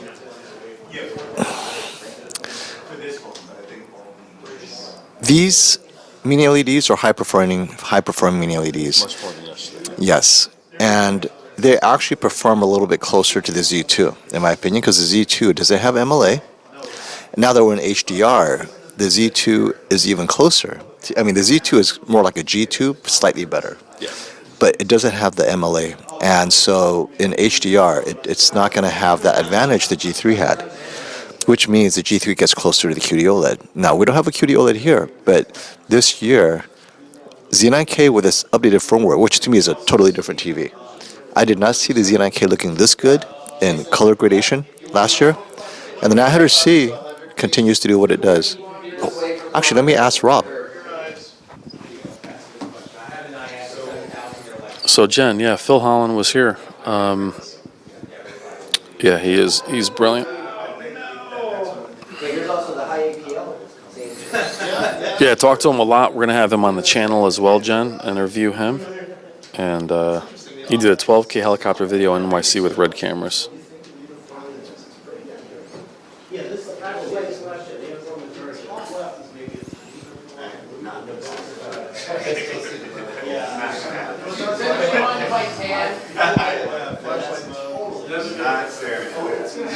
I'll have to ask him about that footage, Jen. So you see the Z2, how dim it is in high APL? Yep. So you guys see how dim the Z2 is now in high APL? So these are the TVs at their strengths. Z9K is clearly the brightest, and then Q900C is right behind it, and the Z2 is not even in the running. Yeah. We're talking like, geez, half the brightness easily, but that's not why you get an OLED. I mean, this is hockey. You don't get the Z2 for hockey in a bright room. True. Yep, it's true.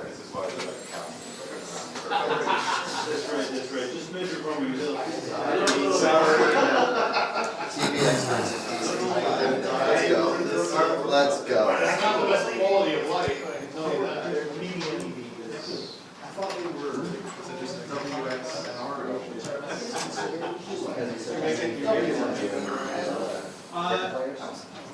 We do. I mean, I don't do a lot of videos on them, but Is it possible to go to 80%? yeah. And we reviewed a few of like the House of Marley stuff. Oh, cool.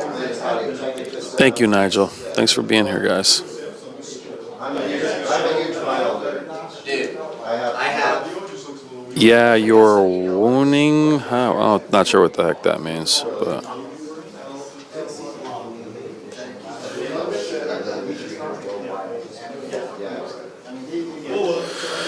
Does Phil Holland? He does have a YouTube channel. There's not much on it. Yeah, I can ask him about it, Jen. But yeah, he sent it to me. I'd love to ask him if he can. Actually, yeah, maybe you sent it to me already. But yeah, please send it to me. The only thing that seems to make any sense, Phil had something right.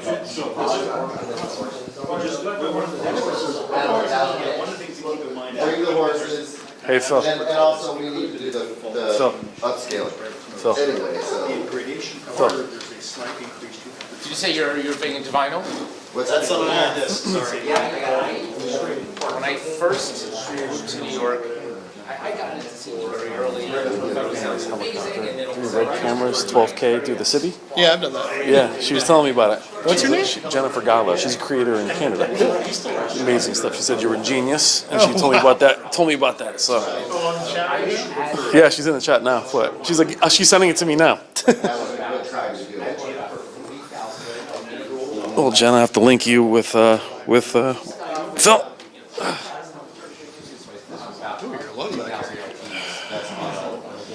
So there's Phil Holland.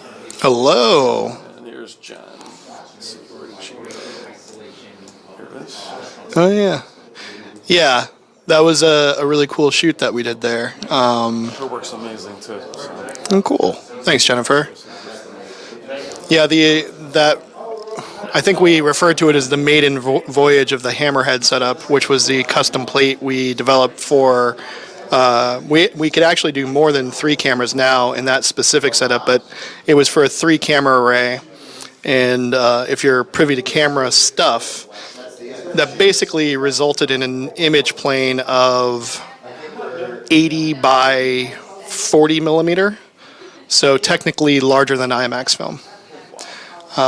And it was stunning resolution, absolutely stunning. So. Jen, what are you shooting with now? But so you guys are doing a shot like that. Are you trying to rig it as well, and you're shooting it? And are you helping them come up with how to rig the things on the camera, on the helicopter? Oh yeah, no. You have like almost the machinist know-how. You're like, I don't know, get it on here, and Well, you have some of that. So a lot of the aerial work over the years has been working with manufacturers or custom making stuff to increase the quality. So when I began shooting helicopter aerials, there was no real stability. And then once Shot Over kind of became my chosen go-to, we worked closely together for about 3 years, and we got better stability as well as a level horizon. This all seems like automatic mode with people who use drones now, but there was a time where holding a horizon line with any aerial gimbal system was very difficult. But we got that refined. About what you said, we're looking at about some really old films, even The Shining. Mm-hmm. Like, am I seeing the rotary blades? You know, on the. Oh yeah. After that poor guy must have been like, Jesus. The weirdest phenomenon that I could describe to you that I see sometimes in my footage, and I try to avoid it, you can be filming under a certain hard daylight, and you will not see the propellers, but because the cast of the shadow is happening through the propellers, you will see a flicker, which is actually the shadow of the rotor blade. And it's such a bizarre phenomenon. You must have crazy like anxiety though when you're losing the light, or whenever you're shooting something and you're like, are you gonna hit that? And you're like, that must be. No. So there's a shot I'm showing here that I filmed up in Oregon, which very literally was last light, and numerous times, even my Greenland shots and things like that. That's like the last possible shot because we have minutes left of fuel. Like I plan it out aggressively, and you try to set yourself up for success given the variables that you know about. And sunsets are always a gamble. But for me, I have to plan where I need to be in the air, make sure I have enough footage to get back to wherever we're going. Some areas don't let us fly after dark, so you have to be very mindful of certain things. Yeah. No, where were you flying before? You said the king of. Who hired you? So for a few years, I was filming in Qatar. The Emir, the king of Qatar, took a shining to my work. And while they were building that soccer stadium and doing various other things, building up the city, of Doha, they had me come up and film a few times. And that was quite special because it was the first, I mean, everyone was super nervous. I had the equivalent of their Secret Service in the helicopter with me. It was that sort of situation. What are you focusing? You're like, I'm an artist. Well, luckily, I just have to look into the monitor, and I have the joysticks and everything. So. And seeing the footage yesterday on the helicopter, seeing the monitor and looking out the window, it was amazing how they looked really the same. How close it was. Yeah, exactly. So what are people talking about in the chat? Like, are they talking about the TVs? Does it look good or bad? Or this is at 2,000 nits. The 900C tone mapping is best at 2,000 nits. Then comes the Sony. Sony has the most brightness, but loses some of that detail. And the Z2 clips the most, all the detail at 2,000 nits. So at 1,000 nits, they all look great. But at 2,000, which is and this is why I did it, right? The Mini LED is designed for that kind of brightness. And of course, there's not a lot of content, but a lot of people buy this for that headroom. And I wanted to make sure they saw the headroom. But that said, the shot that you had with the clouds was 1,000 nits, no clip, and the Z2 is the only one that resolved it. Phil, can you tell us what went wrong with the S95C? So it got hit yesterday with the grayscale and uniformity. Yeah. As far as I thought it looked pretty clean. Did you see banding or anything on the S95? That would be the QD OLED on the bottom left. The bottom left was fine. The TV above it had some streaking. I remember that. Q190, that's the Yeah. I wouldn't think anything went wrong yesterday. I'm surprised with that score too, guys. The QD OLEDs are very good in terms of their screen uniformity. Yeah, I have to say the score between the Sony and Samsung OLEDs yesterday was very close. I think the controversy has been that one score really pulled them apart. Yeah, and if I had to make any sort of call right now, overall, I think the LG Z2 seems to be striking people as the best 8K screen here. I mean, without us even tallying yet. There's just some things that stand out so much, and it's compared to our reference monitors, it's alarmingly close. You did some work for the Z series. To me, since the Z Z9 and the Z2 are still my favorite TV. Yeah, the LG commissioned me to shoot content for built-in as well as for the trade shows for primarily only the Z series, which was quite a nice little thing because one of the NABs, they had like a dedicated reel of like 6 minutes of just banging 8K content. And people at the trade shows, because the 88 is so big, they were coming in and doing selfies in front of cityscapes and stuff. So You see the 88 has that big power supply too. It's massive. Oh yeah. No, so why I connected with Jen is that so much of the content we try to show with these TVs is copyright. Where we can get away with it is like a Samsung demo or an LG demo because that's their stuff. Yeah. They let us use it, but it's some of the best shots. So that's why I use her content. That's cool. Jen, what do you shoot with? What are you shooting with now? I think she shoots with Red cameras. Well, That's cool. I use Red. You talking about the filming process? Yeah. What are you shooting with now? I am currently, my two A-cams are Red V Raptors. I shoot with pretty much everything, though. I have quite a few cameras. But due to the nature of my work, I'm pretty much limited mostly to shooting with Red or Sony. But next year, that's going to change. We've got some interesting cameras coming next year that haven't been announced yet. Do you have an old favorite that you like to go back to, or you just move on? Oh, I still keep my Red Monstros around, even though Raptor exists. Yeah, Monstro's still a banging system. It's an easier system to do some more interesting type of photography with.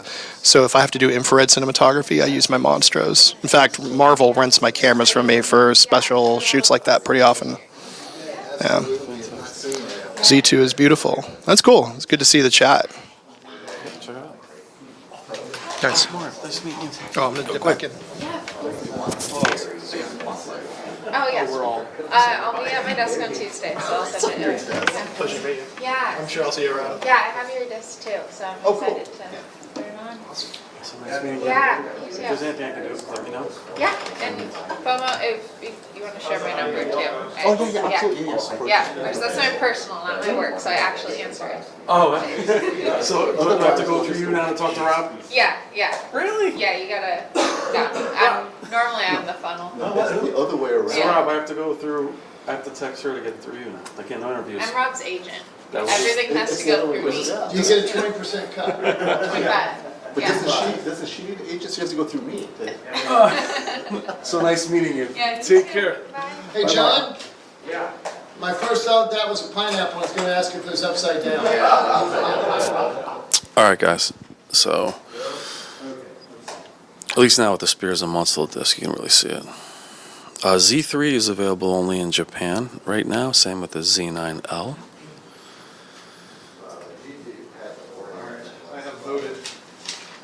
So FOMO changed the shutter speed. My pleasure, John. Now I'll see if I can link you guys up as well. He's definitely going to be on the channel. So.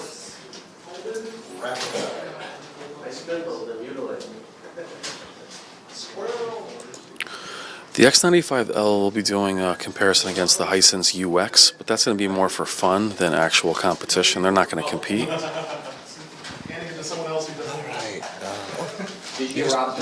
They're collecting the ballots, Brian. I think you can have fun now. All right, so I'm going to set up the Z9. I'm going to set up the UX and turn on the light and do whatever you want. So I'm going to set up the X95L and the UX now. All right, guys. So Those are the quantum dots. I'm going to not talk for a little bit, so you guys can sit tight. Let me set those up. Take the microphone with you too. I'm going to carry the TVs and stuff. Oh no! Well, no. You want to put that in its brightest setting, in bright room lighting. The 900C. You put them in like standard mode, vivid mode. Have fun with it. So are they done with it? Yeah, they're done. The ballots are All right. So where are the remotes? Ask Jason.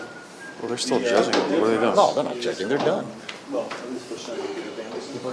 This is not. Yes. Okay. Yeah. They're just enjoying the. This is All right, I'm gonna grab the control. We're gonna grab the remotes, guys, and we're gonna see what these. We'll see if the Samsung improves.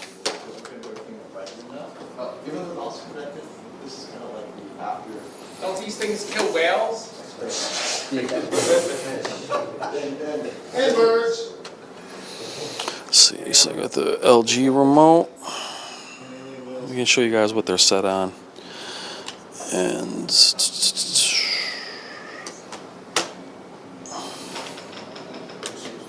The Hisense. And for these day modes that we're talking about, just best mode out of the box, just pick whatever you guys want to do. We don't need to. Well, we're gonna play though. So you guys are done. You guys are done judging. You're done, John. Are you done, John? Are you done judging? Let me see. Yeah, everybody's turned their ballots in already. So we're gonna change the presets. Since we're done with our critical stuff, we'll see what this Samsung can do outside of its most accurate. A lot of people. Yeah, I agree. A ton of people, actually. Well, I would have brought charts and stuff. I have 8K stuff. I was going to bring it up. I only do it all. Things to learn for next time. Make our recommendations. So, Robert, I handed the ballots to you. So the 900C's in filmmaker mode. There's dynamic preset. There's your standard preset. This way most people are going to watch it in real life. I know you don't like it, but that's what people are going to see in real life. So now FOMO, the 900C's in standard. So the 900C's in standard. 1, 2, 3. Look at it. Only that one's in standard mode. So it doesn't matter if it's liked or it's accurate. Most people are going to watch it this way. So when they see their 900C on camera getting annihilated, it's because it's in filmmaker mode, for Samsung anyway. Radioactive. Yeah, It's the neon frog, baby. Neon Frog. Now I take the Z9K and put that in a standard mode. We're getting Just checking if we have all the ballots, and everybody turned in their ballots? Yes? Yeah, they're all collected, I believe. Did David give you his?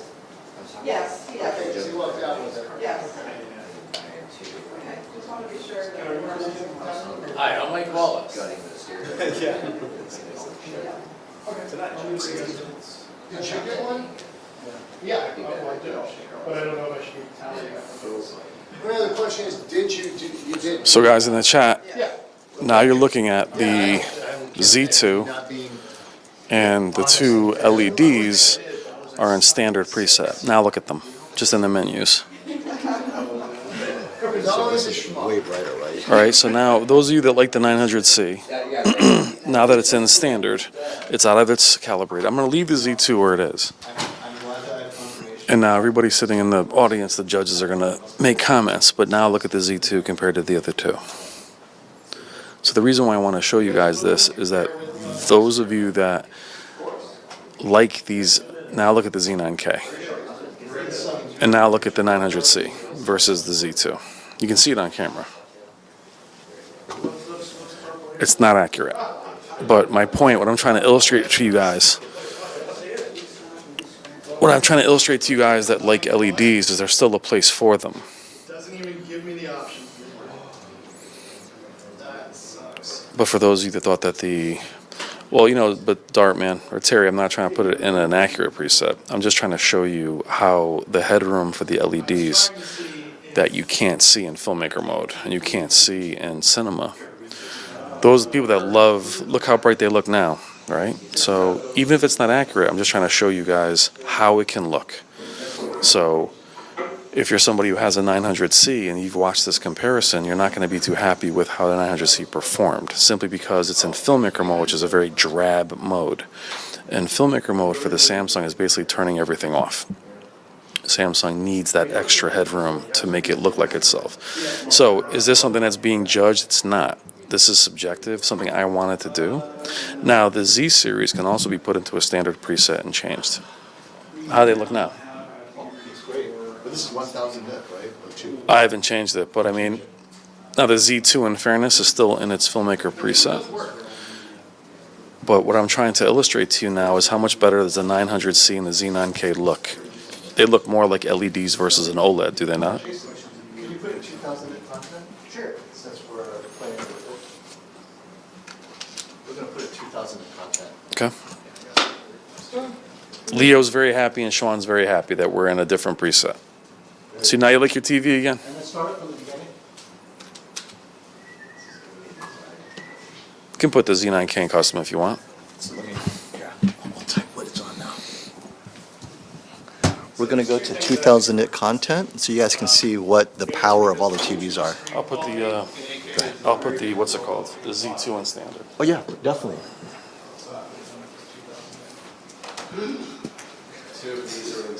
You don't have to like it. The reason why we're doing this, you guys don't have to like it. But people in the chat that hate the 900C now because it was in filmmaker mode, that own the TV, would like to see an LED look like an LED. But they're not here, they can't see anything on the screen. I'm sorry. Camera's over your shoulder. But they're not seriously judging the quality based on the No, but it's subjective, I get it, but It's not just, I mean, they can't, you can't keep my mouth shut. all right, well. That's like listening to a speaker system. All right, well, welcome to YouTube. There's a couple million people that would disagree with you just by watching. But I was seeing a big light bulb. That's so bizarre. Well, you can see the hard clip on the reference model. So that's the So you guys can hear it. Now it doesn't, not too interested in what they think watching it. What I'm trying to say is for you guys, I'm not interested in what they think because I'm not here to be a judge. But my thing is there's no right and there's no wrong. There is what you're buying your TVs for, right? So you have the three of them are on bright preset. But what you're seeing is at least your LEDs have a shot. Do you understand what I'm saying to you? So, but look at your Z9K and your 900C. Now look at the Z2. But let's throw accuracy out for a moment. What I'm trying to say to you is your LEDs stand a better shot like this. And also, 900C fans, 900C still beats the Z9K in gradients. The Z9K is not designed to tone map gradients at 2,000 nits. So if you're gaming on the Z9K, you're going to lose some color gradients at the high end. 900C preserves it. So this is very interesting. The Samsung is doing the Sony thing. It's actually tone mapping better at 2,000 nits. And we noticed this before. It's happening again. Z9K firmware was good, but for 1,000 nit. And I was talking to Rob, at 2,000 nits, doesn't matter, gradation preferred, brightness preferred, eclipse, but you're getting the brightness. Right here, you see how bright it is? Well, you're seeing the effective brightness. So when you're looking at so look, what the guys don't understand over there is that we're not here for that. That's already been done. The judging's finished.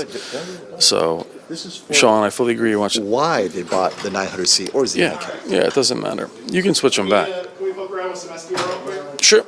No, we're done. Do whatever you want. Do it. Take the remotes are over here. Thanks for being so open. Remotes here, remotes. You can take the remotes back. So you see my argument with some of the calibration in regards. Here's my point. What's that? Phil doesn't know how to switch it back to the accurate modes. Oh, that's just ask Jason the calibration. Jason. It's filmmaker mode for the Samsung. It's double click and then they're actually just put them back in filmmaker mode. And I think it's custom 2 for the Z9K. So what I'm trying to explain to you guys is that little adjustment, which is the way people are going to enjoy their TVs out of the box, is now the 900C something that you guys like. Where throughout this entire competition, the 900C has been the loser by a lot, has it not? So my argument is let the 900C be what it's supposed to be. It's a wild Samsung. Let it be wild. Now, the Z2 still beats it, but if you look at these three compared now, does that look more like a fair comparison to you? I would argue that it does. Now, you also see why FOMO and I doing M-Wave is why we want to be more flexible and show you not only accurate, calibrated, and then at the same time show you what you would really see at home. Because I don't always like this filmmaker. I don't like filmmaker, period. So, see that guy trying to get uppity with me? What? But chill.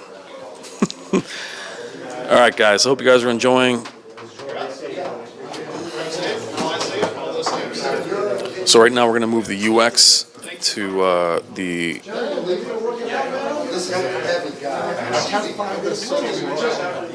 Sony remote's right there. This is the dolly right here. This, you can use them both. There's what? That's the one I was using. You can control some of the features with it.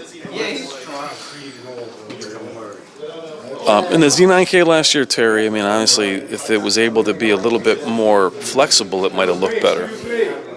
TV coming through. There you go. So, Rob, let me talk to you for 1 second. So, bring Rob back in here. No.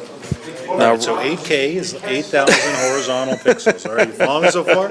All right. So Rob is an accuracy guy. He likes accuracy. But Rob is very open-minded. Now, what you saw me do here, I don't know if you were in the room. Yeah. So, what I'm watching, this is just me and myself. We're in filmmaker mode, which is not Samsung's strength at all.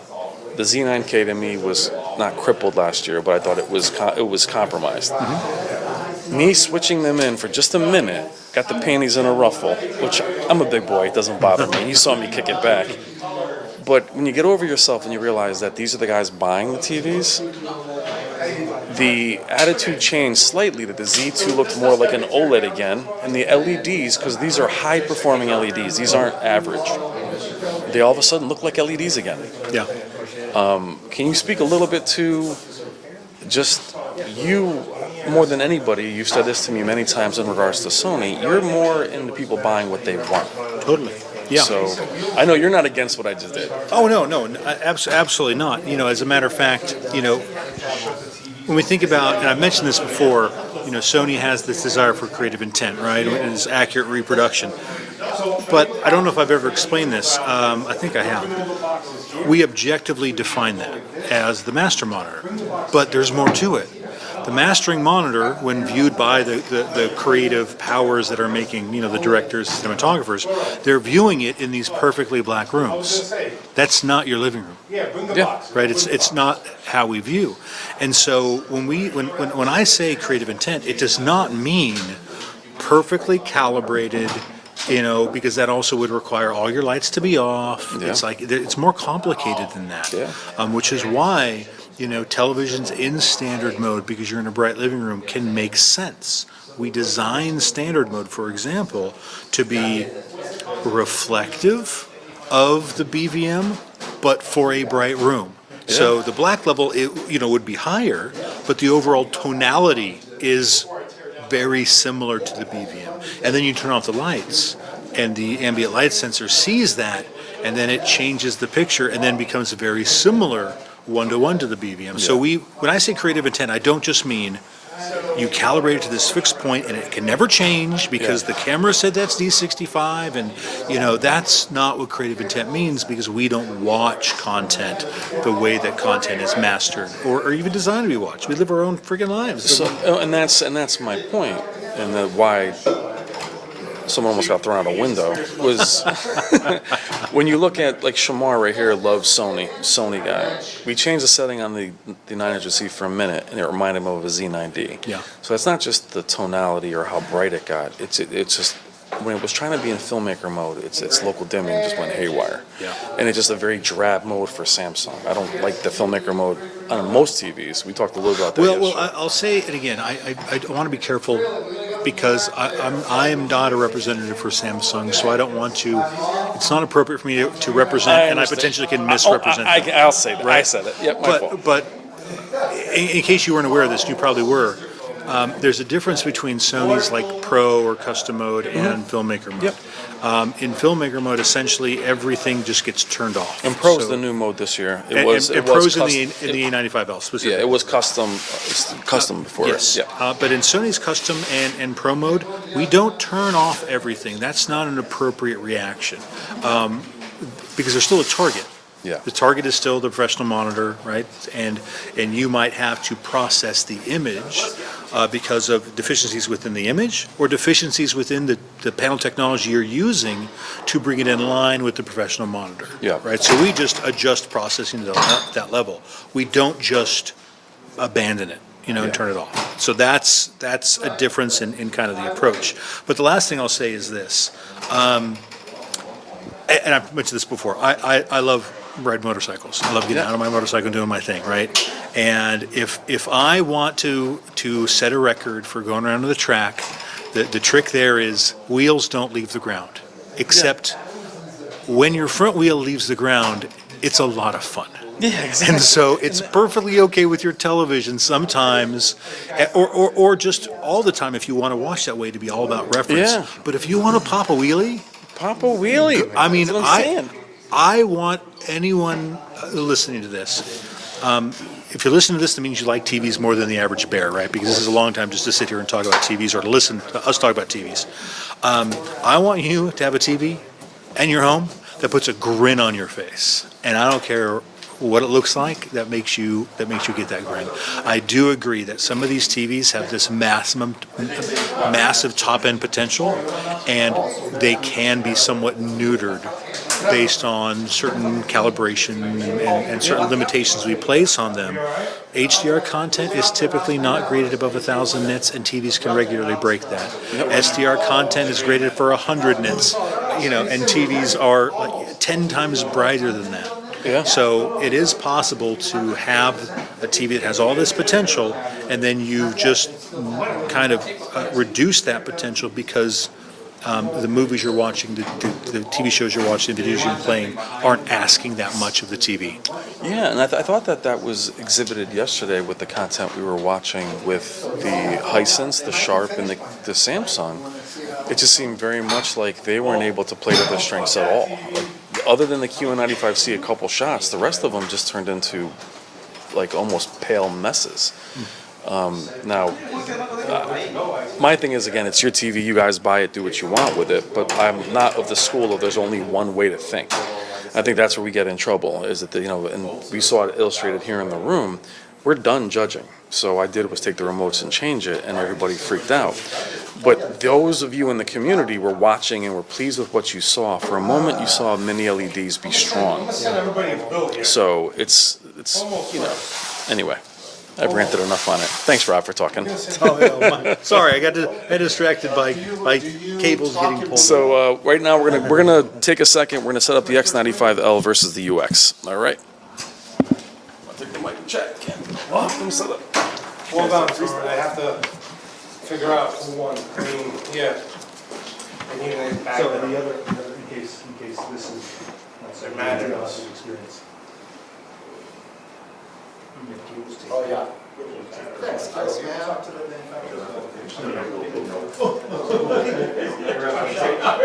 Now it is permanently one. Now you have a breeding team.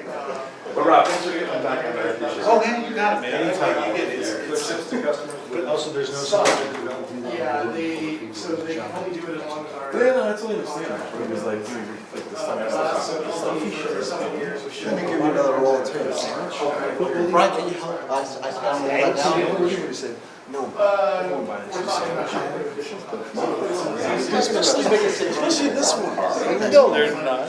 Not even remotely close. Yes, it's a whole thing.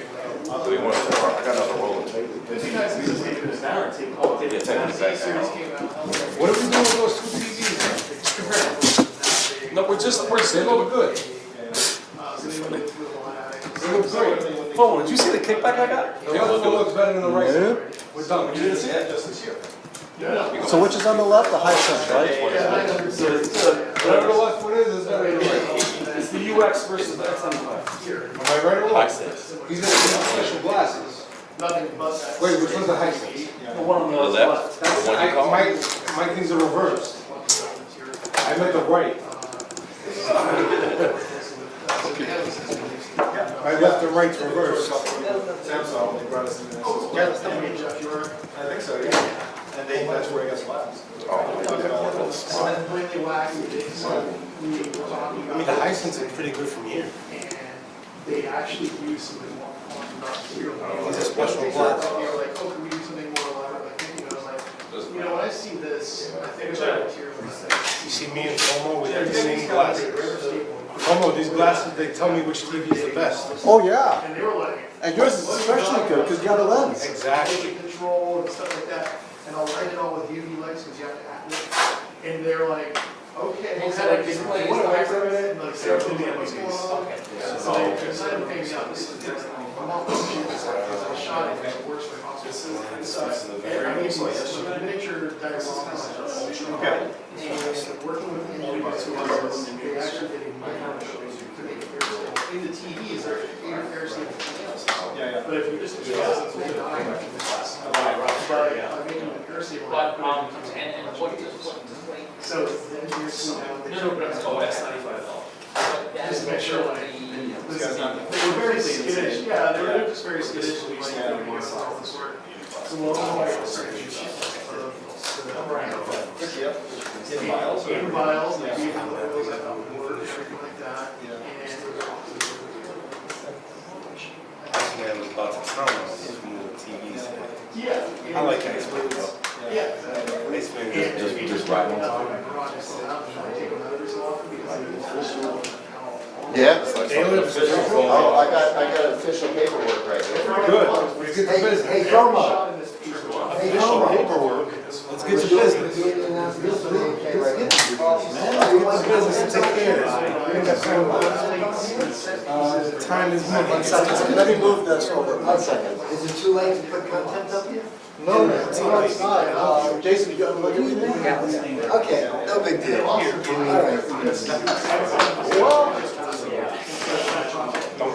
I'm ready to stand anywhere, wherever you want. It doesn't have to be in front of the TV. So whatever you got. It's still better? Okay. Or maybe on some kind of an angle. They would be a little, just a little quick, you know, more funny than anything else. Which is the X95L and the Hisense. Okay, this is big. So I think this is like a, what, how many zones do you need? I'll agree with that.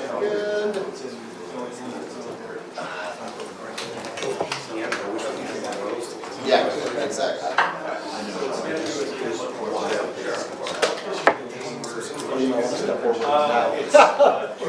There's actually. Tony, should we call anybody in the room? Any condition on the manufacturer? Sit there. Can you just, let me move my chair, so nobody you can block. There's one that you sit here. There's one. So it's essentially 3. This is just a each one. You can put it at the top. So if you have engineers, just sit down. there are a couple of interesting takeaways from I wish I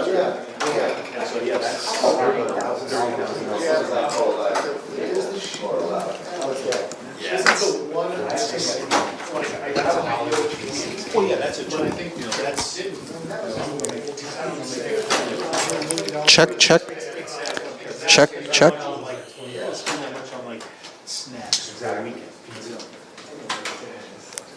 Dave McKenzie in the room? Yeah. Alcohol clean everything. I have a disc cleaner. Okay, this is for you. Is it the crank wheel, like spinny spin? Mine's electric.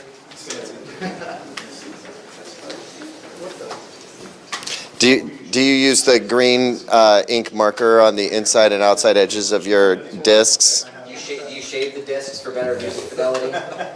Okay, first off, none of you laugh about the green damn marker, okay?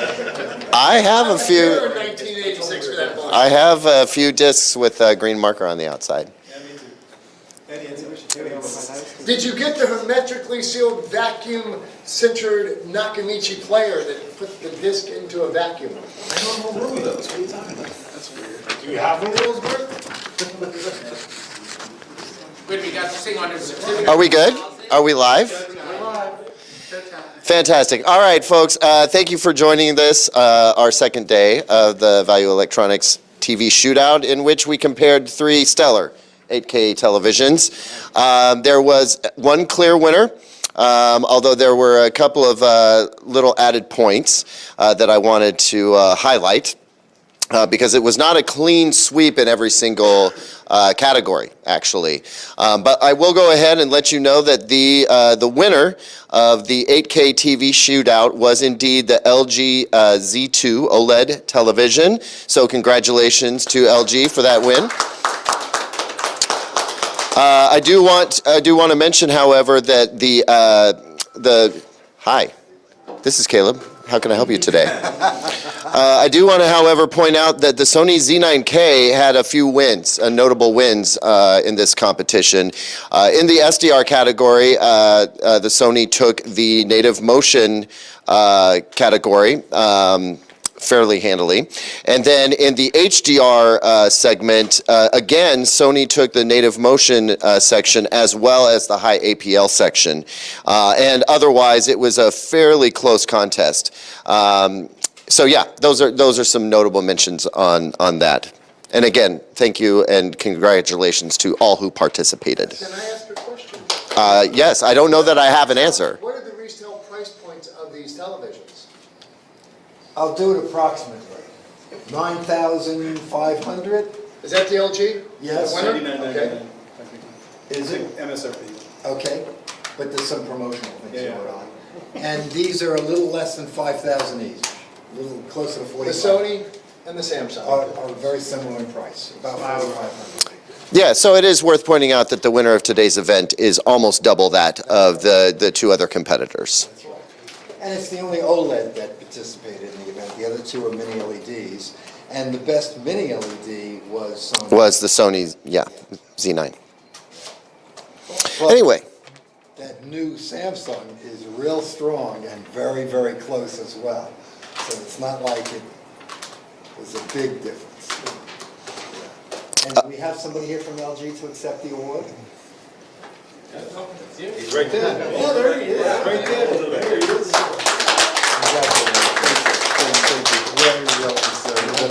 Thank you.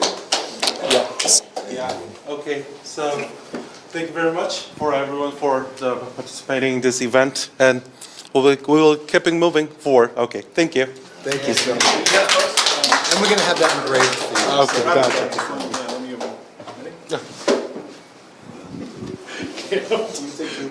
Can you pose a Caleb just there with the microphone?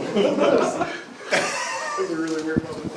Sorry about that. Caleb, you should be in this picture. Oh, sure. Hey, now we're doing it right.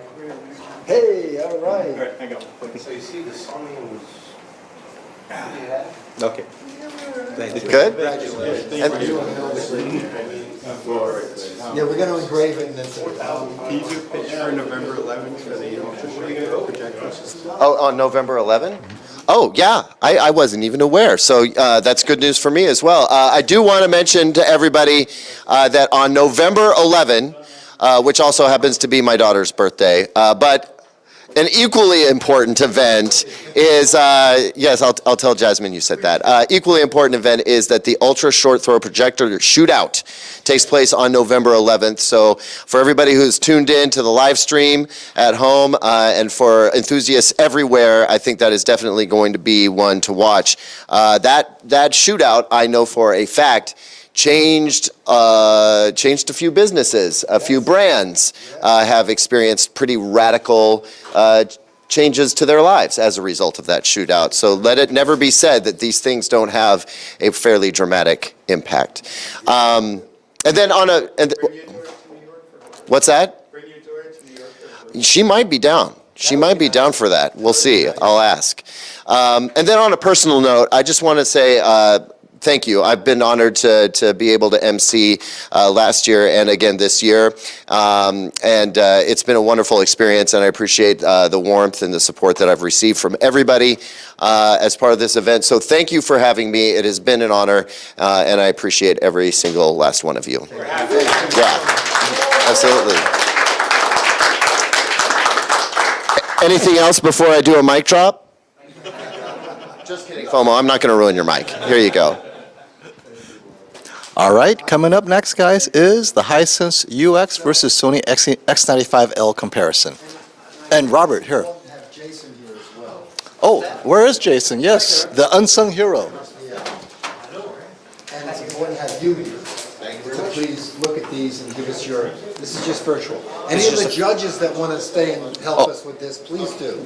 Okay. This is just a virtual thing, a quick 5 minutes. We're just comparing the two top largest 85-inch 4K TVs. They're the Sony X95L, which many of you are familiar with. It has the most updated dimming zone processor, same processor shared by the A95L that won. And this is Hisense attempting to match it, not on value. It costs the same. So this is Hisense's most expensive product, the UX at 85-inch. Also, MSRP is $5,000. It's very similar to the Sony, up around $5,000 MSRP. Same price, right? $4,500, this is $5,000. Well, now it's $4,500, but when it launched, it was like $5,000, right? And Hisense is launching at $5,000. And so Hisense is saying, we're only going to sell 500 of these. Let's see if people are interested when we do a TV that's awesome. They're just putting them in the same film. Yeah, just trying to put it in the right modes to match. But, you know, it's eyeballed, right? So although they are calibrated, yes, although they are calibrated, we're not going to use a reference monitor because it's more preference. People don't buy this for reference. They're buying it for preference, right? Oh, is it bright? Whatever. So, Brian? Saying these are for size queens? No. Wait, what was that? No, I don't know what I'm saying. Brian, now your host, Brian, is going to take care of you.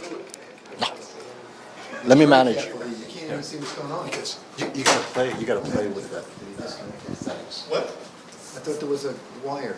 It's over here now. Yeah, the wires are there. Yeah. We did it right. On only because I'll tell you why. Sure, whatever you like. So Jason's trying to find a compromise on the presets, though he's not familiar with the UX, and try to match them up as good as For we the can. viewers and for the judges, the reason why the lights are on is that these TVs are designed to be watched with the lights on, not critical viewing.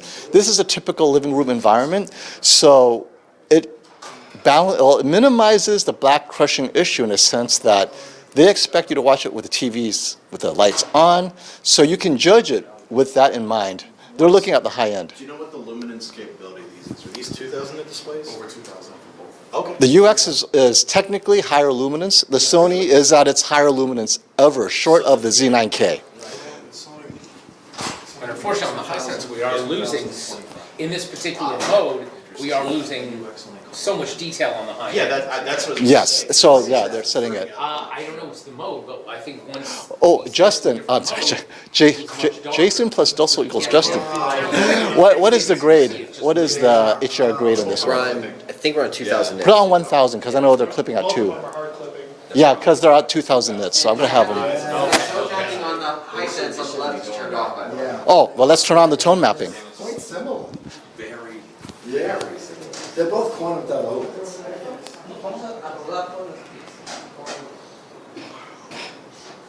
They are beautiful. These are Robert, do you know the pricing points of these two panels? 4,500, 5,000. Amazing, $4,500. I'll tell you, they're very aggressively priced for what you're getting here. Wow, so now in filmmaker mode, much better black levels. Yes, not yes, blown out, there you go. Not as, But not we as bright. lose the peak lumens, Yeah, yeah. yeah, but I guess. I would take that. Yes, because I'm saying the peak lumens are just throwing away so much detail at the top that it's just, you can't. Yeah. It's just too much. But what mode are we in here? I guess the cinema mode or. Well, it should be in cinema. Yeah.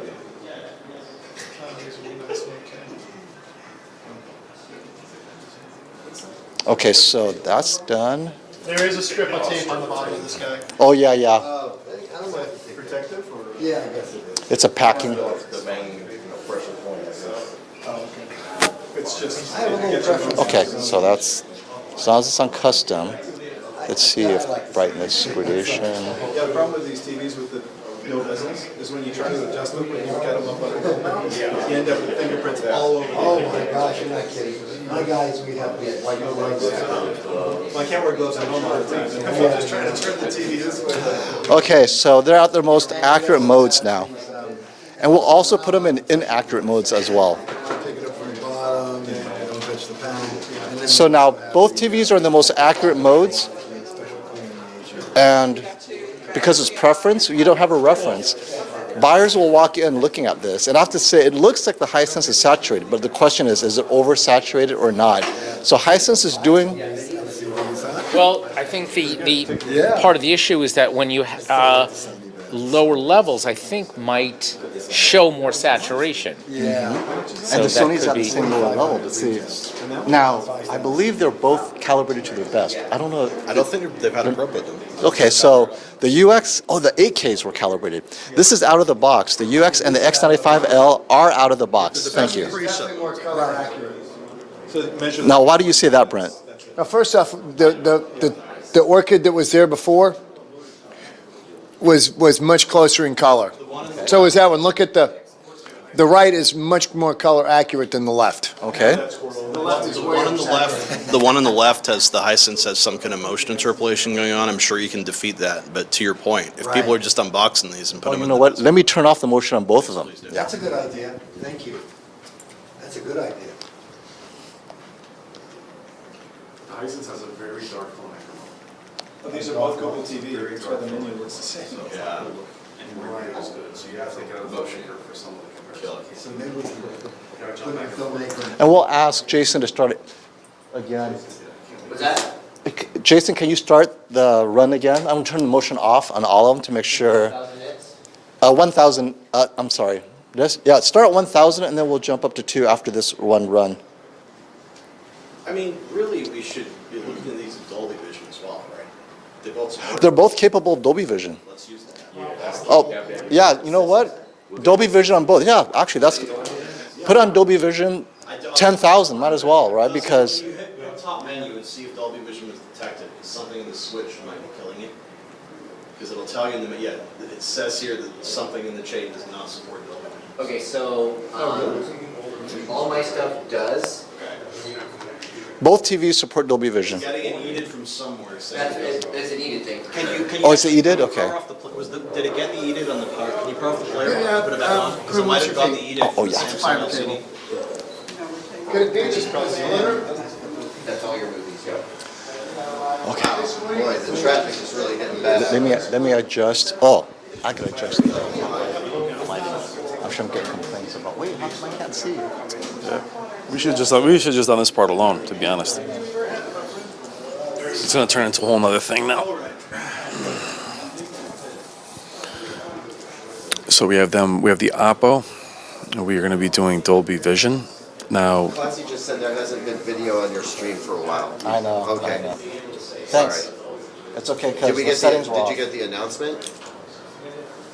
Not sure yet. I just saw it. Yeah. No, but it's okay. I have to redo everything anyway because they were not exactly in their most accurate modes. There you go.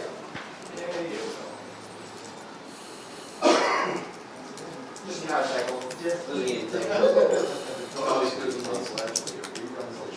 Now we have to do Is this Dolby Vision 10,000? I don't think so. It's still be Jason? Oop, you're right. All right, guys. So we're comparing the Hisense UX Dolby Vision 10,000 nits. So you're just really pushing the brightness. Neither one of the TVs are capable of 10,000 nits, obviously. We're seeing what the TVs can do.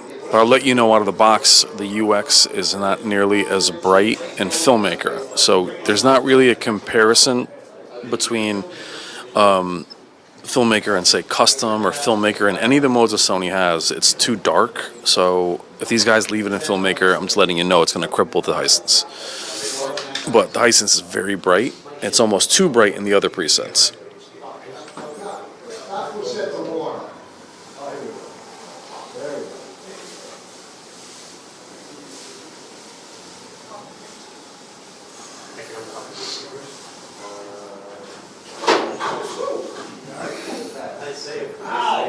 If I'm almost at a flip.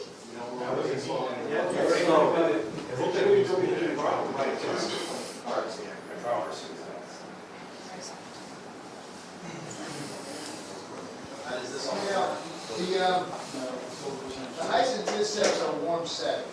So should we change this to dark also? Yes. Well, see, this, am I gonna go warm? Yeah, there's that audio question.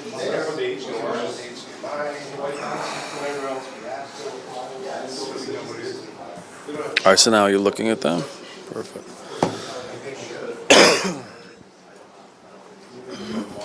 I don't see the trolls. What do we got?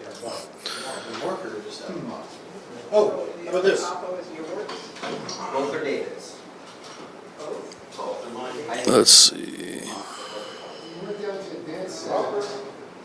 Because one was boxed and the other was So all of them are specific over the box. You notice one of them is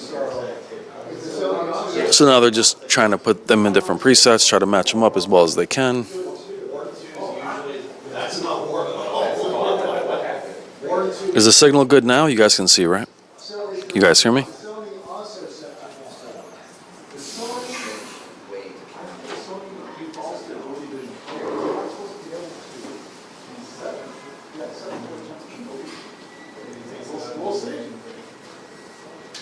Excellent.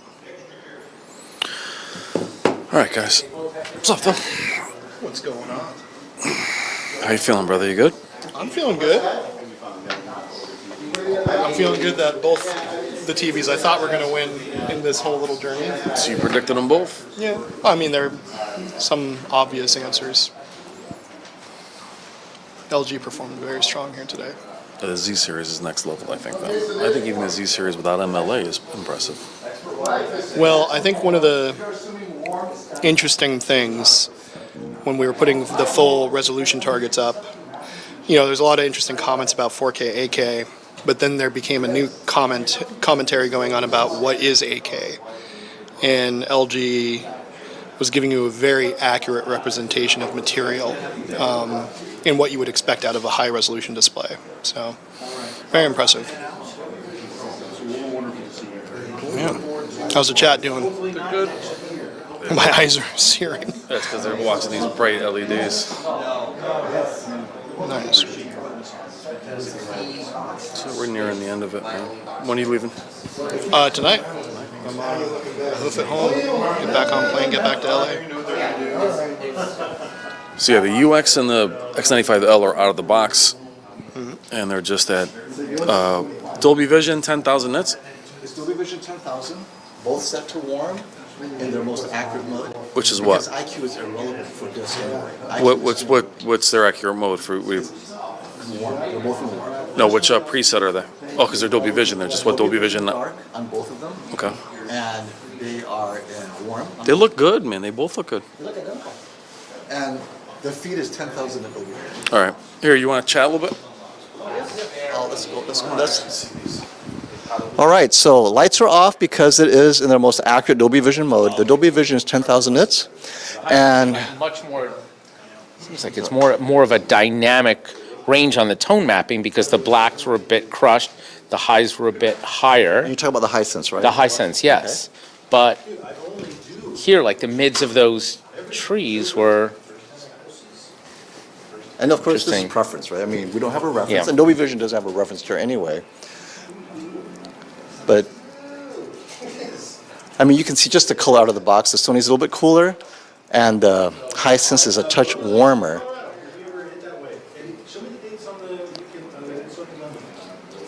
What are your thoughts on the differences, Iceman? I mean, obviously without having a spectrometer, reference monitor, we can't fully tell, but just trying to do a perceptual match, they look very close. Please keep in mind, everyone, we haven't done any other picture setting adjustments. Being shown.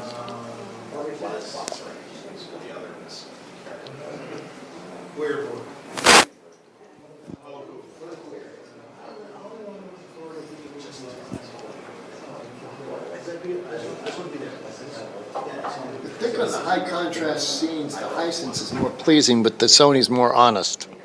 So I like that. The Hisense is more pleasing, but the Sony's more honest. Yeah, and between the two in the long run, I'd take the Sony because across multiple scenes, the honesty it's closer.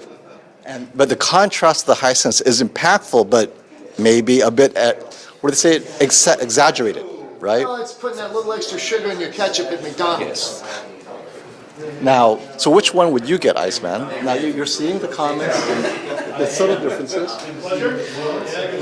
I'm somewhat split because every time I look at the Sony, I see the closer to accuracy. You know, it's the Sony signature all day, every day. However, the Hisense, Looks like a juiced up Samsung. yeah, Brian said it looks like a juiced up Samsung, and I have to kind of agree. This frog right here, does the frog not pop on the Hisense more? The Hisense is almost hyper real. Yes. I have to agree. I mean, I almost can say you technically can't really go wrong. It's almost down to, it's really a preference call.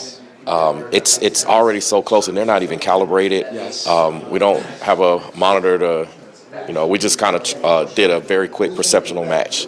Okay, so is this amazing that the Hisense out of the box and Sony out of the box are so similar? Yes. Even the processing, I'm surprised. Like, you can see some scenes, the Sony has a little bit more detail, but for the most part, it's pretty much spot on. It's definitely worth taking into consideration. Like, I would not skip over the UX if you're looking for an 85-inch. Well, okay, but they're the same price. Yes. We normally associate Hisense, for $2,000 less all day long. Yes. At the same price.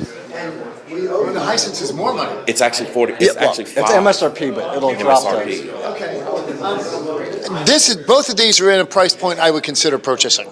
That's a lot, Brett. Well, I am a cheap dude. But between the two, the honesty of the Sony is something I could live with much longer without it driving me crazy than that's really nice right now. So in other words, the Hisense is going to cost a little bit more because you're going to get it calibrated. Might as well get the Sony and avoid the whole calibration. Sure. Well, either way, I'm going to call Jason Oh, okay, well then. and feed him lunch. But nonetheless, I can hang down and be happy with it waiting for Jason to show up. That's so true. Yeah. And in my sense, I'm going to actually calibrate it myself. So either way. I kind of don't care either way because I'll just fix it. These scenes, it's really a color shift difference. Yes. But the contrast is identical. And it has, okay, so just so you guys know on the specs, the UX has 5,000 dimming zones. Okay. The Sony, They don't tell you. They don't tell you, but I can tell you it's probably closer to around 1,000 at most, if that. That is irrelevant. That's like arguing Exactly. horsepower on a car. It's brute force and brute software, right? Yeah. When I'm looking at both of these, what I see in detail, particularly in the darker scenes, the trees are there. They're just lost in the shadows in the Hisense. And even the steam in the previous When scene. we looked at the Samsung, they artificially brought the shadows out, and which looked fake. The Sony does not make it an artificial shadow. It's just there. It's honest. Absolutely. I mean, again, it's The Hisense seems to be pushing the blacks down a little bit and pushing the whites up a little bit in the tone curve, but Expanding the range to give it that more dynamic range. yeah, but Here's a good scene, right? You have the bright and the dark. Yeah, you look at the sunset, you think, that's pleasing. But again, that's a very specific scene that the Hisense just is more pleasing, but not honest. Now, what does honest mean to you, Iceman? Because I'm hearing this a lot from both of you. well, before I answer that question, what I would like to know is what was Hisense's target objective with this particular UX screen? What were they going after? They were going after premium image quality, whatever that means to them, right? So this is their best right now. They're pricing it. Now, a lot of money went to the audio, by the way, but it's, I don't want to say cost no object, but this is their cost no object for the USA because it's priced accordingly. And so they wanted to see is, will consumers buy the Hisense given this performance against the best right now? Absolutely, I think they would. Absolutely, I think they would. I think if you walked into a store and saw this exact demo without the history of what we've seen here and what has been shown here, you would absolutely pick the Hisense. And you guys are critical too, meaning you're very used to reference D65, and you can tell when it's not D65 against the white. And I know, Iceman, you have been studying D65 because you're a self-calibrated enthusiast, right? It's like the Hisense has torch mode sort of built in a sense. Right. Samsung mode. It's Samsung mode. And you can D65 guy. And so, yes. And everyone here is, and Brian technically isn't. So we want to hear the voice of the D65 team, basically, and to see that came that close. Now Brian's going to come in and have his torch mode and see if they separate themselves in torch mode when the lights are on. the flower scene that we just had. Yeah, the squirrel. I know those periwinkles. And that color is accurate. That color's oversaturated. As far as periwinkle. Now again, if a couple walks into a store, the wife's going to see that one and say, I want that one. Absolutely. I think they went towards the Samsung. They chose to go more of a Samsung route versus Sony. To higher unit sales. Yes. And that's fair enough. It's a business, right? And look, every choice has to be made regardless. Yeah. And right here, you see that it's slightly yellower, and that one looks like a cool fluorescent, which fluorescent should be cool. Yes. okay, now the whites were slightly overblown on that one where they weren't on that one. If you look Talking about the Sony X95L, right? A little bit cool. at the windows and the top Right here too. Right here too. There's a little bit more definition where that one's a tad blown out. And we're talking the Sony's a tad blown out. Sorry. That's all right. Yeah, the Sony's compared to that, but I still think the Sony overall is a more. There's something so weird, like in that last scene, the Peter on the When this is done, you do your torch mode, bright room, whatever. So once this is done, you could put in Jennifer Dallas. Yeah. Well, I mean, they're gonna wrap up, so I don't think we're gonna have time for it. We'll just keep. We'll keep the disc going though. Keep the disc going. All right, guys. Let's use that if you want. Might as well. What's that? That one's almost over, but I'm saying after this, you have internet, Jennifer Dallas stuff. If you want to put it in, but I don't know if Jason wants to. I don't have the internet. Oh, we don't have internet here? I mean, I don't know it. Okay, It'd be hard for me to ask them that now. Put it in standard mode. So let me turn on the lights, let's put it in standard mode. Okay. Hold on, guys. That magenta, that reddish push would drive me crazy. The grass doesn't look real. And the loss of shadows again. Yes. I mean, the alligator looks awesome, but that's what an alligator looks like. Right, yes. So this would get out of Dolby Vision. We want to share a 10? Someone has played with the toe adjustment of this. And then the toe is darker, but just above black. That's real. That's real. Our damn close to it. All right. So I don't know. It's an Oppo. It's one of these. Oh, Jay's right there. What's that? We're just trying to get a couple shots of this comparison. Liquid quality of that looks a little drier. And that shine, you see about something versus something that's dried out.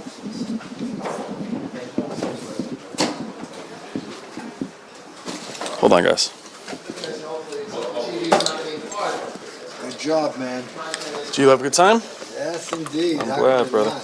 This is my hobby. You like the way the stream came out? Beautifully, yes. Today's was great too. Yesterday's was crazy.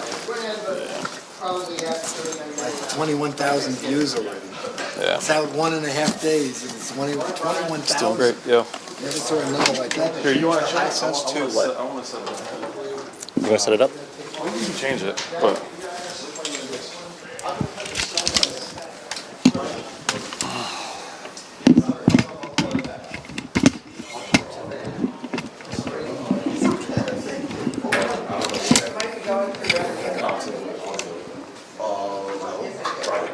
Iceman, talk to the chat a little bit.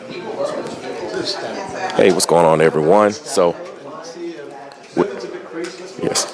Now we're still looking at the X95L. Again, on your right, if you're just now joining the chat, and we have the Hisense UX on the left. We're putting them in standard mode. We're trying to show you all what these TVs look like. Again, these are out of the box, no calibration. We showed Dolby Vision content previously, and for those of you that don't know, Dolby Vision content will essentially tone map any TV the same. That's the best way I'm going to explain it to keep it simple. And so we put them both in Dolby Vision Dark. We had the color temperature both pretty much in the warm settings to perceptually match. Again, there's no reference monitor that we have between these two currently, and again, there was no calibration, so we don't know exactly which one is the most accurate one. However, generally we know where Sony stands with that. It usually aligns closer. So right now we're just trying to see and get a couple of looks, but I'm telling you, seeing this in person, seeing these two juggernauts side by side, the Hisense is very impressive. And, you know, some people may say, well, hey, you know, Iceman, why aren't you talking about the X95L? And, I mean, obviously, we know about Sony's consistent signature. So it would be me reiterating.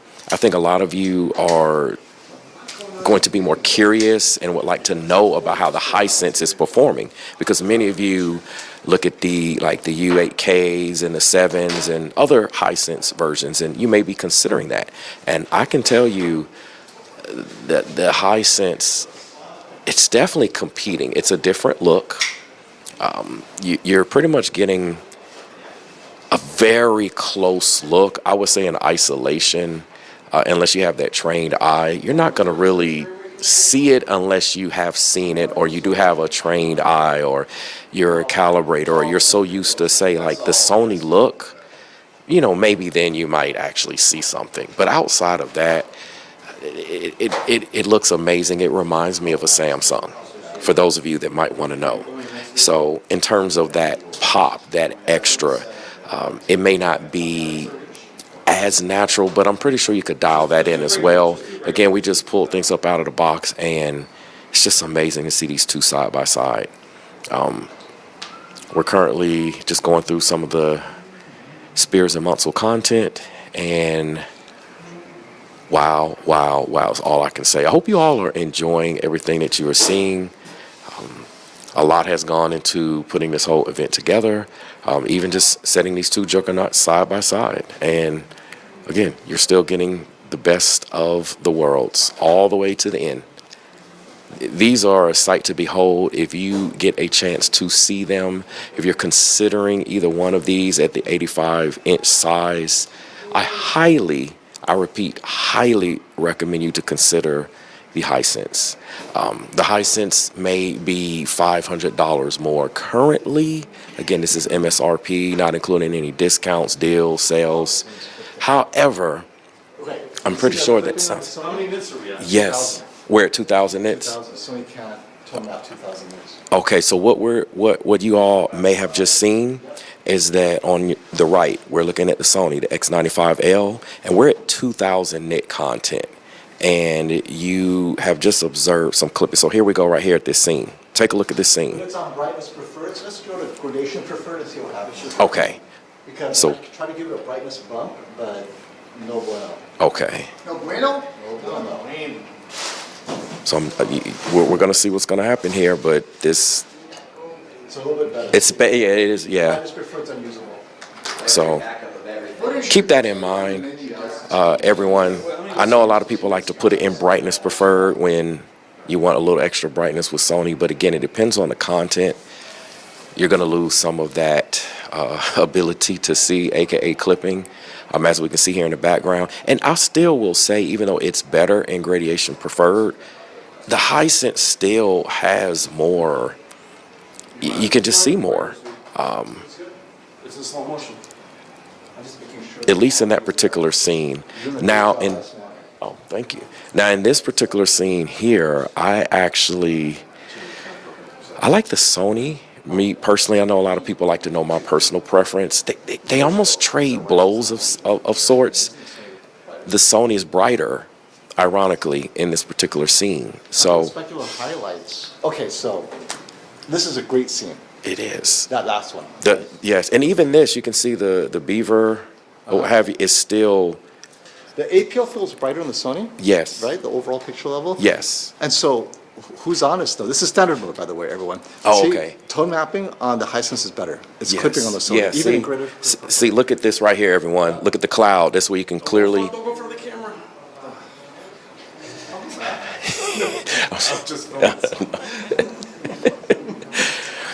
That was trying to point out that spot for what people may not actually see. That was another scene that I was going to point out, the sunspot in the sky. Okay, so we're back here at the scene again. If you take a look at the cloud on the right side that I previously got in the way of, you can see how on the Sony it's clipping. You can't make out the details, but then if you look here on the Hisense, you can see it. Look at the ground here around the water, like on the bottom right side. You can also see the difference where, again, the APL on the Sony is higher. So that's something you may want to take into consideration depending on your environment or what have you, your preferences. And again, we're in gradation preferred. Okay, so look here at the sunspot. You're getting what I would consider a more accurate color versus in the overall picture. Look at the ground. You'll see just a brighter image. Look at the steam. You just get more of that, what I would say is accurate. And then you look at the Hisense, though, it's keeping up. It's right there. And again, please keep in mind, everyone, we haven't done any adjustments. I'm sure with the Hisense you can dial things in as well. It's keeping up, and that's something I want you all to consider. You know, do not rule this TV out. This TV is amazing. Take it from not only myself who is seeing this, but everyone in the room. And again, we're at 2,000 nits. We've been doing 2,000. Are we still in 2,000 or did it? Okay. So to see both of these perform in 2,000 nits. No Dolby Vision. Oh, so we're in what preset? Standard? HDR 10. It's just HDR. Standard presets? Out of the box? Out of the box. No, yeah.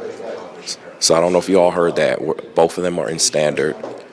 We're in HDR, HDR 10 standard. Look at that. It could even get better. Oh, wow. So we just turned the local dimming up on the Hisense to high. They get pretty warm. Let me check this Sony down. Sony's probably in medium. Active contrast is off. So I'm gonna turn local dimming on high. For There we this. go, in medium. What do you use for HDMI to SDI? All right, so we both have the local dimming on high on both sets. And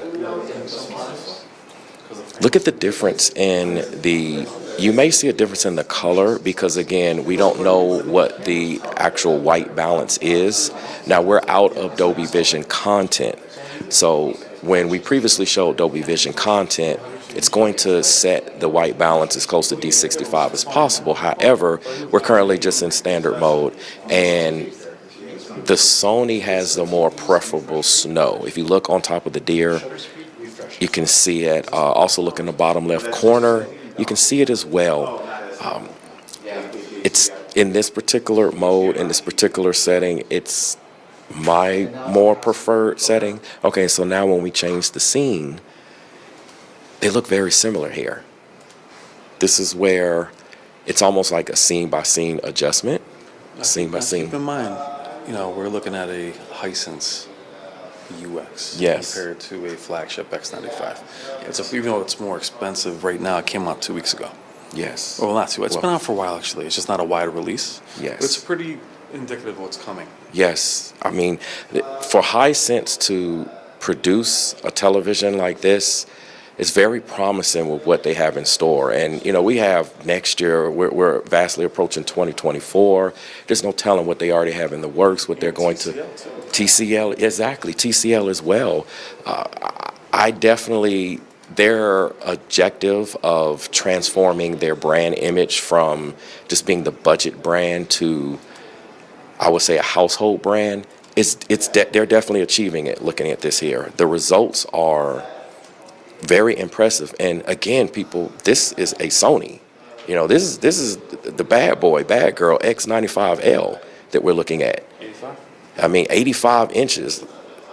This is the juggernaut. But what's key too is how good did they look when they're not compared to OLEDs. You take the OLED out of your mind almost when you're looking at them by themselves. Yes. You're looking at them for what they do. Yes. Versus when an OLED's in the image, as much as we like to compare TVs, you immediately make the LEDs look a certain way. When they're by themselves, you're like, okay, I think I like this now, or I like this now.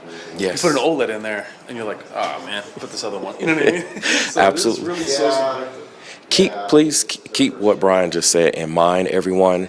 I'm typically an OLED guy. However, looking at these LCDs, you just completely forget about the whole OLED narrative. They just look that good. If you're not putting it side by side, and most people do not put their TVs side by side unless you're doing reviews like us, when I say the black levels and everything, it looks great. It really, really looks good. And say we just turned the lights off, so hopefully you may be able to see a better image. Look at the sunspot right in the middle. So. Accurate mode, since people want to see it, and then there's accurate mode. All right. Just to compare it. So Sony's going to go into custom. I put the Hisense in theater though, not custom. Yeah, do wherever you want to go. Sony's pretty consistent. So Sony's in custom mode now. Let's make sure their tone mapping I was conflating. in the right one. Gradation preferred. Peak luminance high. Auto local dimming high. That's it. Yeah, she was born on. We're in theater. And we're in HDR theater mode for the Hisense as well. So, November 11, I think I'm actually out of the country. All right, so we have the tone mapping on as well on the Hisense. Let me go back then. No, you can leave it. Yeah, I'll be back. So because there was a couple where they were flipping. Are we still in 2000? We'll see. Okay. Well, if you're going to go up reference, I'll go 1,000 then. I think, yeah, let's do the reference.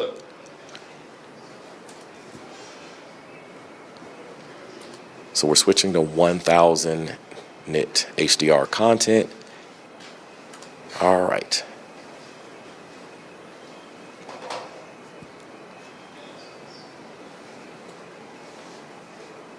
Here we go, ladies and gentlemen. Let's see what we have. Sony APL is higher. Yes. I'm sorry, not Sony. Hisense. Hisense APL is higher. Yeah, it's right. This is It's theater. that's in theater. Okay. The filmmaker mode is super thin. Are you sure? Yeah. Let's try it. So we're going to switch to filmmaker mode to see the differences. Most likely it will be more dim.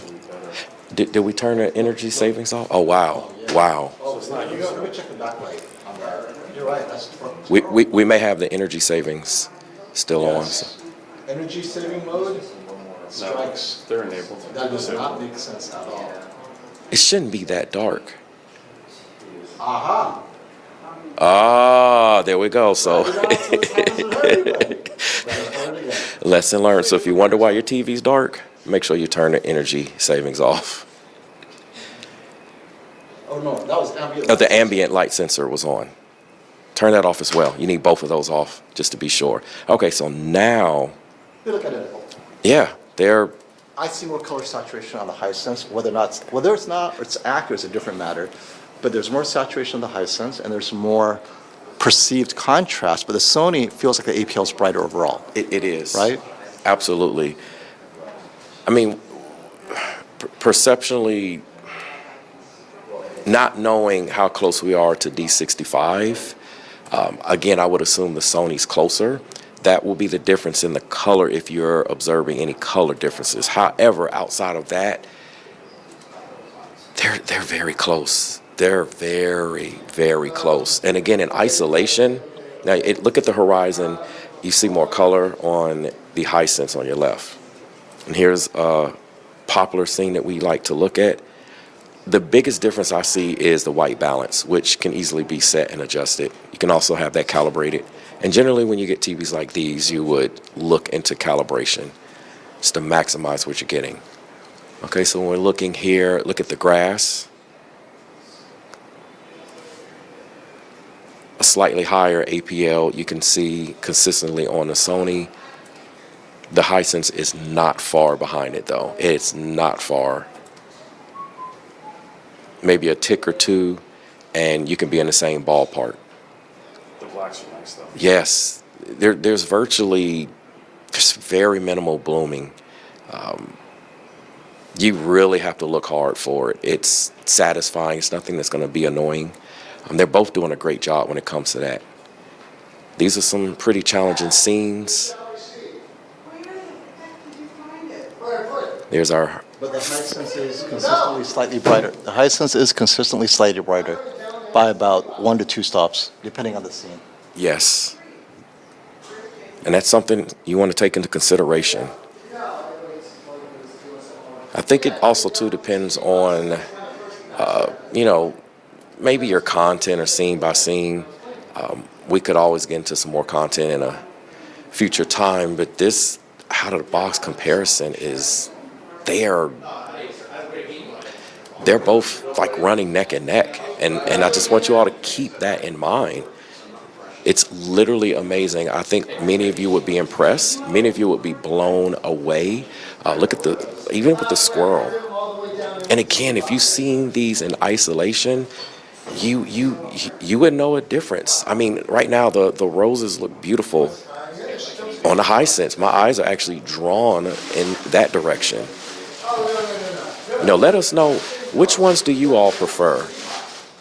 Can you see these differences that we're pointing out to you all? This TV is amazing. And then if you add the audio portion into it, which I'm pretty sure at some point in time, make sure you subscribe if you haven't done so to Brian's Tech Therapy. Also, Stop the FOMO. I'm pretty sure at some point in time they're going to get the audio for these particular TV here. Color white point? Yes. Yes. Dolby Vision was off. That's what it was. This is why I like HDR10. Dolby Vision is unpredictable. Yes. Like, See, look at that. Yeah, they're matching. Amazing. They're actually matching.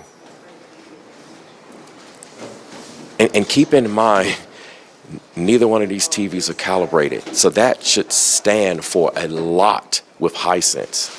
I know this has come up in previous discussions where you say, oh, you're trading this and you're trading that. You're not losing much. You do have to trade, obviously. Absolutely. But Color fidelity versus brightness is not an uncommon trade-off. absolutely. It's almost down to preference. And depending on the scene, Depending on the scene. Depending on the scene, it's really that close. That says a lot. I'm highly impressed. I'd like the blues, definitely better on the Sonys, but on some of the sunset scenes, the warmth and the orange look better on the Hisense. Yes. Although I think the cows look better and the grass looks better on the Sony. It does. Looks more real. And I think next up we're going to flip to, him. The Sony on the right looks more natural than the Hisense on the left. And this guy's definitely hypercolor. Yes. But he looks good in a hypercolor sense. He looks great. He just doesn't look real. Yes. Wow. Wow. That's Orange is actually accurate. Yes. We've seen that orange eye. Hisense has a saturation that Sony didn't in that owl scene specifically. Wow. Isn't that crazy? That is crazy. So here we go again. This, the balls. I'm telling you all, I'm really enjoying the Hisense. When you look at everything, wow, it's stunning. This is a stunning TV. Both of these TVs are stunning. I'm very impressed with it, and I cannot say that that's a testament to the moves that they're making. I mean, just think about from the U7K, U8K, we're looking here at the UX. 2024 is just a couple of months away. It's right around the corner. What else are they going to unveil? We got CES 2024. I'm sure that they're paying attention to what's going on now and everything else that's going on, and they're listening. They must have been listening, and that's the biggest thing when companies listen to what us as consumers want. Look at the strawberries here. Just look at the strawberries. It's amazing. Lou, why don't you guys wrap up? I think I had. We'll sit down and wrap up. Okay, yes, that's right. Absolutely. So yeah, we're going to switch gears, everyone. Just run it one more time as you talk. Absolutely. So yeah, we're going to switch gears, everyone. As you all know, we've been showing this content, and for those of you that don't know, many of you do know who I am. I am Iceman and Bob. Many of you have seen me in the live chats with Stop the FOMO and Brian's Tech Therapy and a few other people. You'll see me in the community. I do have my own YouTube channel as well. Again, my name is Iceman and Bob. It's also my name on PlayStation. I'm a gamer, enthusiast, calibrator, and tech reviewer. So this is an amazing thing to see these two TVs in person, and I really hope that you all are enjoying this. Again, this is a sight to behold, and please consider the Hisense. It's amazing, amazing, amazing, and I'm not saying that just to saying it. I cannot stress how impressed I am. The fact that I'm saying this and repeating this should tell you all how good this looks in person. So this is the thing is, I have to say, all the judges were first. Yes. They kept saying, is that a Hisense? Now, obviously, the color, there's a difference. Yes. And they're used to white point. But I think it's a lot closer. And in terms of warmth, the Hisense does have a touch of magenta when you see the white, right? Whether it's magenta or warm. And the Sony is, but then the Sony is a touch cooler. Yes. So on the Sony, you're going to adjust the blue. On the Hisense, you're going to adjust and get the magenta out there. But at the end of the day, they both need calibration. Yes. But out of the box, let's see what Hisense did. If you're in filmmaker mode or movie mode, they're erring on the side of warmth. In standard mode, okay, it's a little hopped up as well as the Sony. Whereas on the Sony, it's actually erring on the side of cool. Yes. And it's out of the box, so who knows? Panel variation being what it is. But the contrast and the tone mapping of the Hisense is superior. Absolutely. Especially for bright content. But 1000 nit, they look identical. Yes. You would choose whatever TV you're loyal to. And if Hisense is selling at this premium, the performance is there. Even the motion. Look at the motion with the steam. You know what I'm going to do is I'm going to turn on the volume while you talk. Oh, yes. So we can hear it. They might not. Okay.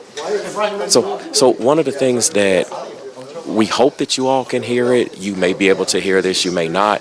But what we're going to give you is our perception of the audio. Many of you have seen, again, on Brian's Tech Therapy, he showed you the speaker set up on the back of the Hisense UX. And we all know, generally, when it comes to sound and audio, the Sony, the whole panel is a speaker, and it just puts out that sound. That's what Sony's known for, and that's what they do. Hisense is supposed to have a great sounding TV system in terms of audio. So we're going to find that out. Again, we don't know how much of that you all are going to be able to hear. We'll find out, but please take our comments into consideration with that. This TV is, it's amazing. Going up against a Sony, I did not expect it to put up this type of fight without calibration.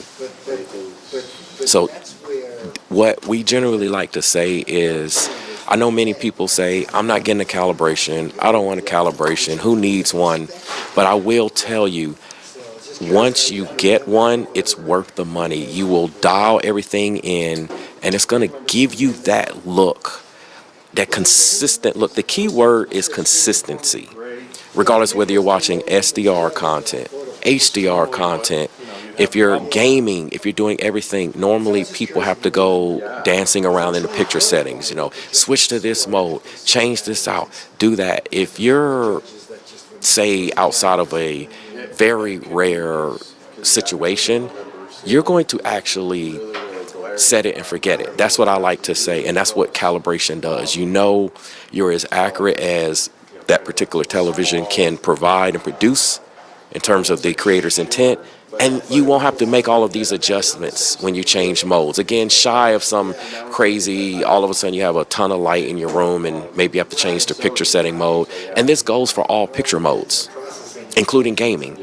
So keep that in mind. Once you have everything set, it's just going to give you what you need, and this Hisense is amazing. So right now, what we're doing is we're trying to do like a quick noise test to see what we can hear on both television sets. So bear with us in terms of the commentary when it comes to the audio. I'm just impressed. I'm very impressed to see these TVs keeping up, and I could just imagine that at some point in time, generally Sony makes their advancements as well, but I can just imagine at some point in time you're not going to be losing anything with that Hisense. So please consider that if you're looking for an 85-inch.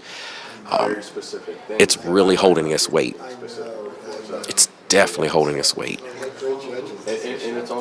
So we're still trying to run through and see if we can get any audio going here.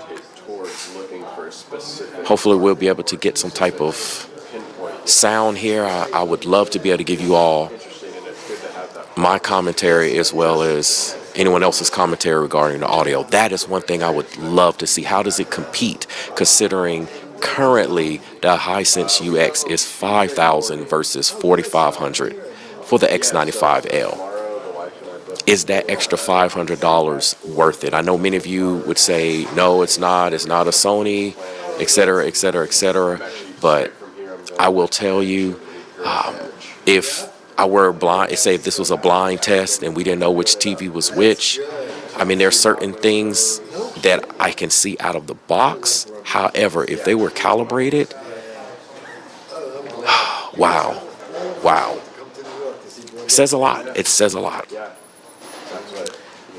So again, we're trying to get to get the speakers set up right now to see if we can get that sound, and I'm very excited to be able to give you the audio commentary. Hopefully we can get this.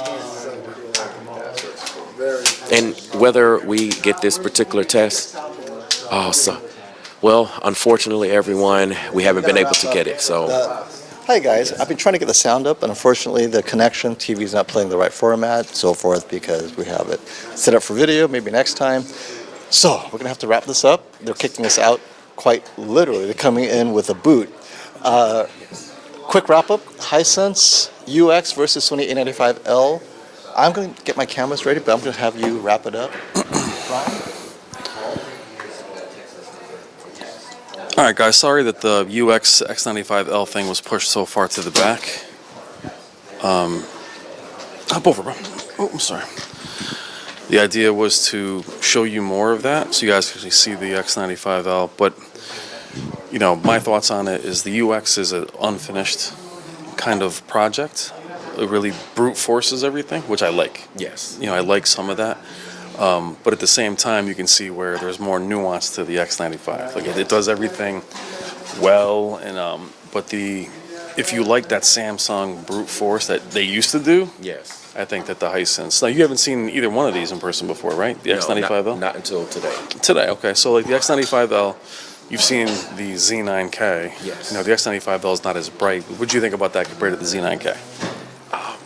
It's that polished look. The X95L. scene for scene, everything. It's that Sony signature, that consistency, that More refined it's almost. refined. Yes, you know, set it. You just turn it on and you're good to go. Whether you adjust something or not, I don't care what you turn up or turn down. You're set in that range. Yeah. And you're good to go. Where with the Hisense, the settings are a little all over the place. But I will tell you that for the UX in comparison to the U8K or the U7K, it blows them both away. I think that's just what they're going to be doing in the future. So I'm pleased with it. I'm sorry we couldn't show you more of it. That's how these things are. You know, the stuff that I want to show you gets pushed to the very end, and then now we're scrambling to clean up. But it's blah blah blah for how many of a freaking hours? But this is what a lot of you guys want to tune in. If it was up to me, the U8K, the 8K part of it would be diminished. Adios, y'all. Caleb, I'm rolling. Take it easy. thank you, brother. We'll talk to you. See ya. Thanks for all your help. See everybody. So, you know, FOMO, why don't we just say goodbye so we can clean up? Yeah. Just hop down and say goodbye. Let's wrap up the whole thing so we can bounce. You guys all wrapped up? All right, guys. So I hope you enjoyed it. As always with these things, it's crazy, it's disorganized, but it's all about the fun, right? Love having people like this man here, man. Hey, yes, you carried more than half of the Hisense UX stuff, man. We're doing our thing, you're doing our thing. Welcome to the world of live streaming YouTube. I appreciate it. I'm glad to be here, and just let me know I'm here anytime. Hope you all enjoyed. Oh, we did. So we're gonna wrap up. Gotta get everything out of the way. It'll take me an hour, literally. So until next time, guys, stop the FOMO. See it.